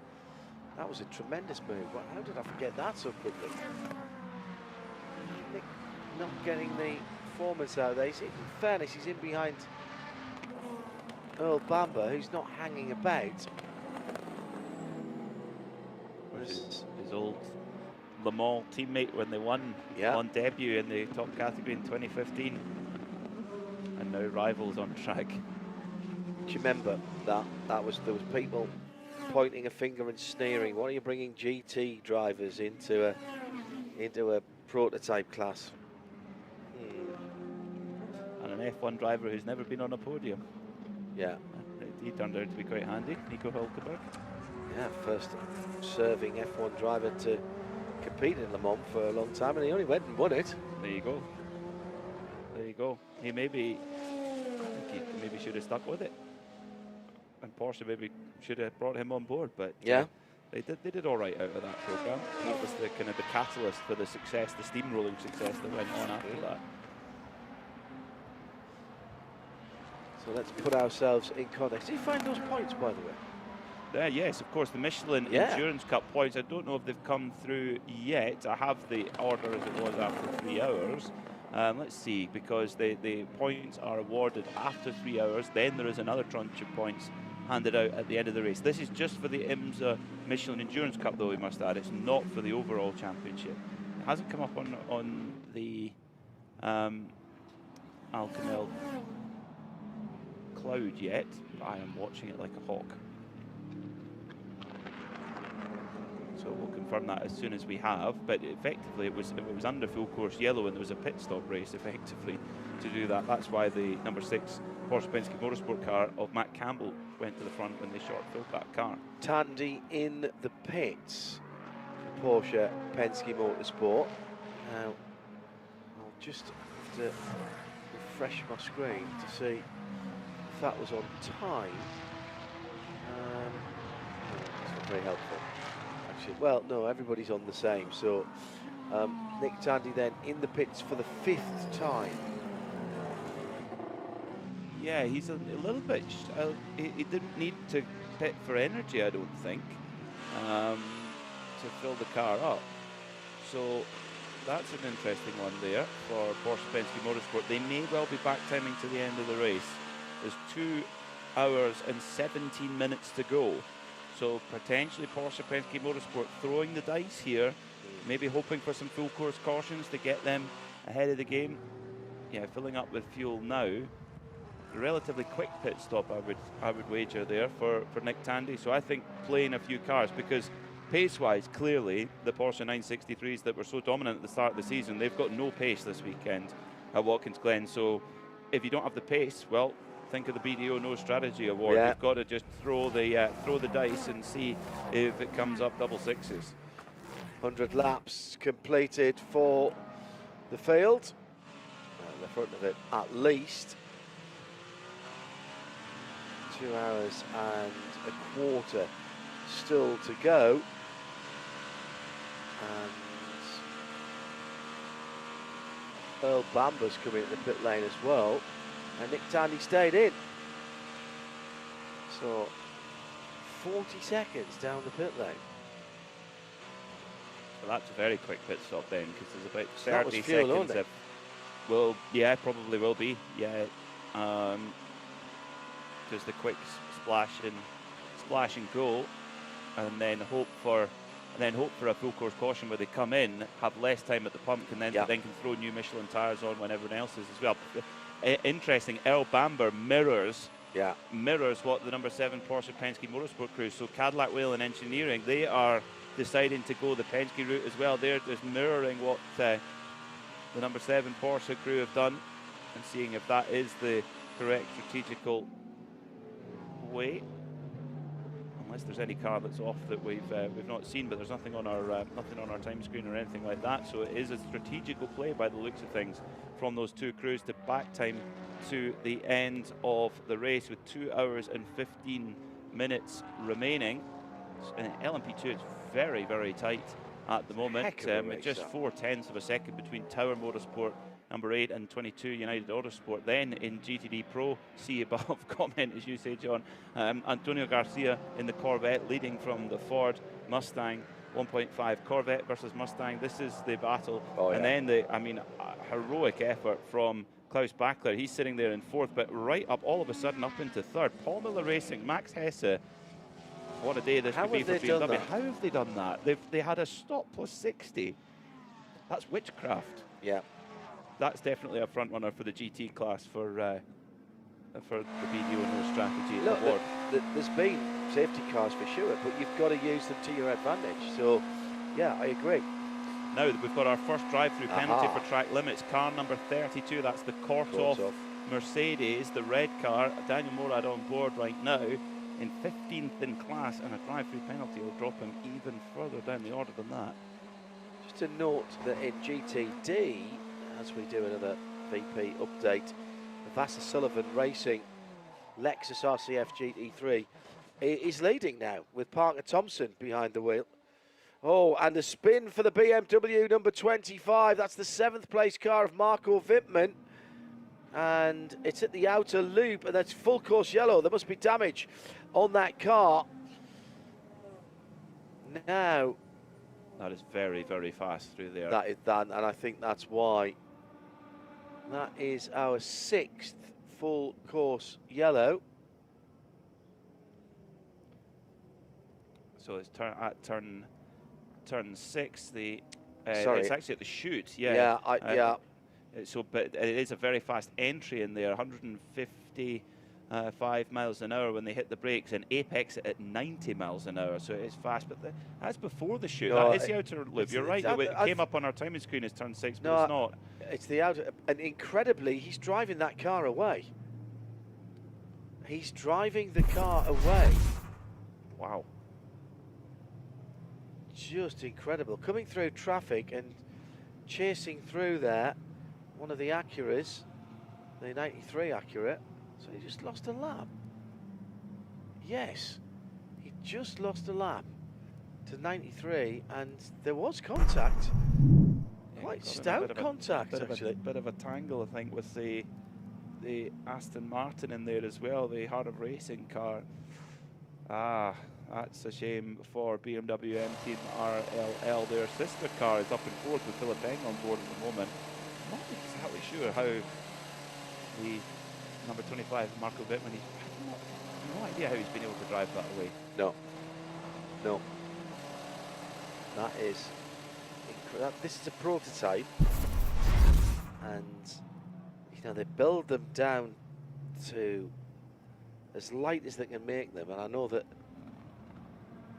he's starting to get a bit of body rub now on that from that right rear. The rear wing deranged. So the rear clip will there might be a bit more damage than that to repair for Team RLL. I think he might get a talking to for driving that back with bits hanging off it. I mean, I understand why he's done it. Everybody's done it. We've all done it. You can be sure he's being asked to do that by the team as well, saying get it back, let's see if we can fix it. That's always the automatic response. A bit like if you, no matter how bad you crash a rally car, it's always pull first gear and see if it drives away. So same theory. That is a closed pit for Marco Wittmann, but provided that they only fix the bits that are broken, and you can put 5 seconds of fuel in as well. So that's going to need a rear wing end plate right hand. Now just put a new tail section on, don't you? New set of tyres. Now, Arjuna, are you down there, or is it Diana? I am down here, but I'm a bit further up from the BMW team RLL that just came in, the number 25. There's looks like they had a rear left and right puncture, so as that car pulled in there, the team are now taking a look around that and making the adjustments that they need to. There was some body wear hanging off that car as it pulled onto the pit apron, but I'm just a few areas up on that on the pit apron, just waiting for a number of cars to come in. There's going to be some driver changes, and I just probably need to remove myself from the middle of it. There's 2 or 3 cars coming in, so I'll come back to you when they start making their way into the pit lane, which should be any second now. Pit lane has opened, and you're spot on. In comes Philippe Albuquerque, the number 10, and right almost alongside him, Nick Yellerly in the number 93 Acura, who trips the pit lane line as well. Now, did Jordan Taylor come in? Yes, he did. Let's wait to see if Philip Eng in the 24 BMW peels in. Tom Blomqvist, Danny Kvyat, I think, have stayed out, but let's get down to Di for the information from the pit lane. Yeah, the Wayne Taylor Racing has come in, the number 40, and Louis Delatraz has jumped into that. Jordan Taylor has just jumped out. In front of them is the Wayne Taylor Racing number 10. Also, they're refueling, new tyres and driver changes for both of those cars here in the pit lane. Thank you, Di, for that one. It is certainly busy with top 7 in GTP taking service there. Also the 11th and 12th place cars of Bruni and Wittmann in the GDC Miller Porsche, and of course the 25 BMW M Team RLL, the car that brought out that full course caution. Also in LMP2, all of the top 6 taking service as well. Now, this could be where the roll of the dice for Cadillac Whelen Engineering and both of the Porsche Penske Motorsport cars, because they'd pitted not long before that full course caution, and then that full course caution arrived. So they may well, we'll see once everything filters through, but they may well go right up to the front then and get all that track position. So that gamble, and it was a gamble, because if it stayed green, they would have been stuck well off the pace. But with this full course, it gets them back in the game, and that is what's so exciting about IMSA WeatherTech SportsCar Championship, that the full course yellows work. You get these chances to roll the dice and get back. Usually we see a proper dogfight towards the end. A little bit of clean-up work completed out on circuit. I worry if maybe there was perhaps some fluids come the back of the BMW or maybe another car, but the track team in place and get the racetrack in a safe condition before we can go back racing again. Yeah, that was an odd one, that, because they've put down the drying agent, and I didn't see that as an issue for the BMW that went around, unless it's could spun be on its something own else. fluid. Could be something else. Hard to say. But yeah, it does require checking at least before we go back to green flag racing again, as the GTDs will be coming into the pits, as they do indeed, and it's going to be a big old pit party now. And led in by, well, now, who has come in first? That's the Corvette, isn't it? Yeah, from the lead. And do I see a couple of cars staying out? Yes, I do. They'll be trying to get their lapsed back. The Korthoff number 32, which of course got that penalty, drive-through penalty for track limits, and the number 7840 Lamborghini, which has had an eventful day to say the least. Let's go down to our pit lane team and pick up some reports.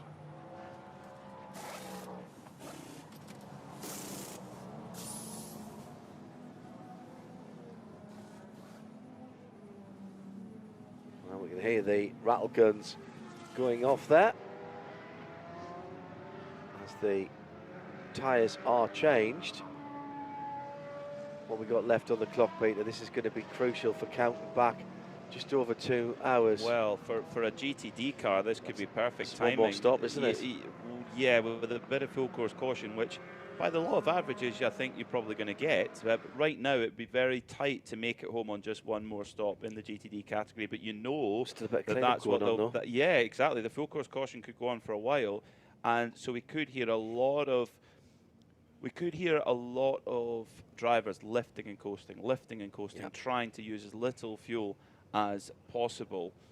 So just a tiny mistake for Marco Wittmann trying to make the way past the heart of racing Aston Martin and lost it into the barrier. And we mentioned that earlier on in the show, how Watkins Glen is a circuit where at certain parts of the circuit, in fact, a lot of parts of the circuit, you just step over the edge, bang, you're in the wall. It's almost like a straight track, isn't it? In a lot of places it is, particularly at the S's in the first sector. And in the Porsche Carrera Cup North America Race 2, which you can, no spoilers, but watch the first lap. It was eventful. Watch the first lap, and then you might want to nip off and make yourself a cup of tea or a sandwich. It's a little bit of action for the safety car. Before everything could be cleaned up. Luckily, everybody was all right. And they walked away. Yeah. BMW Team RLL is behind the wall, and I mean, it's driving back to the paddock. Question for you. Do you think that Porsche Penske Motorsport just have a bag full of 6.6 dices? Yeah. Because that's what's happened. Both of their cars that they pitted early and just took a bit of a gamble because they were off the leading group. Well, the number 7 Porsche Penske Motorsport machine is up to second.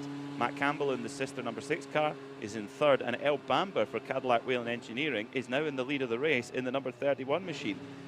And why is that? Because they took a bit of a gamble, an educated gamble, hoping that there'd be a full course caution, and the full course caution arrived exactly, only a handful of laps after they'd taken a pit stop.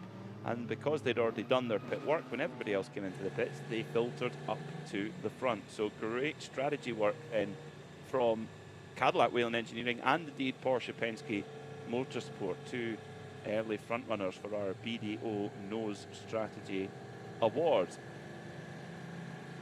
So we'll confirm the other classes once they come around on the timing beam, so we can confirm the way that the things are. But GTP top 3, as I mentioned it, number 31 Cadillac from 7 Porsche from 6 Porsche. Then it's the number 10 Wayne Taylor Racing Cadillac from their sister car, the number 40.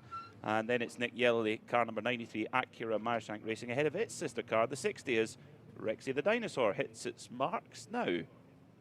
That is off sequence for the rest of the GTD Pros. What's going on there? I think they've topped that off. Oh, clever. I think that pushes them. Look, we've got 2 hours and 3 minutes to go. And I absolutely think that that's brilliant. That's very clever. And before we head down to die in the pits, that's very clever because in the past, there was not a GTD Pro and GTD class split. So if you topped off, you'd go right to the back of all the GT cars. Yeah. When there's a GTD Pro class split, which was what we have now, the worst is going to be his 8th. And now he's got more time, more fuel than everyone. Diane standing by with Colin Brown. Quick update at the 3 hour mark for Michelin Endurance Cup, 5, 4 and 3 points. So the number 7 Porsche Penske Motorsport 963, Philip Nasser and Nick Tanya continuing to lead in the GTP class. The 43 into Europol entry is topping LMP2, and Paul Miller Racing BMW leads GTD Pro, and 21AF Corsa has moved into the lead of the GTD Endurance Cup. Diana Binks, as promised, with Colin Brown.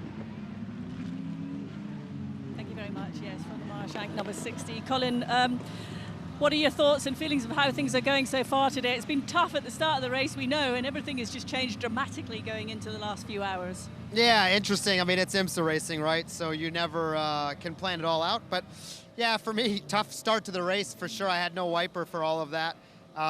It was impossible to see, so that was pretty interesting. I'm glad we had a good spotter and I could see out the side windows at least. But yeah, soldiered through that, made up some spots, got kind of back in the game there. And then, you know, I think we're in a decent spot here, a lot to play for. Proud of the MSR Acura guys. I think we're doing our thing, and we'll see what shakes out. Obviously, you know, we got 2 cars kind of at the pointy end of one set of strategies, and you never know how it's going to play out to the end. Let's see. I know you're a very experienced professional driver, but when that situation happens, when you have no wipers, when you can't see, how anxious do you feel? Because you've got to rely on someone else from the team giving you that information to give you the confidence. Yeah, they told me it'll probably get better when you go faster, which it did a bit, but the spray got worse. So, yeah, I mean, just no visibility. And obviously with the start of, you know, being early in the race, just tried to make sure I took care of it and didn't just drive it in the back of somebody. You know, just impossible. Like coming down pit lane, I couldn't see anything. The slower you went, the worse it got. So, yeah, it was a tough one. It was, I've never had that in my career before, but that was interesting. So the last couple of hours of the race here to go, it's always a spectacle at Watkins Glen. Yeah, it's always going to be a big battle. You know it, coming down here, IMSA racing, that's what it's all about, and looking forward to it. Thanks, Colin. Thanks.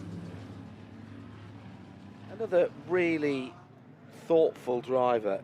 We are very fortunate in the IMSA paddock to have drivers who don't give you one-word answers and will actually give you some insight into what's going on. And generally speaking, if you ask a straight question, you'll get a straight answer. Now that, you know, if we're talking about who's got fuel to the end and stuff, yeah, well, you can play a few games there. But all the teams, thank you to the teams for the access that we get for our pit lane reporters and indeed ourselves when we're wandering around chatting to people. And it's very nice to be taken into the confidence of people in the paddock. And by the way, while I'm saying a couple of thank yous, thank you to Dawn from IMSA for the information on the Michelin Endurance Cup. So it was the pit stop race that decided it effectively. How exciting was that? Yeah, so the pit crew, we've seen it in the past, pit crew competitions, who can do the fastest pit stop, and it's time that would cost a lot more to try and implement in the race car through technical development. If you can gain a couple of tenths here, a couple of tenths there, even multiple seconds in a pit stop, well, that is time that would cost a lot to get out the race car. So the pit crews being efficient and putting in that preparation at the shop, doing the pit stop practice, it makes all the difference. I mean, you hear the stories about some of the top teams, like you look at Penske, I always mention them when it comes to pit work. You know, they have set up a pit stall that's very much like what they would have at the racetrack, effectively a replica to practice with. Lights out on the pace car, so we're finally ready to get back going with just under 2 hours left on the clock. So let's gird our loins, ladies and gentlemen, and get ready for go racing as the Sahlen 6 hours of the Glen moves into its final act.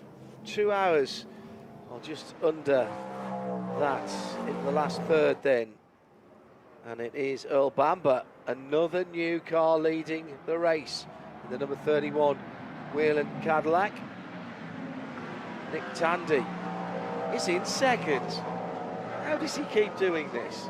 Well, that was the strategy, that was the pit wall strategy that got the cars up into that position, and now they've just got to fight. But it's frustrating for Nick Tandy in second place as he watches the Cadillac just disappear into the distance, and now Matt Campbell is going to watch the number 10 Wayne Taylor Racing Cadillac just mirror signal maneuver, bye-bye, through he goes. That is an incredible pass from the car. It didn't appear to get a better run up through the S's in any way, shape or form, but the pass was made relatively easily round the outside into the first right-handed part of the bus stop. Well, the Porsche Penske Motorsport team putting themselves in the right place, and the drivers have certainly got the will to fight. Let's see how they play out. Is there a strategy play now for these guys with 2 hours to go? It's the only way. They're clearly on pace. They are way behind on pace, so they're only going to be able to get a good result today out of pure strategy. That's really the only card that they've got, unfortunately.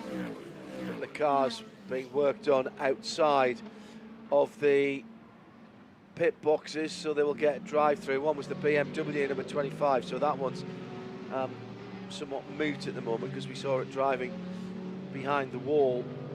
The other one, I think, was the Chetelaar, number 47, Ferrari. And that will have to come back down through pit lane as well. That's running in 5th place, unfortunately, so that's a shame. Lorenzo Patrese, excuse me, the son of Riccardo Patrese, driving for the Chetelaar team.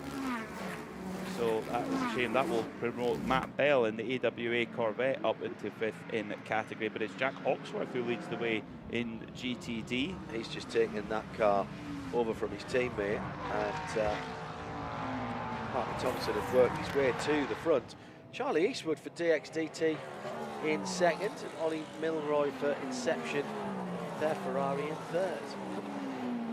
And in the GTD Pro category, we've got a Paul Miller Racing BMW out front. It's the 48 that had a stop plus 60-second penalty for blowing through the red light at the end of pit lane. They are up there leading by 4/10 of a second from Antonio Garcia for number 3 Corvette Racing and Fred Verviest for Ford Multimatic in 3rd. They haven't had the best of starts to the season, Paul Miller Racing. They've shown speed, but they haven't been able to get a car at the end of the race, generally speaking. Maybe the tide turns today. Maybe, as through goes the Acura, then the number 60 Acura just driving past the number 6 Porsche like it's standing still. And then this is how quickly the tides can change in sports car racing. You know, Porsche could do no wrong in the opening 4 rounds of the season. They won the opening 4 rounds of the season, and it's just the stagger is unwinding back in the other direction, and they are going to have to fight to close off the championship. That the lead that they built up with the first part of the season, they're going to have to fight to try and maintain the points advantage. It's going to go down to Petit Le Mans, isn't it? Hope so. Yeah. Selfishly. Yeah. Earl Bamber use fastest lap of the race, 1:34.863.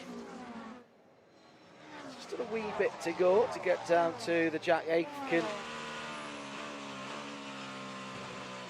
high water mark for the GTP category. Full course yellow again.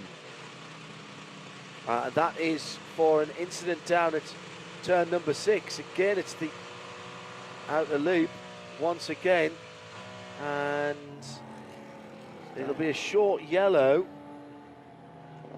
Let's see if we can pick up who it is. Oh, it's the Victor Gonzalez. No, it's Van der Steur. Van der Steur, sorry. Number 19, Aston Martin, Sarah Rigby, crew in the northwest of the UK, or northwest of England, actually, will be gutted. Now, that car's gone in and rearranged the tyre bundles quite significantly. So this is just down at the, that is down at the bottom of the hill, and that's where there's not that much runoff. We were talking about it earlier on. 50 crew there. So this is this downhill banked left-hander as you go onto the shin of the boot, to follow your nomenclature. And it maybe doesn't play in the hands of the AO Racing Porsche. At the previous full course yellow, Top took an extra pit stop to top off, gave away track position, but had more fuel in the tank than others. Now, with this being a short yellow, it's short by you can't go into the pits. So it means that they won't get the chance to filter to the front, and it means that also their rivals are now less worried on fuel. Yes, that I think that's the more key point, if I'm honest. It was Valentin Asclot in that car, who's a very accomplished driver. Knows Aston's very well. He's out of the car, having a chat. He was on his own, came out of the outer loop, looked okay onto the multicoloured curb. Oh. That's bizarre. Went off on his own, but that's a very uncharacteristic mistake for Valentin Asclot. Maybe reserve judgment on that one. We'll try and get a word from the pit lane from Arjuna and Dai to get a word from Van der Steur Racing Aston Martin. What happened, whether it was a driver error or there's something else there. He's got in at a weird angle as well. It was the Lexus that was following him through, acting as a camera car for our world feed coverage. Whether you're on Sirius XM or listening on RS2, part of the Radio Show Limited network of channels, or indeed on IMSA TV. Thank you for spending some of your Sunday with us at IMSA Radio. If you want to get in touch, remember we will have a bright and breezy post-race tech that is on the radio only. Yeah, send your questions in about the race. We've got a lot to unpack, don't we, Oh, at Michelin do we ever. Post-Race Tech? Wow, there'd be a lot of questions to answer. Arjuna has been to speak to the team of Van der Steur Racing, and what have they been able to tell you? We saw Valentin Asclo out of the car, Arjuna, so that's the first bit of good news. What have they been able to tell you? Well, obviously confirming he's okay. They're still not quite sure if there was something mechanical that played a part or if it was just a simple spin. I'll try and catch up with the driver when he makes his way back into the paddock, but it does not seem as though that car is going to be returned to the pit lane under its own control. No, certainly not. And there'll be a little more yellow because we have to fix up the tyre bundles and the barrier. They did their job, though. They did, yeah. They can make a big difference. That's track safety so important. At my home circuit in Scotland at Knockhill, they've put a huge amount of investment in putting recticell barriers, and that can really make a difference both for cars and for motorbike. Massive for bikes. Incident, yeah, particularly for bikes. But even cars, it saves. Not only does it save injury to the driver, but also damage to the car. It's very clever the way it sort of cushions the impact. Well worth the investment for sure. So this basically just pauses everything. There isn't an opportunity to play any kind of strategy here. It is just a safety car with a completely closed pit. If you go in, you will get a penalty. Yes. Remember, we're still waiting for the Chetelaar car to come through and fulfill its drive-through. Didn't really get much chance there, did they? Very quick VP Racing update then. Earl Bamber for Cadillac behind the safety car. The number 31 leads from Nick Tandy, erstwhile teammate. Nick hanging on to second position. He's under pressure now from Philippe Albuquerque for the first of the Wayne Taylor Cadillacs. Louis Delatraz for the second of the Wayne Taylor Racing Cadillacs. Then Nick Yellerly, right in a rich vein of form at the moment, in the number 93 Acura ARX 06. His teammate Tom Blomqvist is behind him. Then it's Tandy's teammate in the number 6, Matt Campbell for Porsche Penske Motorsport, the 963. Dries Vanto in the, can I call it the remaining BMW now? The other one's gone behind the wall after that very odd incident. In 8th, Dries Vanto in the number 24 BMW team RLL. BMW M Hybrid. Daniel Kvyat, who started the Lamborghini SC63, is now back in it. And in 9th, and Ross Gunn is in 10th for the Heart of Racing Valkyrie. And Jimmy Bruni is in 11th for the JDC Porsche.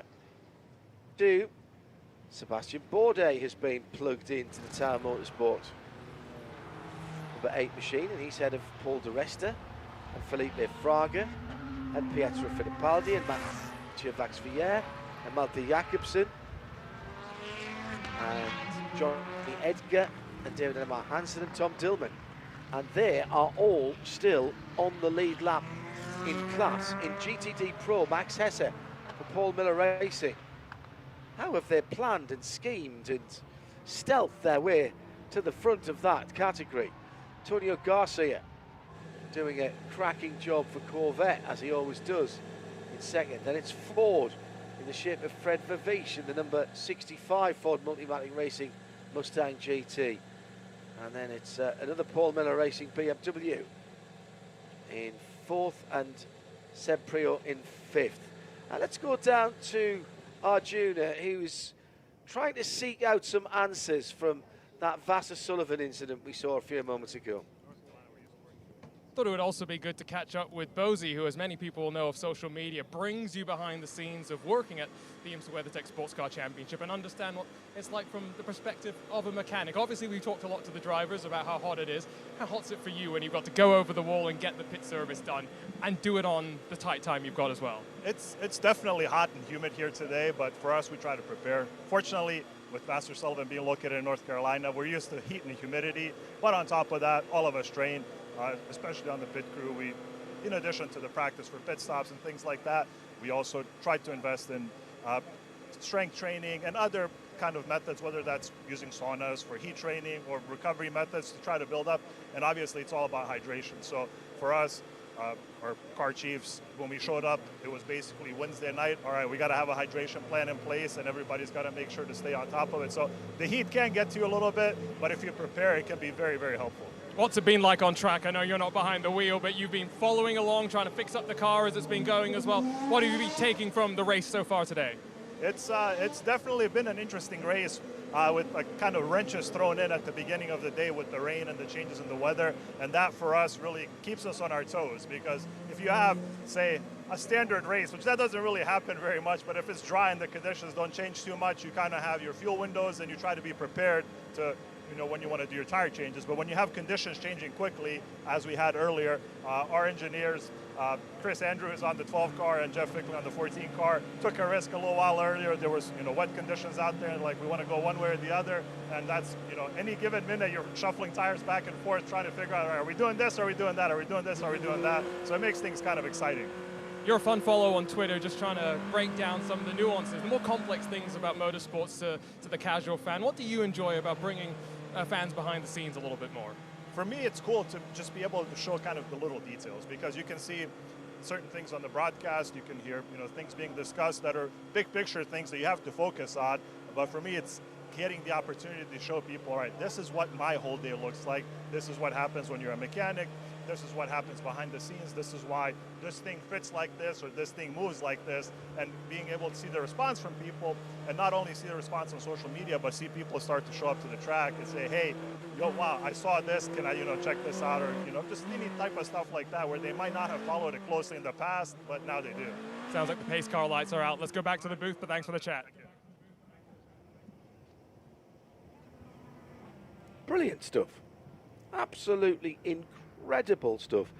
GS class split, should I say, is ongoing, but the safety car lights are out, and we have just under an hour and 3/4 to go. And the joy of this is we have no clue who's going to win this race right now. Certainly not in GTP, certainly not in LMP2. Tower, United, Riley, Pratt Miller Motorsport. Oh, and the lights have come back on. Debris on the circuit. Possibly a door mirror. Looks a bit like it on the just Exit turn 8 at the heel of the boot. Yeah, not where you want it to be. Quite a substantial piece of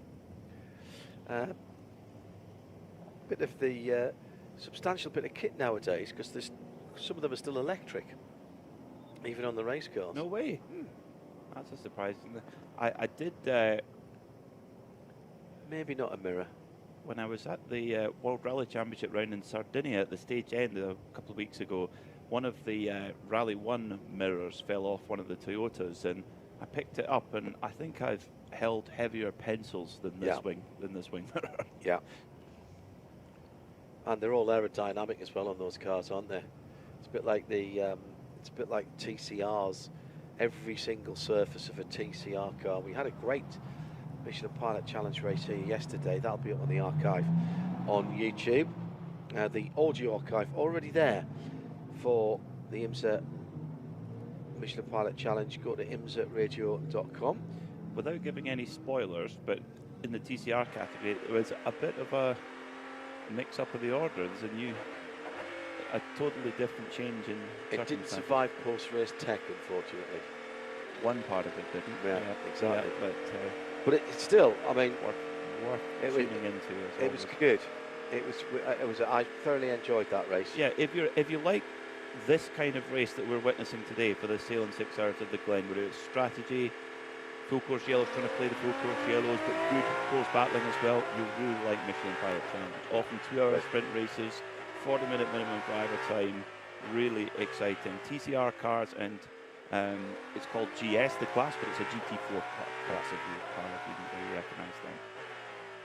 So it sounds like we're not too far away from going back to green. This has helped anybody who was a little bit tight on fuel as they rumble past the start-finish line.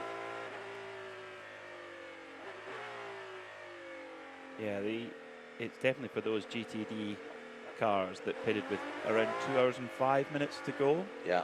It's going to make it a lot easier for them to just have one more stop now. Of course, the AO Racing Porsche Rexy filled up with a little bit more fuel, gave away the track position to go down to 8th. Not a big loss necessarily, but it was worth throwing the dice then, because if they'd gone all the way green, they could have been in a really strong position. And you can't plan your strategy on let's hope we get a yellow. Well, it's worked for Cadillac Whelen and the two Porsche Motorsport cars.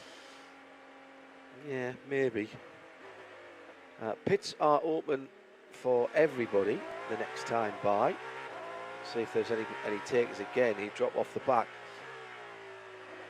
With the potential of a safety car coming in, rather than going as long as you can on your fuel in the last stint, you want to actually be one of the drivers and teams who makes your last pit stop first.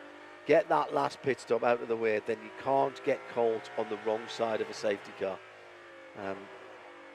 Lights are out, and the safety car driver said, look, I've got a cup of coffee waiting. Do you not realise? Can't be telling me to go, then come in and then go back out again. I'm sure that's not what's going on the radio, but you know, in my head. Earl Bamber brings the field around, and Cadillac number 31, the Whelen engineering machine, comes to a green flag with just on an hour and 39 minutes still to go. Let's call it 100 minutes of battling here at the Glen. It's a Long Beach race. Yeah, 100 minutes, exactly. Sprint. There's mirror signal manoeuvre again. Oh my goodness me. As close as the GTP category normally is, I haven't seen disparity. Certainly straight line like this for a long time. Well, as it was number 10 Wayne Taylor Cadillac goes flying past, then go the number 40 Cadillac goes flying past. We could well end up with a Cadillac 1, 2, 3. In fact, yes, we do. Yeah. We have a Cadillac 1, 2, 3 here at Watkins Glen. Well, that was round the outside, coming up the hill out of the S's. And there was nothing wrong with Tandri's exit from turn 1 and his line through turns 2 and 3. And from being a strong second, he's now down to 5th. And the 93 Acura's gone through as well, and he'll soon be passed by the number 60 Acura. So strong is that straight line speed advantage of not just the Cadillac but the Acura too. As Delatraz now in second place, going defensive because the 93 machine of Nick Yellowly is going to try and move for second place. Is all over the back of Delatraz, but Delatraz covers the line. But now Yellowly going to try and go around the outside again, John. That's his favourite manoeuvre, and uses the multicoloured curbs, gets it done. Nick Yellowly with a quick car over a lap. We know that. Back-to-back poles in IMSA competition for the number 93 Acura. Earl Bamber starting to sneak away at the head of the field. He's got 1.5 seconds since he got past Tandy. And this is glorious, as is the GT battle. 1, 2, 2.5 wide. And that led into green flag with the GTD class led by Jack Coxworth, former winner here before in the GTD Pro category 2 years ago. Running in the GTD car this season. Was shipped to Le Mans as a substitute for his friend and teammate Ben Barnicat. And great to see Ben back at the wheel of a race car after having that nasty mountain bike injury. Good to see him back in his natural habitat. So Earl Bamber with 75% energy, 76 for Albuquerque, 74. Oh, 1 second. Let's go down to the pit lane. Fred Verviche, which was the better of the two running Ford Multimatic cars. That car coming in for a tyre change, I think. That must have been a problem. And new front bodywork as well. So a new driver as well. And the left front tyre at the very least is what we saw there. Tyre without crew. It'll be a dive through. Oh my goodness. Side by side. Ford versus Corvette. And that's why the Ford had to come in loose, or tyre without crew in the pit lane for the number 18. That'll have to come through as a drive through. Here's the penalties coming through right now as we've gone back to green. And therefore an extra trip down the pit lane for that car. That car, sorry, being, what did I say? Number 18. That's the Air Motorsport. Yes, it is, LMP2 car. Yeah, unfortunately not been an ideal day for them, sadly. So Chris Mees taking over that Daytona, winning number 65 Ford Mustang from Fred Verbisch. They'll now be hoping for another full course yellow, because that puts them on the back foot, that damage. Now and the thing is, they're now in the melee of the GTD class as well. There are a lot of GTD cars now. There's 13 GTD cars between them and the next GTD Pro. Right. That's not good news. Not at all. When do you think then, it's an hour and 35 minutes to go here, Peter, and do you think they'll come in with over an hour to go, or do you think they'll let it get a little bit closer? The GTD cars, that is. The GTDs, yes. I think they'll be okay. I think they're all right now, just for one stop to the end. I don't think they'll leave it after the hour. I think they'll want to be safe on the hour. On the hour, yeah. On the hour is perfect. For GTP is really interesting, because right now you can almost basically split it. It's pretty much 2 stints from now. GTP is a lot to figure out. I think there'll be a lot of calculations going on the pit wall. I have to say, I do like a good fuel safe race as well. Maybe an unpopular opinion, but when you see, I remember when the WeatherTech team ran an RSR in the last year of GTLM, and Matt Campbell did a fantastic fuel save and saved the pit stop over everybody at Road America, and it was just amazing to watch how he was like almost making fuel on board as the LMP2 just float their way up the hill. Absolutely a Shinkansen of Orcas. Through goes the Riley machine. Felipe Fraga goes up past Sebastian Bourdais and puts a length or two into him straight away, so you don't do that without getting up pretty early in the morning. So Fraga up to second. Meanwhile, the rest he's checking out up the road. Yeah. The car that's not on the front of that train is Paul Di Resta. I was kind of trying to work out what I was looking at there, because I was looking for the red, white and blue of United Autosport and the number 22 car, and Paul's 3.5, 4 seconds up the road. So again, shot from a cannon, off he's gone. Thank you very much indeed. Yeah, doing his job, and of course wanting to bounce back from a pretty disappointing Le Mans, driving with the Peugeot hypercar team. He'll be desperate to get a win on and get the momentum back on his season for the man from West Lothian in Scotland, former Formula 1 driver and DTM champion. Very, very strong driver, indeed driven for so many years now. A team from York. Just moved relatively recently over to Wakefield. Their new premises, or still new premises. Pretty impressive. Have a look around that sometime in the near future. Quick note about the Ford Mustangs. The 2 Pro cars were going well. Sebastian Priaulx still is. And hello to Andy and Joe. And that's Seb's mum and dad.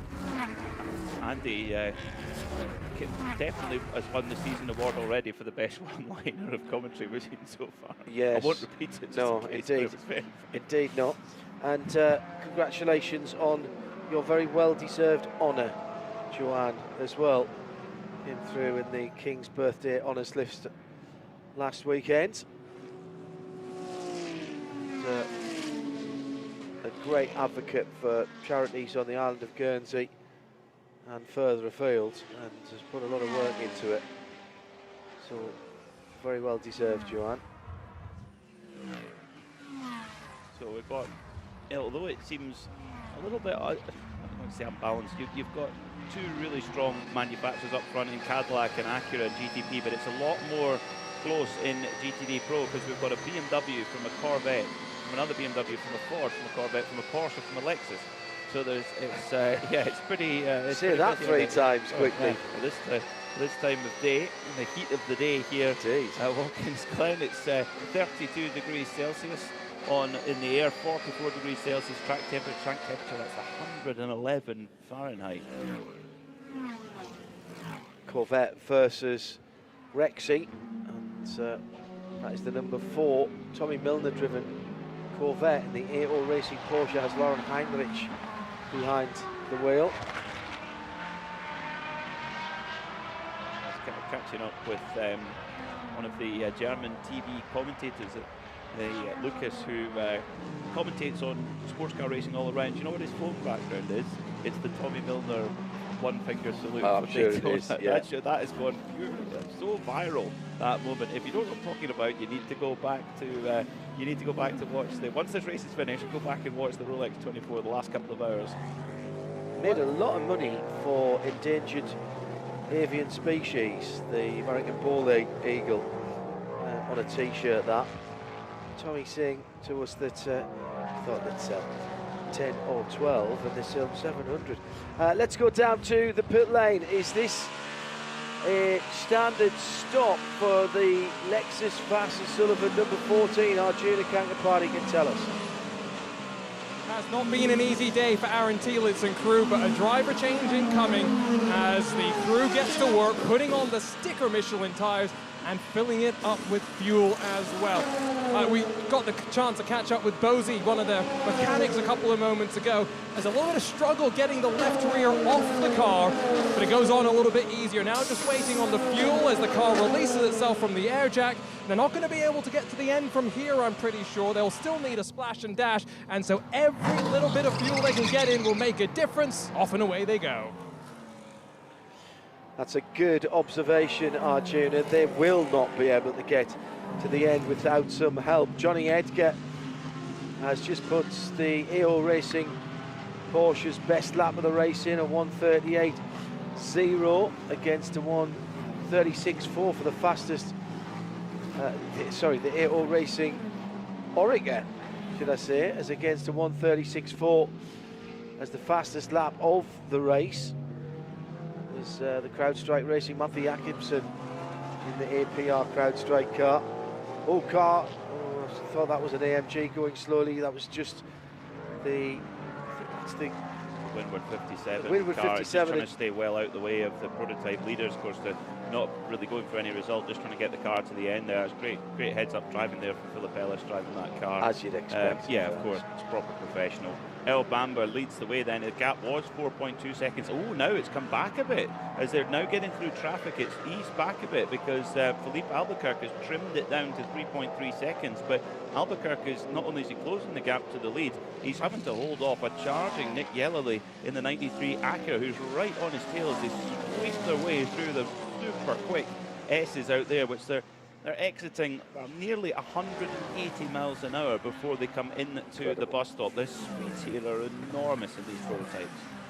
Been resurfaced now for a few years, taking some of the older bumps out, and there were drivers telling me, whoa, very disappointed. Very disappointed? I've lost my age. I knew where all the bumps were, I could drive round them. Okay then. Yeah.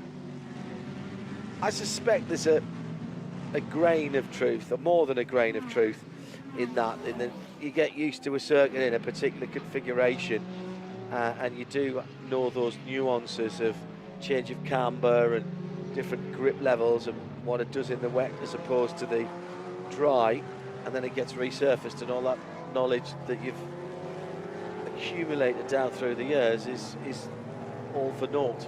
In the window, yeah. And I guess it transfers from car to car as well, what you feel, and the track itself doesn't move, but Of course, with the resurfacing, that changes how it goes. But we've seen so many drivers progress from the GT ranks up into the hypercar with the increase in the hypercar and LMTH GTP regulations. So many more prototypes out, factory prototypes out there. There's a lot of GT drivers who've made their way up into there. So that's going to have been such an adjustment for them. But that's an adjustment well done by now. We're into what'll be year 3 now of GTP. Final warning for the Triazi 023 of James Collado, Ferrari factory driver. Notice that Daniel Kvyat is coming into the pits. That's still way away from being the last stop with the Lamborghini, the prototype Lamborghini, the SC63. What's going wrong with people's counting today? They might have to pit. Well, yeah, I'm sure they have. That's the thing is, yeah, when they came in, yeah, they're in the middle of topping up at the moment. So it has been a good run though for that Lamborghini SC63. It's kept on the lead lap. It's been in there in the fight all the way through. And if they get the strategy right, you never know, they could come away with a result. But at the front of the field, it's El Bamber who leads by 3.740 seconds for Whelen Engineering, Cadillac, team that are so used to winning in the IMSA WeatherTech Championship, but they have no wins on the board yet this season. The first 5 races, it's been all Porsche and 1 win for Acura last time out in Detroit. This would be a big momentum shift for not just for Whelen Engineering, but for Cadillac this season. It's not been a good season for Cadillac. So, just checking what's going on in the other categories. Jack Hawksworth back to the lead for the 12. Vassar Sullivan, Lexus, his teammate, had been leading earlier on, but the Triazi car has dropped all the way down. Just call that, what did I, they've just had a penalty, haven't they? Yeah, the number 0 and 2 and 3 Triazi Competizione machine. And it was only a warning. This yeah. was his final track limits. Yeah. Yeah. Well, he was right at the sharp end. So James Collado's had some wee incident. At the front of the field, Earl Bamber has sneaked away to 6 seconds, but the street fight is on for second place. The blue Cadillac of Wayne Taylor Racing, the number 10 car. Red, white and black, number 93, Acura ARX 06. Intriguing story about that split responsibility within the MSR organisation. Yeah, HRC, the Honda Racing Corporation, what used to be known as HPD in the USA is now known as HRC USA. That is the global name for all of their sporting assets. Racing, yeah. HRC in motorcycle racing has had long periods of dominance over its history. A little bit of a resurgence again with GP. They're getting back. They're not quite the glory days back to glory days yet. They're in the right direction. Still got to watch the bikes from this weekend, so no spoilers, please. So much time to do that. Very, very easy to. Well, I actually have got a week off this week from Midweek Motorsport because the two 24-hour races back to back. We normally take the weekend, the Wednesday after Le Mans off from our weekly show, but we decided to, well, as tradition dictates, with Mittwoch Motorsport from the Nürburgring and trailed that incredible event. What a June of sports car racing we have had. It has been endurance month. Just incredible. 3 different sets of IMSA events. Le Mans Test, Le Mans itself, Nürburgring 24 here at the Glen with the Sahlen 6 hours. We've got Spa next weekend for the CrowdStrike 24 hours. And then just a week or so off, and then we're back at it in July with Classic Le Mans and Canadian Tire Motorsport Park and. It's middle part of the summer. A busy time for all. Think of the teams having to turn the cars around all the time, get them prepped for the next event. Not easy at all. Not easy at all. The 12 hours of Paul Ricard with the Creventic Michelin Series. It's coming up in a couple of weekends too. Full course yellow, turn 1 issue. And we are pits closed. It's a Porsche in the wall. Now which one is it? It's the 7. It's the championship leader. It's Nick Tandy. Nick Tandy in the championship leading Porsche is in the barrier. And that's been a big incident. The front end of the car is off. The rear deck is off. But it looked like he was trying to drive it away incredibly. And he's, well, was that the traffic again? He was trying to hold on to what, 4th position, 5th position? And he's, I mean, the car's devoid of bodywork. It looks like some kind of futuristic sprint car as it stands at the moment. But it was trying to move forward under its own steam. That's not now going to happen. Seb Bourdais just came in and out of the pits for the Tower Motorsport LMP2 car. And did he get in before the yellow? That's going to have been touch and go. Well, let's see if we can work out what happened to Nick Tandy and how far back it started. Oh, he's lost the back end. Had he already lost the back end? Well, Nick's out of the car. Yeah, that's Brittany, good. I know, will be watching back in the UK, unless she's out here at the moment. Nick's walked out under his own steam. He wants to have a look at the car to try and work out what happened there. Yeah, that's a big relief to see Nick get out the car there. Hey, how about that? Look, he tried to drive it away, and it did move forward a wee bit. The door opens on its own. There's no rear bodywork, no rear wing, no front bodywork, no front aero.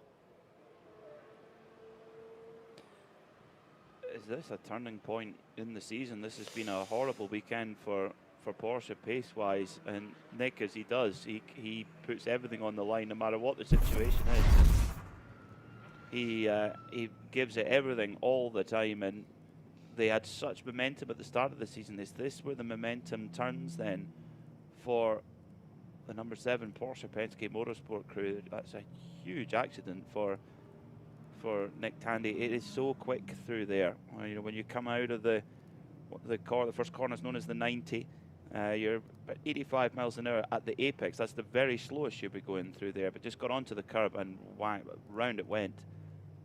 Big one there for Nick Tandy. Very relieved to see Mr. Grand Slam himself get out of the car. He's the only driver in history to win Le Mans, the Nürburgring 24-hour, Spa 24-hour, and the Rolex 24 at Daytona overall. And that's just getting started on his list of achievements. But it's gone badly wrong and pinged over both sides of the circuit. So this could be a lengthy cleanup here. This could definitely play a factor in the GTP strategy, because depending when the pits actually open, there is a potentially how long it goes. This could be a lengthy cleanup. Could you pit in a GTP car, fill it up with fuel, and actually make it to the end without pitting again? There is a possibility there. I think if the pit's open now, when the pit's open, you do take the opportunity.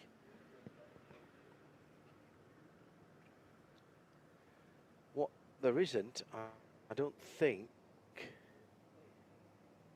is any barrier damage. There is on the right, over on the right-hand side. Oh, is bit, there? Yeah, right. A little bit. So it's ricocheted across. That is a big hit there for. And have we worked out what started that, Peter? Just looks like he got it got it all wrong on the curbs, and that's a very typical Watkins Glen accident. It's so easy to get it wrong on the curbs, and the car can get nervous. And I mean, at the speed they're coming through there in a GTP car, I mean, they're braking into turn 1 from 175 miles an hour. So that gives you an idea of what the speed they're trying to scrub off, and then carry it up on through the S's, because the exit of turn 1, the 90, if you get it right, you're getting the benefit all the way up to the bus stop. Oh, yes. Yes. And if you get it wrong, the opposite. Yeah. Half a mile an hour or 1 mile an hour there translates into 5 or 6 and a passing opportunity. Yeah, agreed. Well, the good news about this is that Nick Tandy is fine and walked away unaided from a very scary looking incident at the first corner. These cars are amazing, what they can take, and they do their job. The bodywork is kind of designed to. It's got to designed to do two things. It's got to be able to take small hits and be repairable, but it's also, in a big accident, it's also got to be able to absorb energy and take the energy shock away from the driver in the middle of the car. And trying to get those two designs to work together, I need a far cleverer person than I to explain that one. And of course you want it as light as it could possibly be. Oh, and that too. You'll build the car that all of the cars are built substantially underweight deliberately, so that you then ballast them up to whatever the requisite weight is, but in building them and designing them and building them slightly lighter than they need to be, you get the opportunity to decide where to put the weight. The ballast weight can then be used to help tune the car in terms of its performance and its handling. And well, Peter, you give us a quick VP racing rundown behind the safety car before we open the pits. So let's do a quick rundown then while we are neutralised behind the safety car. El Bamber leads the motor race for Cadillac Whelen Engineering. Car number 10 is Felipe Albuquerque for Wayne Taylor Racing Cadillac, so making it a Cadillac 1-2 at the moment. Car 93, Nick Yellowly, is leading for Acura Meyer-Shank Racing. That's the HRC car. Louis Delatraz, car number 40, sits in 4th for Wayne Taylor Racing Cadillac. Then it's the 5th place car, number 60, Tom Blomqvist for Acura Meyer-Shank Racing. We'll just break into that to grab a report from Arjuna Kankapati down in the pit lane. We're under full course caution, time ticking down with just about an hour and 13 minutes to go. And I've got Ben Tuck making his IMSA WeatherTech SportsCar Championship debut. It's not going too badly in the Conquest Racing Ferrari, sitting inside of the top 10 right now. What are you expecting with sub 90 minutes left on the clock? Well, I mean, if there's anything to go by this race, anything can happen. I mean, hopefully those guys are okay. Looking at the screens, I didn't actually see what happened there with the GTPs, but yeah, we're going well. Manny made an incredible first couple stints. He did really, really well to get us into the top 3, top 5 sort of area. I found myself leading at one point in my stint, and then quickly realised that the aircon wasn't working in the car, so that was a hot stint. I've seen the pictures of Grosjean, and yeah, believe me, I was in that state as well about half an hour ago. And Daniel now, he's having a good battle. He actually just got roughed up a bit, so we lost some places. We actually should be in 4th or 5th, so hopefully he manages to gain that back again. Coming over to the IMSA WeatherTech SportsCar Championship for the first time, obviously, I think you ran Le Mans last week as well. Must be quite busy. Did you get a chance to come here and test at Watkins Glen? Yes, I did actually secretly come here about 3 weeks ago with the team. Conquest were nice enough to invite me to their test day, because I know they don't get much testing here in IMSA, so it was really nice. I got, 10 or 15 laps, so at least I'd been to the track before. Yeah, from Le Mans to here and then to Spa 24 next. It's a busy time, but that's what you want, right? As a racing driver, you can't ask for much more. I'm absolutely loving it. This is my best year yet of racing, so I'm loving it. And hopefully many more. Thank you. Thank you. Ben Tuck there, a driver very much on the up in the world of sports car racing.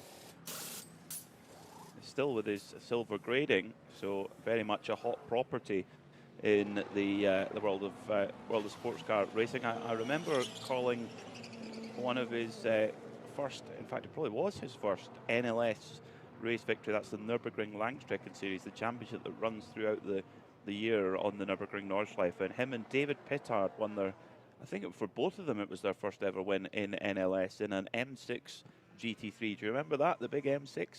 That was back in 2021. They had a great win that day, and he's making waves in the sports car world. So to continue with our VP Racing Fuel update then, we did the top 5 in GTP. Let's do the rest of the top 10 with Mathieu Jaminet in 6th for Porsche Penske Motorsport in the number 6. Dries Vanthoor for BMW M-Team RLL in car number 24 is 7th. Then it's the Aston Martin Valkyrie, the Heart of Racing team, Roscan in 8th position. Daniel Kvyat for Automobile Lamborghini Squadra Corsa. And we had a question early on, has that car led laps? Yes, it has at Indianapolis, and thank you to Stephen Brunson from Lamborghini for that confirmation. JDC Miller Motorsport, it's been a fairly quiet day for them, sitting in 10th in the number 85 yellow Submarine Porsche 963.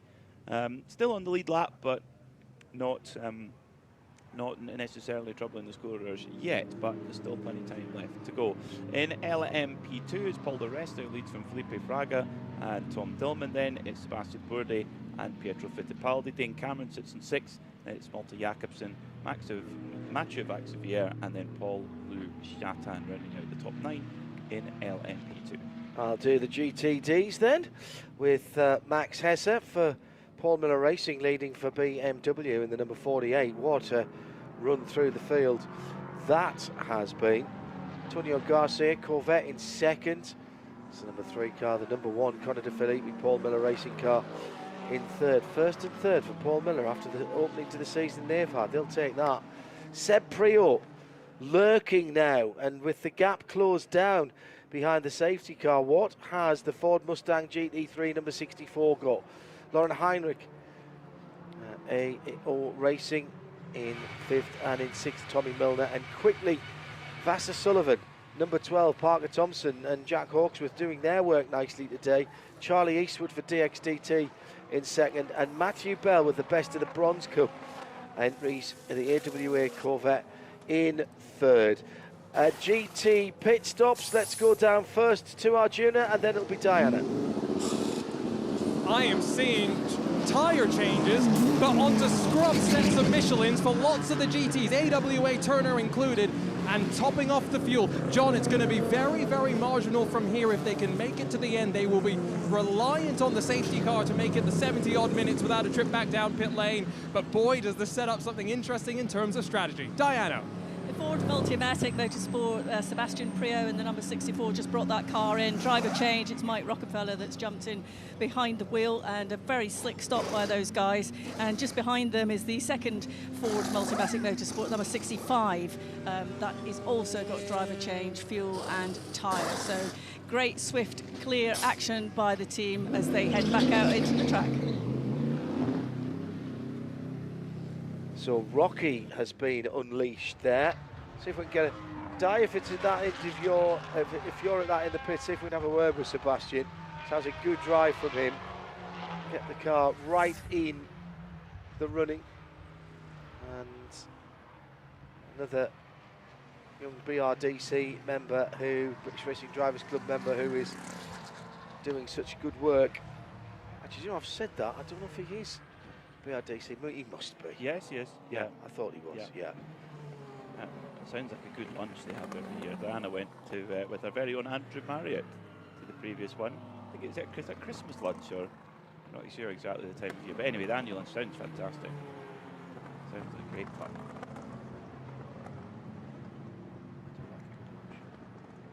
That'd be you and Andrew. Now that is an afternoon I can look forward to. Oh yeah. The stories.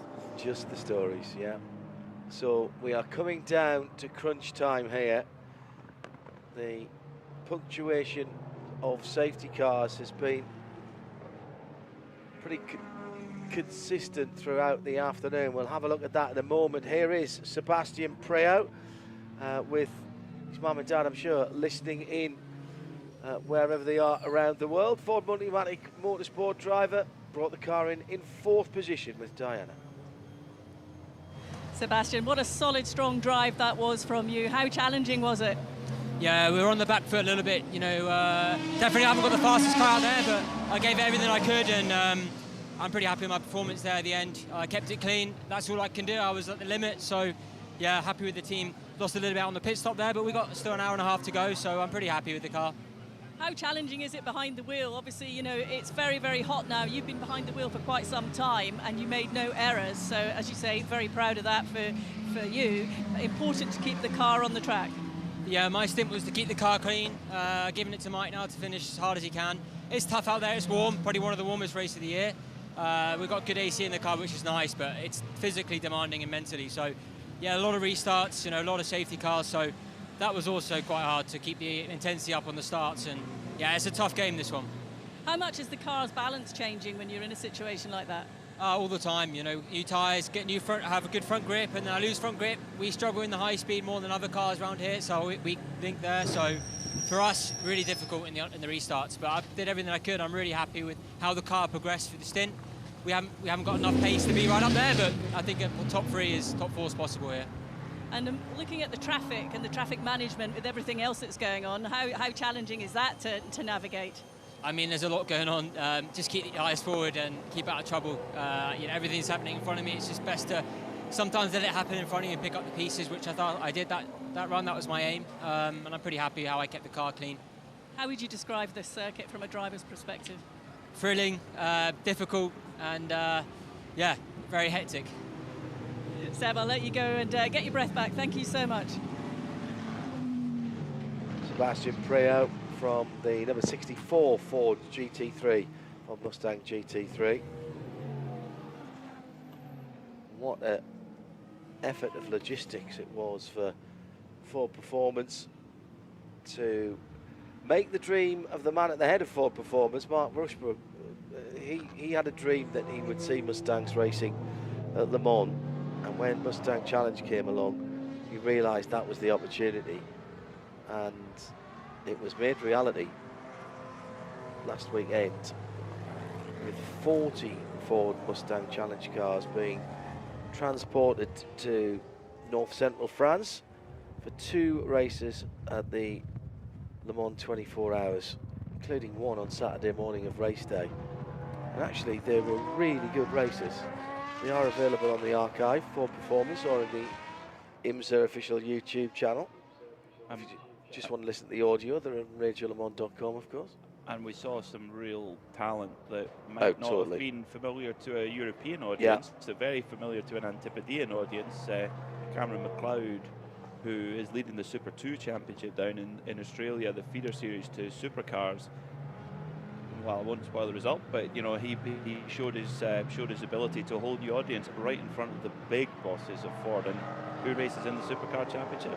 Ford and General Motors. Yeah. So if you can put yourself in the shop window, that was a great place to do it. I think there was 7 or 9 Aussies and Kiwis came up. Antipodeans came up for that. What do you reckon then? If you're in this line of cars, Peter, what are you going to do as the time is ticking closer to that 1 hour mark? And the safety car lights are still on at the moment. Just on an hour and 3 to go. In and out for AF Courses number 88, Mathieu Vaxvienne. Era Motorsports, number 18, Paul-Loup Chartan. Paul-Loup, that car is quick. In fact, both of those cars are quick. I think they've topped those cars right off. But a P2 car can't do it now anymore. Can't go anywhere near it. No. Let's have a quick chat with Lars Kern, best known for his exploits. Should I say, well known for his exploits on the Nürburgring Nordschleife, mostly with road record breaking attempts. A very handy racing driver as well, Arjuna. Yeah, I'm not sure how similar the Nordschleife and Watkins Glen really are, but a great pit stop from the AWA crews. Seen them jump up to 2nd. So it's a very good position with just over an hour to go. How's the weekend been going for the 13 crew? I think pace-wise we are not the strongest car on the track so far, but yeah, the crew really killed it this weekend again. So yeah, you pointed it out, like the last pit stop, really great. We jumped another car, so yeah, now Matt is in P2, and I'm pretty confident that at least he can stay there. Let's see how far he can go forward, but yeah, I'm really confident. It's really good. Yeah, as I said, crew did an amazing job. Obviously, the team's just coming off the trip to Le Mans, which I'm sure that was pretty special. But halfway through this 2025 IMSA season now, we're obviously taking a look at the Bob Akin Award once again and seeing who's going to go back to Le Mans next year. Seems like you guys are in a pretty good position. The win at Daytona really showed, I think, that you guys have figured something out with this Corvette, even if it's not there every single week. I wouldn't say. I mean, I think we had everything in place last year already. We've just been unlucky and just there was some hiccups here and there. But generally speaking, I think we had a good build-up throughout the year, and yeah, Le Mans was really nice. And after Le Mans, we all sat down, and Jeff Braun asked all of us, and we all agreed, yes, we want to go back to Le Mans. So we're going to try everything we can to secure the Akin Award again. Thanks. Back to green flag racing. Earl Bamber jumping out to a 3/4 of a second lead before, well, as he hit the line, to be honest. And it's Nick Yellerly and Philippe Albuquerque and Tom Blomqvist and Roman De Angelis and Philip Eng. What have I not mentioned in that? Here, Porsche. Louis Delatraz in 7th, and Mathieu Jaminet in 8th position is the best of the Porsches. And the remaining Porsche Penske Motorsport machine, after that scary looking high-speed accident for Nick Tandy, he did get out of the car himself, standard operational procedure. He was asked to go and sit in the medical car, the AMR medical car, and he will have been checked by the infield care centre. That is standard. If we hear anything, we'll let you know, but he was talking and walking under his own steam out of that car. Well, big news for the championship leaders in LMP2, who sit in 3rd at the moment. Felipe Fraga for Riley Motorsports. Failure to adhere to the minimum full refueling time. No. Drive-through penalty. That is a very un-Riley mistake. And it's going to be super costly because they've just packed the field up from a safety car. It helps you if you've dropped back. It really hurts you if you get a penalty now. We were talking about it in the Porsche Keys to the Race, no penalties, and how long this front straight is.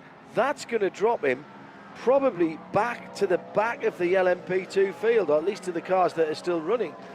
Currently, 9th position, the Aero Motorsport, Paul Luchatin in the 18. I reckon it's going to drop them all the way behind that. And with when you have so many full course yellows, the penalties are so punishing because you do the field, as you say, the field is bunched up and it drops you all the way to the back. So that really puts the 74 Riley crew on the back foot, and they go to take it straight away. So they take it at the earliest opportunity in case another full course yellow comes out.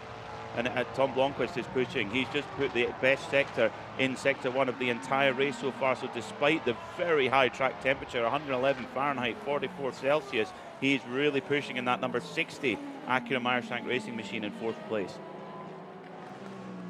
58 minutes to go.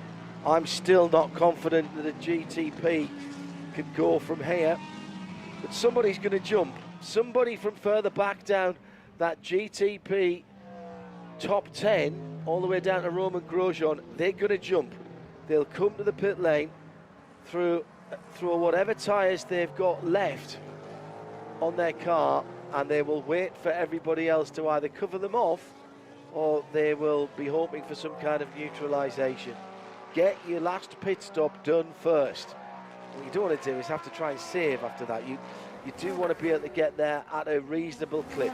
Yep, you do. As Earl Bamber puts in the fastest lap of the race, just there, 134.608, so improves on his own previous best, or that car's previous best, excuse me, and that opens up a gap. Now the gap is now just over a second from Nick Yellerly, so Bamber is pushing hard in that Cadillac Whelen engineering machine.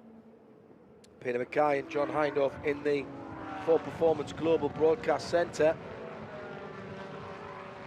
We are inside the last hour of the Sahlen 6 Hours of the Glen IMSA WeatherTech SportsCar Championship, right in the middle of the season now.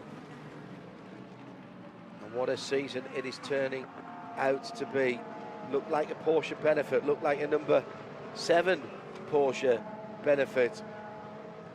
Up until the last couple of races. On the streets of Detroit, coulda, woulda, shoulda. Didn't do anything wrong. That safety car rather ruined the strategy for Nick Tandy and Felipe Nasser. Previously, at the WeatherTech Raceway Laguna Seca, it was their teammate that beat them to the punch. Nick telling me at Le Mans, in an interview that is available to download, I should say, from RadioLeMans.com, the outcome might have been different if it had not been the team car. The gloves would have been off a bit more, and I can understand that. You don't want to ruin your own championship run, but clearly you absolutely don't want to do that and put your teammate into the wall as well. But Nick said they felt they had a car that could have won both of those races. And I'm not arguing about the Detroit one, because they played an absolute blinder of a strategical race. So, who jumps first? Any of the GTD cars could go from here, and some of them might be able to even go with what they've got on there for a little bit of a Johnny Softfoot. Potentially, yes, they could. We had a long time behind the full course yellow, of course, but GTP is a different story. I mean, usually it's about 50 minutes for a stint, thereabouts. Depends on the circuit, of course, but give or take that amount. So the pit window could be opening fairly soon, with 55 minutes left on the clock. But there's certainly no, well, if there is fuel saving going on, it's incredible, because the personal best sectors are just littering the timing screen at the moment. All the GTP cars are on full go now as we're into this last hour. This is what IMSA WeatherTech Championship racing is all about. When you get these fuel neutralizations, it really heats up. As we move for the second place in GTD Pro, Connor De Felipe goes past on the AO Racing Porsche. That's BMW moving on up. That's the number 1 car. As Lauren Heinrich then drops a position, with Dan Harper still heading that group of cars. And well, could we be seeing a 1-2 for BMW pace-wise? They're looking very, very strong indeed. So it's now a 1-2. Dan Harper from Connor De Felipe, 48 from 1 for Paul Miller Racing. It's been quite a good day for BMW, winning the Nürburgring 24-hour earlier on.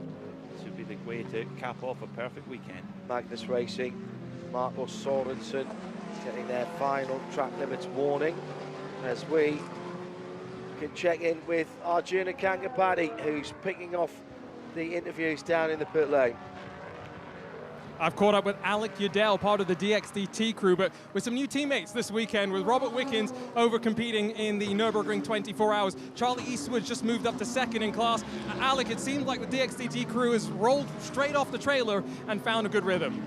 Yeah, I think, testament to the crew, all the drivers as well. We functioned really well as a group. We had a great car at Sebring, just some unfortunate luck with a bolt failure 2 laps from the end that would have put us, I think, top 5 at least. And so we've been showing a lot of good pace, and yeah, excited to be watching Charlie. He's tearing it up out there right now, and I think we've got a good car for the race. You've got some great teammates, right? Not just here for the endurance round, but having Robert as well. From your perspective as the driver holding down the fort, if you will, what do you feel like you need to do? What's your role at the team? Yeah, I think there's a lot of lessons learned. We're a new team to IMSA. The team's got a lot of experience in other series, but there's so much, like it's always the little things in the WeatherTech SportsCar Championship. So it's just about what we can take over from the DXDT side from each round that I'm able to bring and be that consistent piece. Really appreciate the trust from David, from Aaron, from Brian to be able to be that guy for the season, and I think the results are showing. So really happy with the Corvette 06 GT3R and looking forward to more races. You and I talked a bit about driver changes at Laguna with the hand system as well. It's not installed this weekend. Does it feel a little bit more spacious behind the wheel of the car? Yeah, it's definitely Laguna, the last corner, a couple of times when I'm turning, I feel it hitting my knee. So it's interesting. You don't recognize that it's there, but getting in the car specifically, It's a lot easier to get the feet in. It's a little tight getting your legs down into the pedal box there, but yeah, it's still easy, and obviously we're able to do the same thing with Robert. So the idea is just for it to be as seamless as possible between him and myself. So that's what it is. But yeah, this weekend we've been having great stops and really grateful for the guys and all the drivers in the car. Thanks, Alec. The reason that Robert Wickens is not at the Glen this weekend is that he was competing in the 53rd running of the Ravenel ADAC 24 Hours of the Nürburgring. Back with his old Hyundai chums and a selection of drivers from Brian Herter Autosport going there, as they did last year, and they had a ball then. And Robert got to fulfill that particular bucket list item. Ran second for most of the race to their teammates, including Marc Bassin and Manuel Lau, who did win the class.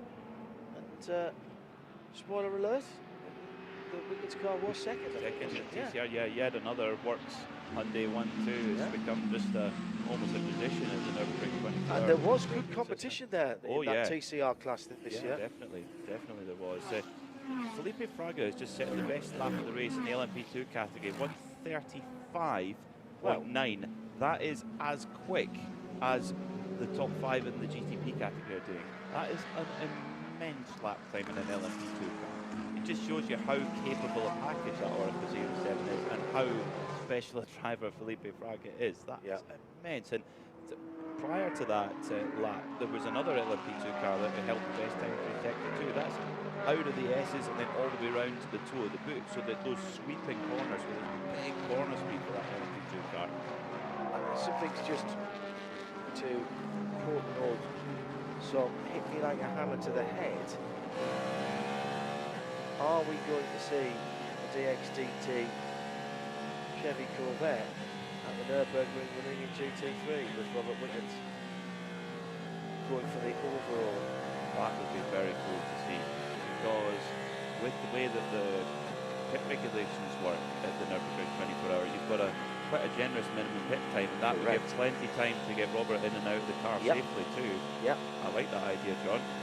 Well, Bosch have jointly developed with Robert and the rest of the team the new and improved system of hand controls, and should they'd like to prove it on the world's most amazing country road that goes nowhere. Best tarmac rally stage that goes in a circle. Yeah, that's right. Yeah, absolutely right. So Nick Yellowly, though, is on the charge though at the front of the field. Bamber at the previous timing point had 2.5 seconds lead, and that was because Yellowly he took 3/10 just in sector 1, but actually it's gone back in the favour of Bamber now. So it's, as they cut through the traffic now, that's where the sector times will go back and forward a lot more aggressively there for both Earl Bamber in that red number 31 Cadillac whaling machine, and Yellowly also in a black, white and red, this time the Acura for Marchbank Racing number 93. The gap still just sitting around 1.5 seconds as they cut their way through the traffic. Will it go green flag to the end, or will there be another full course caution? And you do not want to get held up on the wrong side of that. But the other thing is, though, John, is if you're in a Cadillac or an Acura, does that really matter? Because you've just got so much pace in hand. It's a good point that you make there, Peter, if I'm honest. They do seem to be very quick in a straight line. Track temperature 44 Celsius, 111 Fahrenheit. A toasty 32 in the air. 51 minutes to go. Tom Dillman in the Inter-Europol number 43 just made the last pit stop of the, now will it be? It might be at 47 minutes to go, should I say. That's a bit tight for a LMP2 car. Very tight. Yeah, I'd say too tight, actually. In the GTP category, Louis Delatraz has made what they expect to be their final stop with just under 50 minutes to go. Now, I'm happy with that. I think a GTP car for 50 minutes, yes. Just under. So that basically puts Delatraz in the, should we say, the front of the order in terms of if a yellow came out now, they would be at the front of the queue, so to speak. So will it play out that way? We'll see. So Delatraz is at the moment sitting 10th in GTP with 46 minutes to go. You'd think, oh, they're glum. No, maybe not. That's all that's potentially out the hands now of Wayne Taylor Racing. But of course, when you've got two cars running at the front, you can split the strategy. So the Albuquerque car, the number 10 car that's sitting in fourth right now, they can do a completely different strategy there. Yeah. So Yes. you've got two bets to put on at once. It's an each way bet, if you like. Yes, I like that thinking, Peter. I like that thinking a lot. For Performance Global Broadcast Centre. Still 45 minutes to go. Remember, we'll have a Michelin post-race tech after this race. Any thoughts you have on what you've seen? Questions, points arising? Hashtag Michelin PRT at IMSA Radio. That's exclusively on RS2. Our radio audio being split off once we finish the international world TV feed. You know how we talk about a lot how top factory drivers, they're almost robotic, and how Yes. there is split seconds between them, and we'll probably be guilty of slight hyperbole, but to give you an idea, BMW factory driver Dan Harper leads the way at the moment in GTD Pro with a last lap by 1 minute 48.014. His colleague, also BMW factory driver, Connor De Filippi in second, 148.016, 2 thousandths of a second between them on the last lap. Come on, guys, try harder. Our producer Robin, up in main control room in London, has just pointed out Roman De Angelis in the Heart of Racing Valkyrie is fifth, 17.5 seconds away from the lead. Just cogitate on that for a moment as we head to the pit lane and take some more news from down there. In fact, it's an interview with Dynapeaks. I've got David Heimer Hansen from Era Motorsport, the number 18. David, a busy few weeks. We've just been chatting. I know you were in Detroit and then Le Mans, and now you're here. But how are you feeling? Well, I'm just about to cool down now. It was exceptionally hot in that car. And the funny thing is, when we're running, it's actually manageable. But when we sit under those long yellows, it really feels like you're in an oven. And I regretted not looking into a cool suit. But it's just such a phenomenal track. When we're running at green, this is about as good as it gets. I had not run this track before in LMP2, and it is just absolutely amazing. What's the difference? You said you've not run it before in LMP2. What were you in before, and what is the difference? I ran it in 2018 in a Lexus in the GT class. It's a very nice track in GT2, but it's so high speed and so high G in that LMP2. We saw 4G peak into coming out of the bus stop and into the next corner there. There's not a lot of racetracks where we pull a 4G peak in that LMP2 car, and you can really feel it. It's just a magic feeling when you're flying through the bus stop at almost 200 kilometers an hour. I'll take your word for that. I think I might be a little bit apprehensive about doing it myself. But looking at how things have gone so far today, are you satisfied with the progress that you've made and the position that you're in?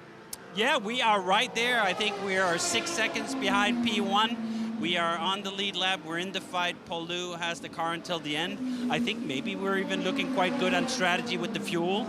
So I think we're still in the mix, which is really good. The day started very eventful. Tobias Lutke, my co-driver, bronze driver, is only his third LMP2 race, and he gets thrown into basically the most difficult conditions that I've seen in a long, long time. So just incredible that he managed to get through all of that virtually unscathed. We're still in the race, and we are absolutely going to push until the end. David, it's been a pleasure chatting to you. Thank you so much. All right, thank you so much. David Heimer Hansen, brilliant, another one of the great enthusiasts.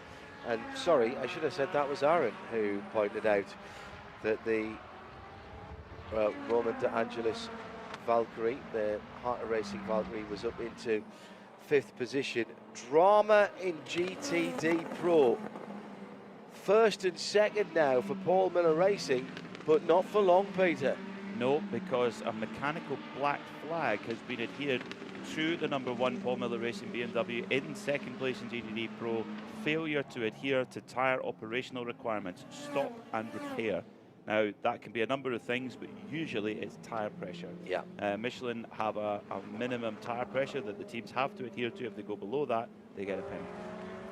Chance to pick another interview off now with the Acura X06 93 driver Taku Ota, who is with Arjuna, excuse me. Well, we were just talking to David Heinemeier Hansen. Kakuota actually was his teammate back at Sebring, but he's back in the 93 Acura Meyer-Shank Racing with Kerbag Janine machine. Kaku, how was your stint out there? How was it back to be back in this Acura ARX 06? Yeah, fighting again with 93 car is fantastic. The team doing really great job, and then the teammates are all fast. So yeah, Nick and Rangers are all kind, you know, and then they all always help me a lot. And then like yeah, and my stint was like actually really good. I was fighting with Romain Grosjean, and then like that was fun, but I couldn't overtake him. But that stint was really good for me. So. This sort of weather isn't unfamiliar if you've done some racing in Thailand or somewhere in Southeast Asia. Was it normal for you, or is it a bit difficult? Yeah, the racing in Japan is also really hot in summer. So yeah, I'm good with this temperature. So yeah, it's good. What did you learn at the 12 hours of Sebring running in the LMP2 car that you brought into the GTP? Because one thing that I look at, lap times between the two here, it's very similar. The LMP2 car is a rocket ship through some of the corners. Yeah, that's right. LMP2 is also a good car to train in and fun to drive, you know. To be honest, we crashed in the first 1 hour, and I couldn't even drive in the race. So, but we did a lot of laps in the practice, and then I learned a lot from the LMP2 as well. So yeah, that helps a lot for the 93 car. Yeah, as well. Yeah. No. What's your plan racing-wise for the rest of the year? We're going to see you a bit more on this side of the world racing with the Acura 93. Yeah, I'm gonna do the Indianapolis with 93, and then I'm gonna do the Road America with 18, the LMP2 car. So yeah, that's 2 more races to go, and then I really enjoy that. We'll see you at the start of August at Road America then. Best of luck for the rest of the day. Yeah, thank you. Yeah, very first weekend in August for America's National Park of Speed, Road America.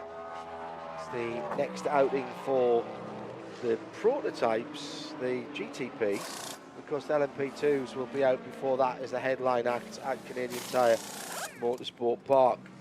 Into the pits then from the lead of LMP2 is Dane Cameron for AO Racing and Spike the Dragon, with the gold leaf on the tail now after that win at Le Mans last week. Great stuff for Dane, PJ Hyatt and Louis Delatraz who joined them for that one. Now, is that with 38 minutes and 34 seconds? Can you get home from there in an LMP2 car? Yes. Should do. I'm saying yes. I think that's the first of the last stops. It's borderline. Now, what's happening here? Paul di Resta has just had a spin. He's trying to get pointing in the right direction again. And that's the leader in LMP2. Excuse me, Matt, let me rephrase that. That was a pass for the lead. Dane Cameron getting around, getting passed by Paul di Resta as he was on pit road, but Paul di Resta owes us a pit stop here. So Dane Cameron, I still think, is the virtual leader in this LMP2 battle. Thank you, Aaron. I'll check to see when di Resta was last on pit lane, because those LMP2 machines nowadays with the smaller fuel tanks can't go that long.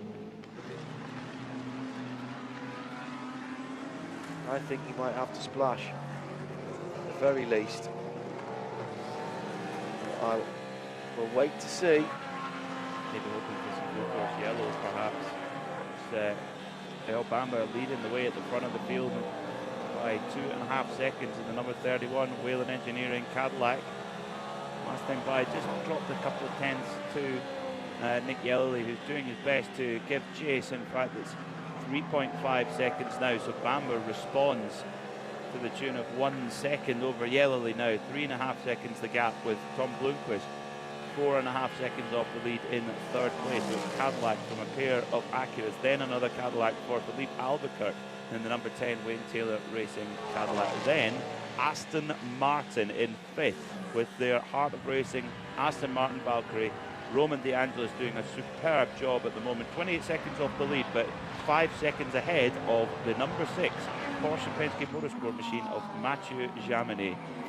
That's progress. If you know the benchmark team, the champions from last year, Porsche Penske Motorsport, and with a new car that's very, very new to the IMSA WeatherTech Championship, built from a road car base, don't forget, not from a prototype race car base. That is just an amazing achievement from Heart of Racing and indeed from Aston Martin. As I said earlier, that is a non-hybrid car, so unique in GTP, runs to a slightly different set of regulations even from the LMHs that run at Le Mans because it's non-hybrid, but it's still running at roughly the same weight as the hybrid, despite the fact it doesn't have the battery pack or the hybrid either. So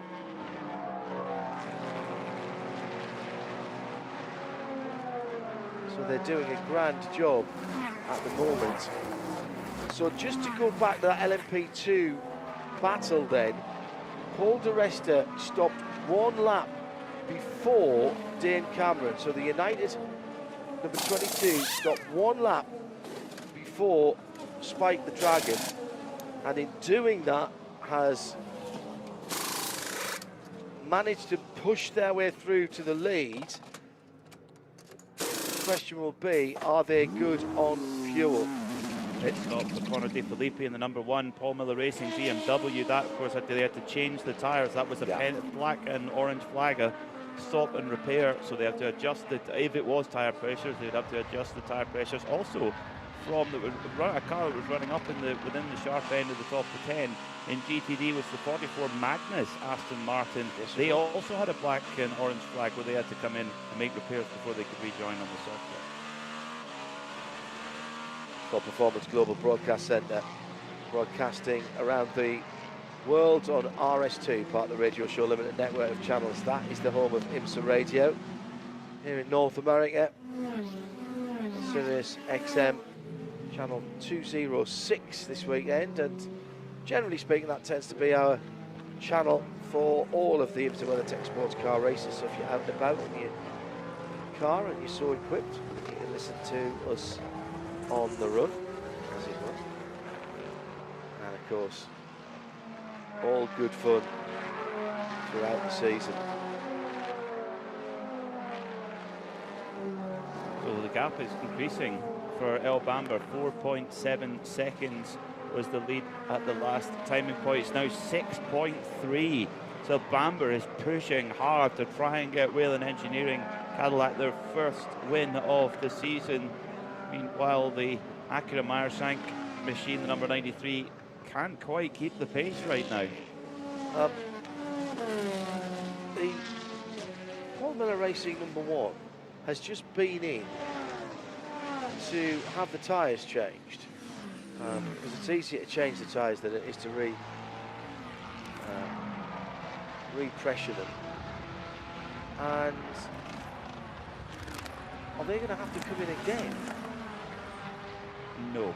Failure to adhere to the mechanical black flag. They didn't come in at the first possible opportunity. Sorry, I do apologize, I didn't see that. Yeah. Yeah, so another drive through. Oh dear. With the mechanical black flag, you do not get any grace at all.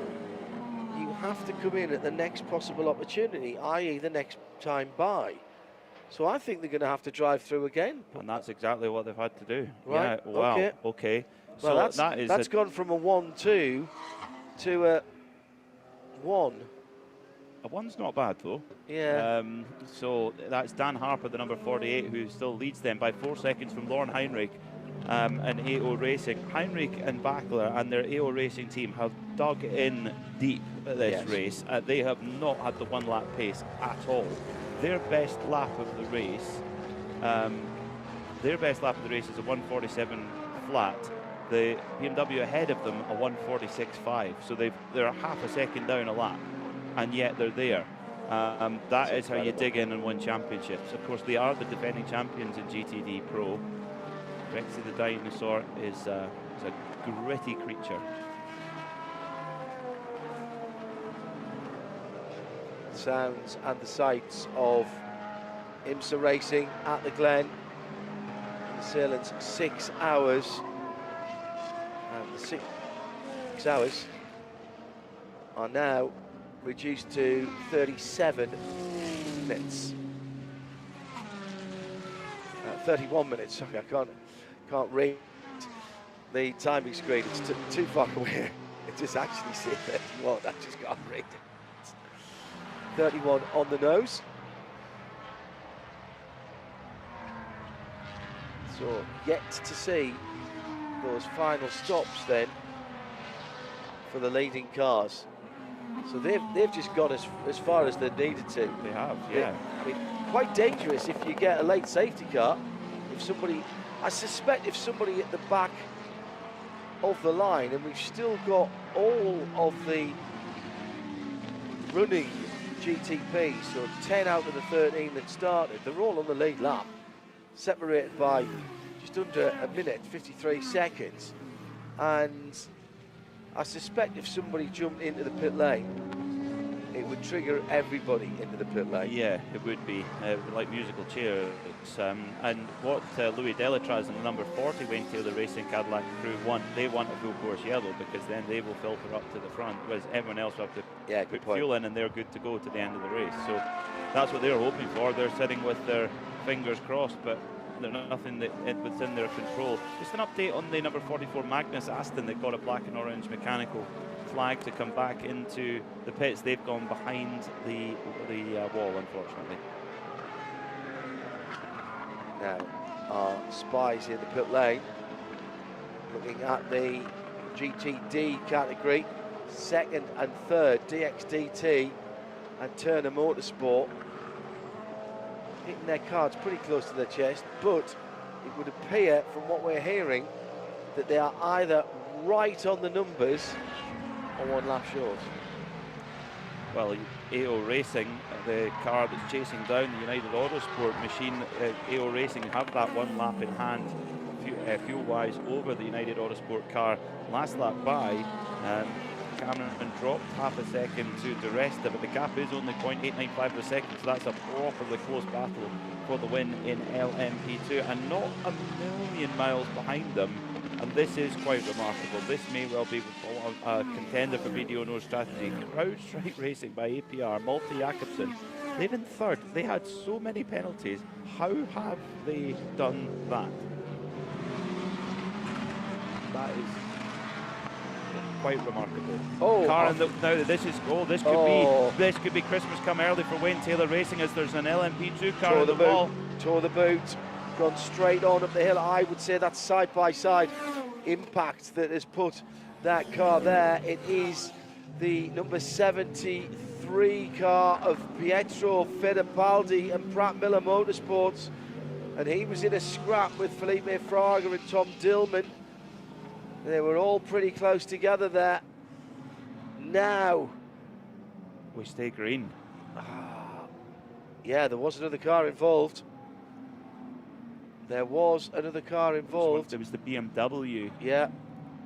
Now, which one was it? Was the Philip Egg. Okay. It has to be. The 25 went behind the wall. Of course it did, yes. So it'll have to be the 24. Oh dear, oh dear. But we stay green because that Pratt Miller LMP2 car miraculously managed to drive away from that incident. Magnus Racing go behind the wall. Race Control picking that one up as well. So we've stayed green. Somehow. So not Christmas Day. Cancelled Christmas Day for Wayne Taylor Racing, unfortunately. Scrooge. Still plenty of time for another one though, with 27 minutes and 12 seconds left on the clock. Wow, I bet everybody was scrambling there, Peter. Interestingly, the number 96 Turner BMW was involved in that incident as well. Right. Okay.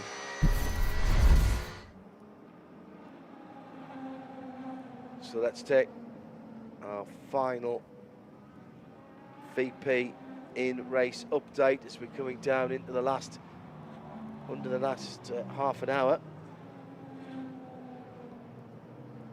Earl Bamber by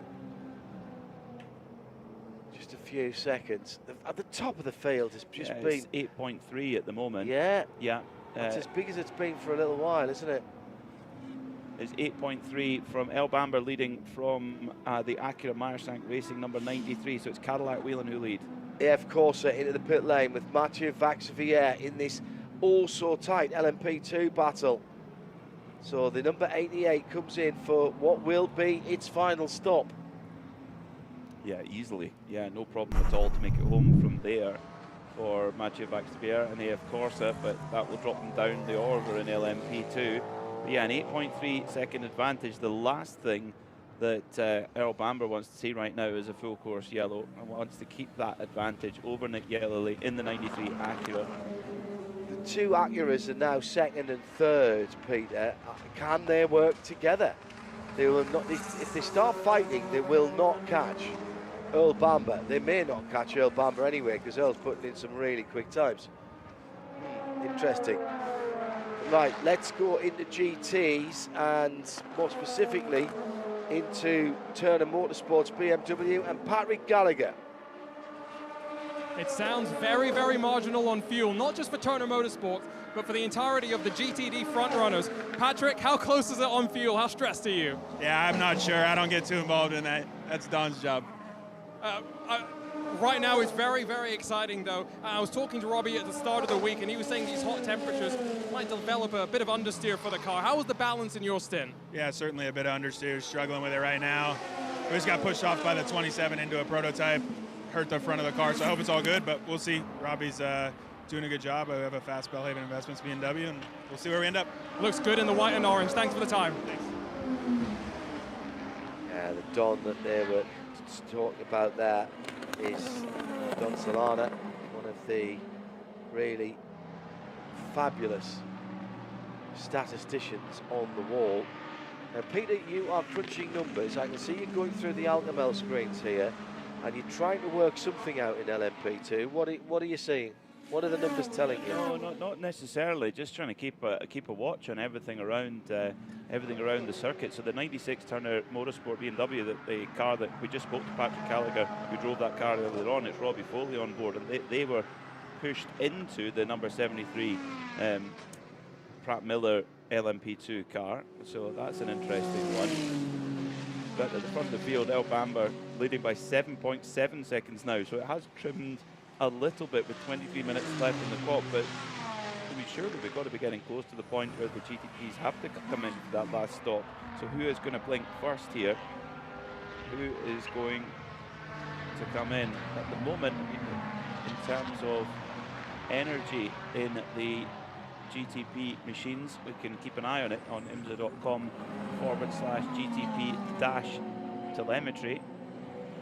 And it just frozen sadly, but that can give us an idea of who's going to be close. They're all fairly similar because we've had so many full course yellows. There isn't a big disparity in energy between each car, so we could well see actually a lot of cars coming in at the same time, following each other into the pit lane. I was just thinking a few moments ago, and even the thought process was sort of running through my brain. This could be a very big day for BMW M4 GT3s. Yes, yeah, exactly. Maybe 1-2, should have been 1-2 here. Should have been 1-2, and you know, potentially to, well, would you prefer a 1-2 in one class or to win both GTD classes? Both are nice, but on the same day that they won the Nürburgring 24-hour, pretty good day, pretty good Sunday for the Bavarian Mark, but it's not done yet. And interestingly, a squat for second position. Alexander Sims has got past Lauren Heinrich Now that is big for the championship. Massive. They are really, really close on points. They need to wait and see till the points come out after the race, but Sims going past the AO Racing Porsche makes that championship even closer than it already was. And now Heinrich is being passed by Mies, so Christopher Mies is going to trying to pass in the number 64 car, so Heinrich trying to hang on towards the end here. Meantime, just a thought, I suspect the man at the head of the BMW M4 GT3 and prototype programs, Andreas Roos, is watching or listening and probably still at the Nürburgring in the suite partying. It's the last time BMW won here at the Nürburgring. We're at the Nürburgring. There was a party that went late on into the night, and I know because I'd been doing Audi TV that year. I think it was 2020, it might have been, or 2021. And it was a very warm, sticky night, and I had my hotel balcony doors open. I had to go and close them because the banging house music from the BMW party was a bit intrusive. Congratulations to all involved. Andreas, we put a good team together, and there will be some celebrations going on into the wee small hours in Germany, in the Eiffel, and down at Munich, I suspect. Corvette versus Heinrich shedding positions at the moment as Albert Costa's gone through as well. He's gone up into 4th position in the Track and Speed Ferrari. Mies is up into 3rd now in the Multimatic number 65 Ford. Is Heinrich fuel saving? No, because they topped off more than they've got more fuel than everybody else because they topped off. But I think it sounds like it's fuel saving though. It does. Big lifting course there. But just shedding positions. It doesn't necessarily have the pace to fight, but he's having a big fuel save for sure. 29% energy left in the number 77. That should be enough to get him home. In the GTP class, I'll give you the rundown of the energy from the top. So leading is Earl Bamber. He's got 21% left. Nick Yellerly only 18%. Timo Blomqvist, I think he called him there. That kind of works. Tom Blomqvist for Meyer Shank Racing, 23%. 18% for Albuquerque and De Angelis in 4th and 5th. 22% for Grosjean in 7th. 19% for Mathieu Jaminet. I missed him out. He's in 6th. There's some disparity there. 4 and 5% difference. If you reckon that Earl Bamber is probably going to get home in the 31 Whelen Cadillac at 21%, anyone who's more than 21 is pretty good, well off, and anyone who's left at 21 he might be struggling a bit. And each lap that goes by, Louis Delatraz in the number 40, Wayne Taylor Racing, Cadillac's Gamble is getting less and less likely to work. They might well actually need a splash. And I thought they were good to the end of the race, but I'm not so sure actually. GTD, 6th position, Chetalar Racing, drive-through penalty. Gone over the track limits once or twice too many. Now spin at the bus stop as well, and is that Jaminet in the middle of that? There's a prototype in there. No, it's a 96. It's the Turner car. Oh dear, so Robbie Foley has been bullied back to 6th place, but can he get it to the end of the race with that damage, I wonder? All of a sudden it's beginning to heat up at the front of all the classes. Jack Hawksworth has a 4-second lead in GTD in the number 12 Vassar Sullivan Lexus from Charlie Eastwood and Robbie Foley and Tom Gamble, who were all within 10 seconds, 10.5 seconds actually, even if you go back to Antonio Fuoco and Matt Bell for AWA. The top 7 still certainly within striking distance in GTD. In the Pro version, Dan Harper still at the front by, what you've got to say, looks like a comfortable 5 seconds to Alexander Sims. In the context of GTD Pro, it doesn't get much more comfortable than that. That's as big a gap as we'll really see, but Alexander Sims and Antonio Garcia, they're looking like getting another strong points finish right now, as they've got 6 seconds back to Chris Meese in the Ford, so they look fairly comfy in second position, as comfy as you can be, and with 16.5 minutes left on the clock. Speaking of comfy, Paul di Resta, he absolutely is not right now for 2 reasons. One, because he has Dane Cameron in Spike the Dragon for AO Racing right behind him, but also because he's potentially short on fuel. If either of the 2 leading cars are going to be short on fuel, it is going to be the United Autosport car, because they pitted a lap earlier. 1 lap earlier, that got them the track position. Does it cost them the pace now? What's the gap between them? And can Paul di Resta afford to ease his pace a bit? Well, no, he can't, because Dave Cameron is right with him. No, he definitely can't afford to ease the pace. Definitely not. He was 2/10 quicker than Cameron on the last lap. On this lap, though, Cameron is really pushing, and it's back and forth as they go through traffic. They're so evenly matched, these 2 drivers with 2 completely different backgrounds. Di Resta used to be a Formula 1 driver, DTM driver. Dane Cameron has come up through American sports car racing and several IMSA titles to his credit. Now we understand, we're guessing that the number 77 AO Racing Porsche is very short on fuel, which I'm surprised after they did the top off. But big lifting and coasting going on for that Porsche 992. Yeah. That's almost short level of driving.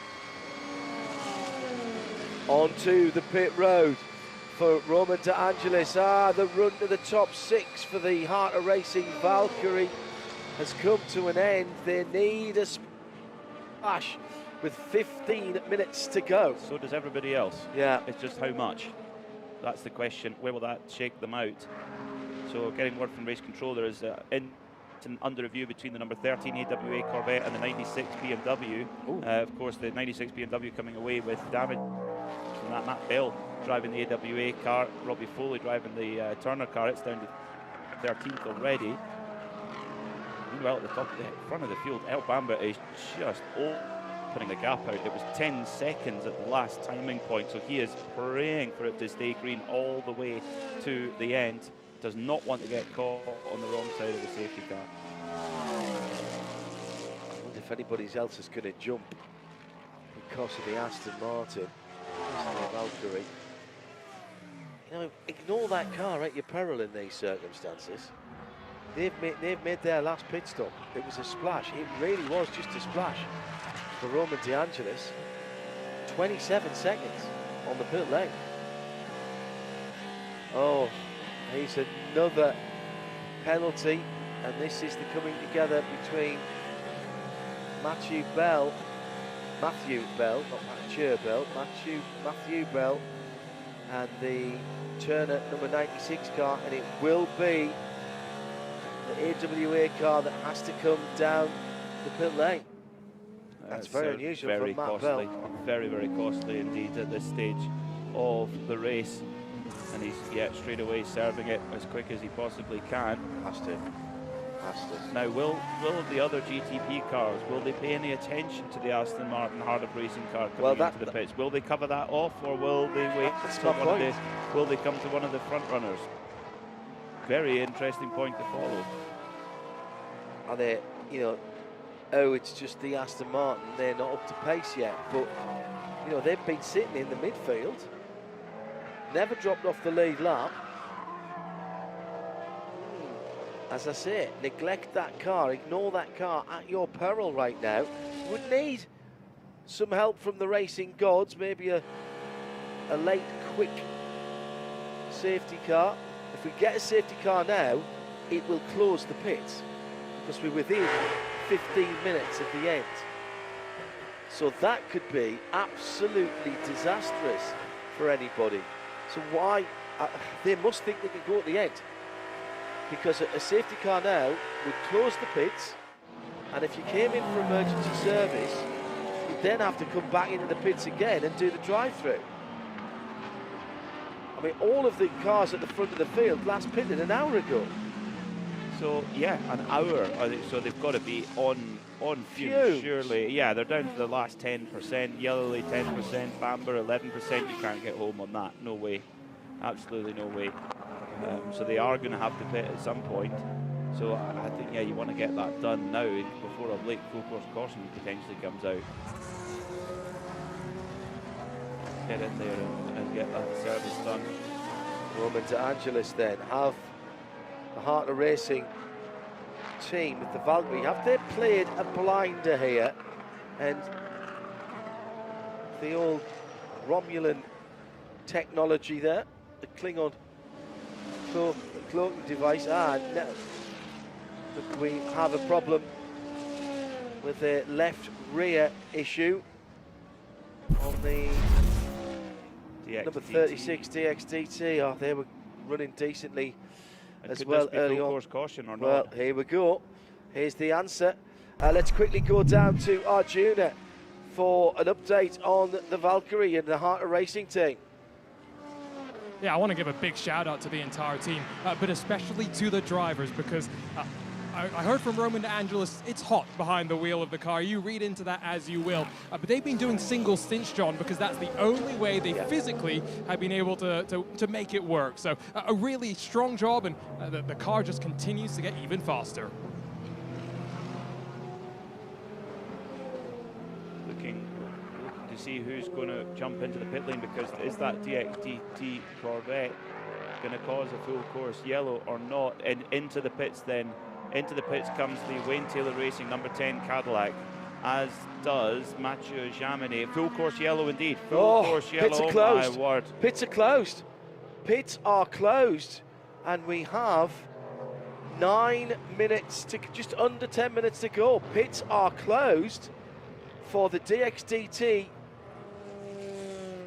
Corvette, and Albuquerque got in moments before the full course yellow went out. In fact, it was exactly the same time as the full course yellow was called.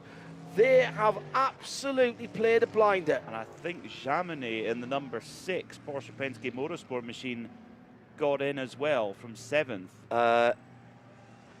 Really? Whether he got... now, it must have been very, very close indeed. Arjuna in the pit lane was watching to see when the pit closed light came on.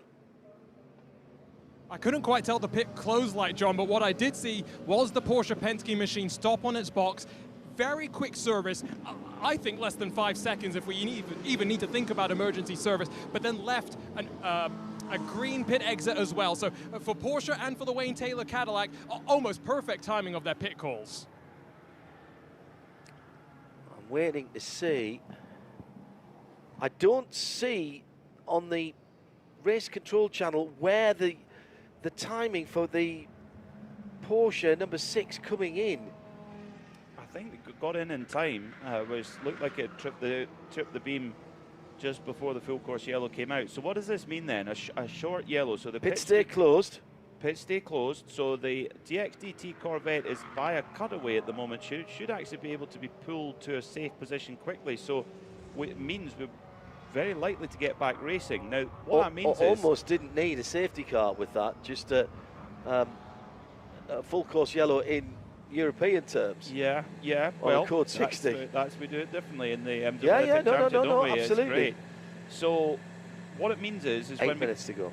What it means is when we come back to racing, the number 10 Wayne Taylor Racing Cadillac, the blue car, Philippe Albuquerque, doesn't need to worry about fuel. Correct.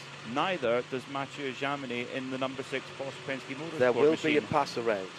There will be a pass around. That's happening now. So, what that means is that all of the other cars in GTP, with the exception of the Aston Martin 23, of course, all of the others, your leader El Bamber, Nick Yellowly in the Acura, Tom Bloomquist in the other Acura, etc., they are all really, really tight on fuel. This helps them. Yeah, the other one who isn't tight on fuel is Louis Delatraz, of course, in the other Wayne Taylor car, who, remember, took the pit early and rolled the dice. So he could be in for a shootout here. The slower pace helps them, but does it help them enough?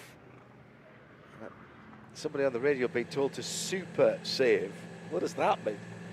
Well, that is Nick Yellerly. He's down to 3%. He's not going to get home on that, and I'm not sure Bamba will either. The last time that the top goodness. The last time that the top three were in the pits was an hour and 5 minutes ago. Yes, there's been full course yellow, but that is a long time. Pass around is complete. They'll split the cars now in the category split. This might save them. There's going to be about 5 minutes to go. I don't think they can do it. It's going to be 4 laps. It's going to be 4 laps, and it's more than 1% a lap. Earl Bamba hasn't got enough. Nick Yellerly hasn't got enough. Tom Blomqvist has got enough. It could be that number 60's day. Maybe. Just maybe.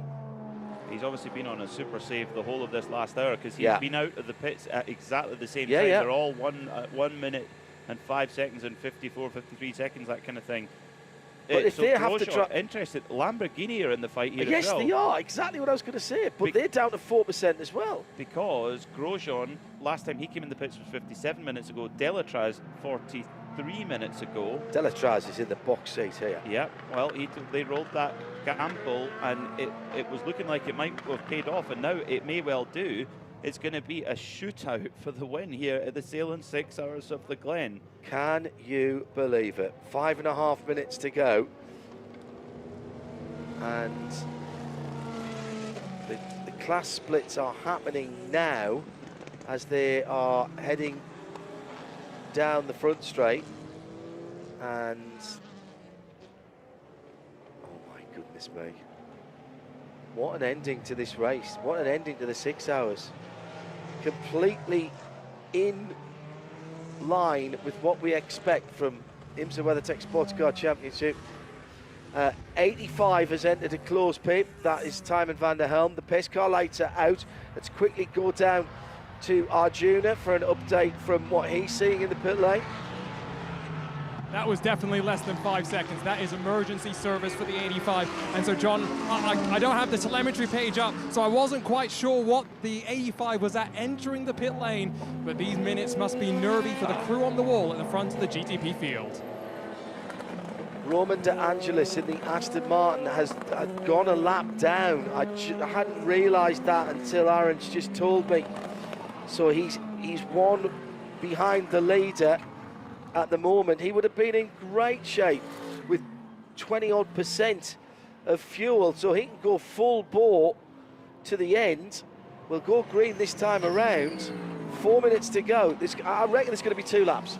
It is a green-white checker finish. Problem for the Tower Motorsport car, a lot of tyre rub there. So this could be the race. This could give the race to Whelen Cadillac. Potential. Well, it depends if the car grinds to a halt or not, or whether we go back racing. But Tower are sitting in 4th place. Sebastian Bourdais will not want to retire that car. He might not have any choice. Question will be, where does the man from Le Mans, France, put that car? Does he bring it into the pit lane and retire it there, or does he stop out on the circuit? Or just keep going, because it might just be tyre rub, which could stop. Yeah. It might not. I think now you drive the wheels off it and hope for the best. You might actually drive the wheels off it. Green, green, green. Now, can the Aston Martin unlap itself? Can that be something that happens? Surely Bamba's got to pit. Pits are open for all cars. Yellerly's in the pit lane, and so is Roman Grosjean, and so is Philip Eng. So they're out of it at the moment. Louis Delatraz then for Wayne Taylor Racing up into 3rd place with plenty of fuel to burn. Tom Blomqvist and Earl Bamba with very little left. Blomqvist the better of the two. I can't see Bamba making it from here. It'll be white flag next time around. And of course, Yellerly, he can't afford the risk in the championship. He's got to make sure he gets the points. The number 31 Whelen crew, they're win or bust, I think, with their position in the championship. Bamba's down to 1%. They've got to try. They've got to try with 2 minutes and 25 seconds to go. 2 seconds of fuel for Yellerly. That was how close they were. 1% now for Earl Bamber. I can't see him making it. The car won't stop on the track, but he'll be disqualified. If he overuses his fuel allowance, that car will be disqualified. So Tom Blomqvist at the moment, the battle is between Delatraz and Blomqvist, and Tom Blomqvist holding a 0.3 of a second lead. The GT battle is just as close, but this time they can all race. Harper for Paul Miller Racing, from Alexander Simpson Corvette, then Dragon Speed, Ferrari, then Mustang. In fourth position is Chris Meese in the 65 car. They've come back from nowhere. The 65 car, how have they done that? Leaders in the pits, coming to the white flag, and Tom Blomqvist goes through into the lead, and Louis Delatraz is now 1.8 seconds behind. Philippe Albuquerque goes through. Mathieu Jaminet, if the Aston hadn't been lapped. Could we see a Wayne Taylor Racing 1-2 here? Does yeah. Acura Meyer-Shank Racing number 60 of Tom Blomqvist, does he have enough juice? I think he has. The last time he went in the pits was an hour and 10 minutes ago. How is that even possible? He'd saved massively. He came to the restart with 8%. He's got 4 left now. Delatraz, Albuquerque all in double figures. Mathieu Jaminet down to 4%. Nick Yellerly topped up to 8. Oh my goodness me. Nothing wrong with the pace of Blomqvist through sector 1, so has he got enough? Has his team given them the green light to say, go get this win for Acura Meyer-Shank Racing? Of course, the 93 car, the sister car, won at Detroit. This would be 2 in a row, but Wayne Taylor Racing, both cars right there on the podium, but they sorely want that win. They want to see that Acura ground to a halt, but it doesn't look like it's going to happen because Blomqvist is quicker than both the Cadillacs for Wayne Taylor in sector 2. 2% left for Blomqvist. He's rolling the dice here as he comes through back onto the substantive part of the circuit. He's got 2 corners to go to take. Well, you said you love a fuel-safe race, Peter Mackay, here in the Ford Performance Global Broadcast Centre. He's out. He's almost out. He's got 1%. This is going to be so close. It will be down to the stewards to work it out. He crosses the line with 1% of energy left, and Tom Blomqvist, and in the GTs, there's people running out of fuel coming to the line. We'll have to keep an eye on that. That could cause incidents further back. Hawksworth, the leader in GTD, I think he's out of fuel. I don't think he's going to make it. The leader in GTD, Tom Campbell for Harter Racing Aston Martin, who've led for a long time, they might come through. As they cross the line, Tom Blomqvist wins the race on the road. The energy usage will be being looked at by IMSA. I'm going to tell you that now. His margin of victory, 1.8 seconds over Louis Delatraz and Philippe Albuquerque, the 2 WTR Cadillacs, back on form. There's the result that he needs. Let's get down to the winners. Colin Brown is with Arjuna. We are walking over to victory lane. It is a 20th victory for Acura Meyer-Shank, and wow, how close was that in terms of fuel? Yeah, it was super close there at the end, obviously for our car, but man, close enough on the good side. And yeah, hats off to those guys on the box. They did a great job on the strategy. Tom did a great job on the fuel save there. And man, what a day! What a day for Acura, MSR. Super proud of everybody. I mean, 2 in a row. You talk about the day that you had no windshield wiper during part of that rain shower that we had as well. I mean, what's going through your mind right now coming out on top after a race like this? Ah, man, I don't even know how it all happened exactly. I'm, you know, I feel like in my stints, I was at the back, drove to the front, at the back, drove back to the front, and then Tom got in. We were kind of, you know, sitting in the middle of the mix, and then it all came together at the end. So, yeah, just hats off to the guys. Great stops, great strategy. You know, fast car, obviously, from Acura HRC, and man, what a good result. Feels good, I'm sure, to be back in victory lane for the first time since 2023 at Road Atlanta. Di, do you have someone down in victory lane? I certainly do. United Autosports, number 22, Daniel and Rasmus are with me now, celebrating with the team. What a result today. It's been a tough, tough race, Daniel. It has. At the end there, Paul was fighting for every last bit. Rasmus and I both had awesome runs. The team nearly flawless. We fought back from a couple little issues here and there. you know, after we won Daytona but didn't get to celebrate, this feels like the celebration that we were missing. So it's pretty awesome. Rasmus, were your heart in your mouth those last few minutes? Yeah, I even took my headset off in the end for a little bit. I didn't want to listen, so this is great. Incredible job from the whole crew. I mean, United Autosport, amazing. Yeah, a bit of redemption. Now we can celebrate, so amazing. Look, I'll let you guys go, and we'll get Paul when we can. I did see Richard Dean. Richard, many congratulations. A few heart-stopping moments at the end there. Yeah, I've never quite seen a race like it. It certainly makes up for the disappointment of Le Mans last weekend. So just really proud of all the team. You know, bit tough on the other car, but these guys, I mean, incredible job. Really hard race. It has been very difficult here, but they came through. Were you ever worried at the last few minutes there? I was worried for the whole 6 hours. It felt like the longest ever last stint, but Paul, what a job, all three drivers, but Paul under pressure, yeah, real professional. Congratulations, Richard. Go and celebrate with your team. I'm down at the Heart of Racing camp where the GTD car came out on top, but all down to fuel mileage. Zachary Robichon did the job in qualifying, but it came all the way down to the wire, didn't it? Yeah, it did. Great job by the team. You know, Tom, we kind of knew in that last stint to fuel save, and you know, we definitely got lucky, but you got to put yourself in the right position to win to be lucky. So although it was unfortunate for the 12 car, I definitely feel for them. That one hurts that late in the race, but we'll take it. And it feels like we've been knocked back a few times these last few races, so it's nice to get lucky for once. I mean, the team had lots of success here last year in the GTD Pro category. How well did you roll off the truck in the first practice session a couple days ago? We were pretty confident from the time we rolled off the truck. Honestly, the car felt really good. I felt like we were very close to the window, and it was taking, you know, temperature changes very well. So I think that ultimately is what decided the race. And after this, you're going to go back, work on your coffee skills a bit more? Yeah, for like 24 hours, and then we're off to Spa for the 24. Best of luck. I'm going to see if I can also wander over and grab a quick word with Casper Stevenson, who grabs his very first IMSA WeatherTech SportsCar Championship win. Big smile on your face. How does that feel? Yeah, I'm so happy. It was a crazy race, absolutely crazy.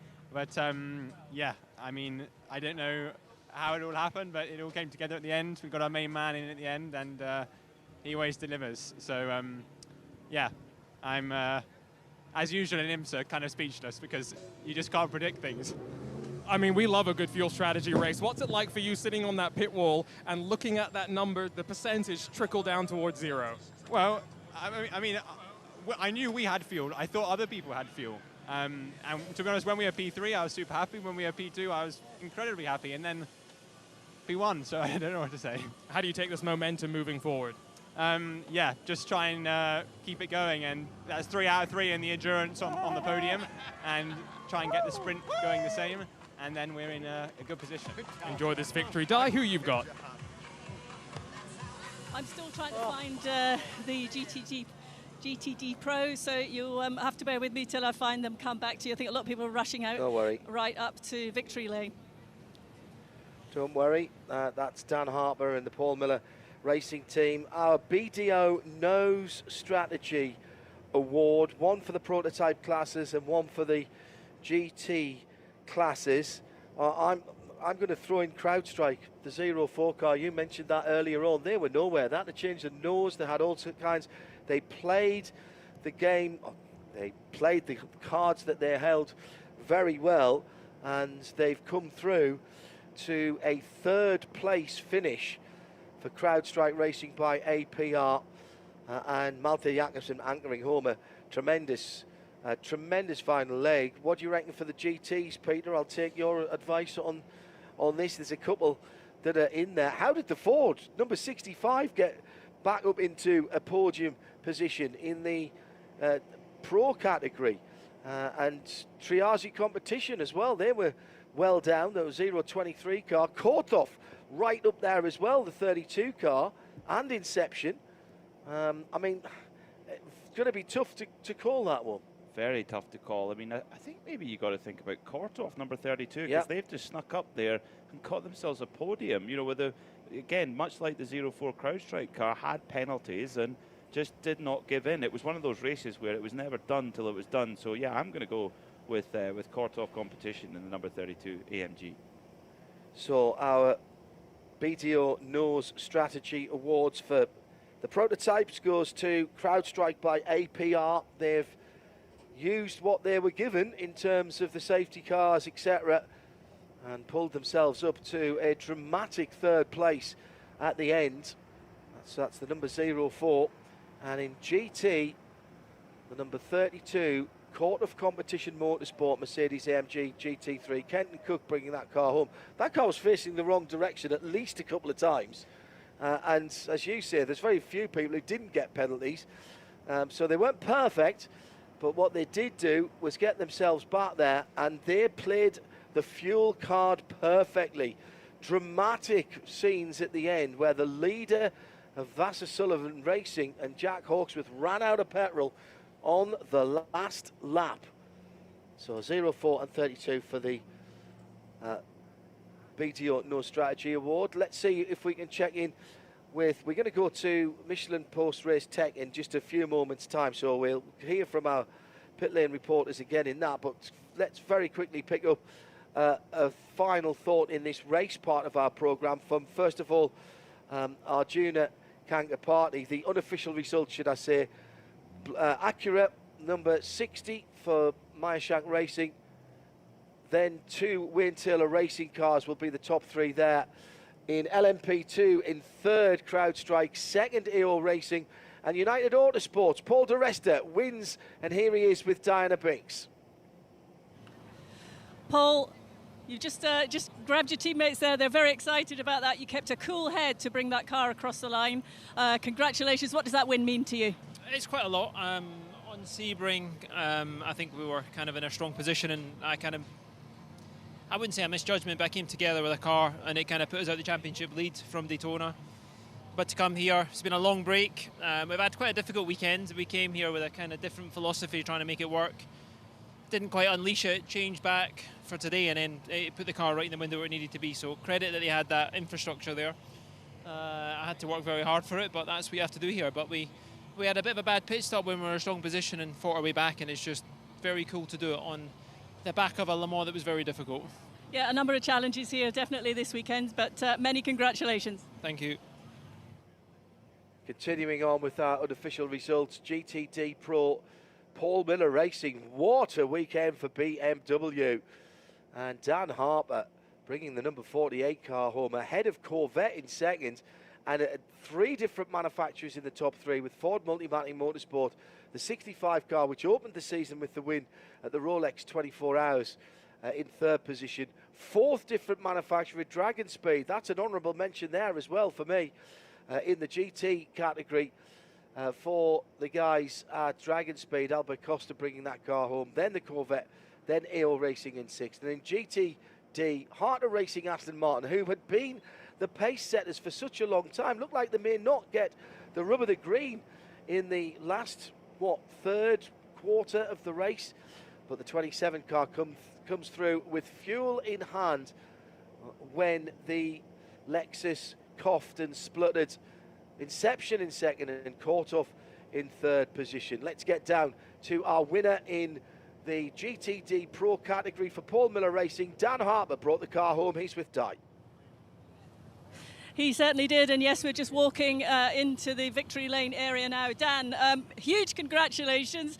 How much did you have to keep your head together at the end of that race? Yes, I was trying to keep cool in very hot conditions. Obviously, I had made the little error at the beginning of the race that cost us a penalty.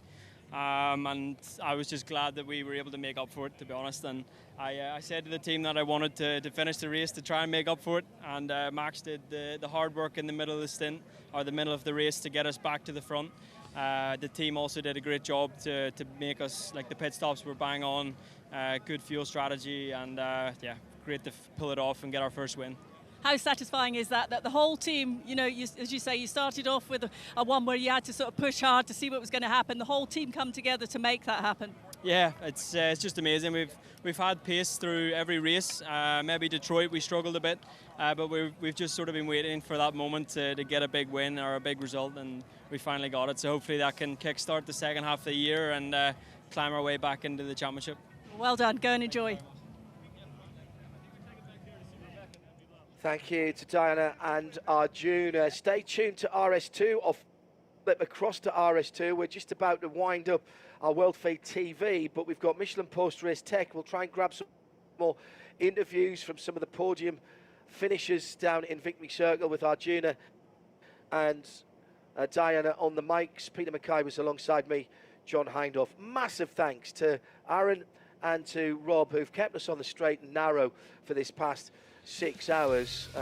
Concord and London working together seamlessly, along with the rest of our technical team, camera operators, and particularly the replay crew. Thanks to the tape apes, they were absolutely on fire this weekend, not just for this race. We will reconvene in a couple of weeks' time up at Canadian Tire Motorsport Park, when the LMP2s will be the headline act, with some big names being drafted into that. And then in the first weekend of August, we're back with the GTP cars at America's National Park of Speed. Yep, it's the 4 miles of Road America at Elkhart Lake, Wisconsin. We'll have all of the coverage from those 2 events and plenty more besides. And thanks for joining us this Sunday here on IMSA Radio and IMSA TV. For the whole team, I'm John Hindhaugh. Bye for now, and stay with us for Post Race Tech.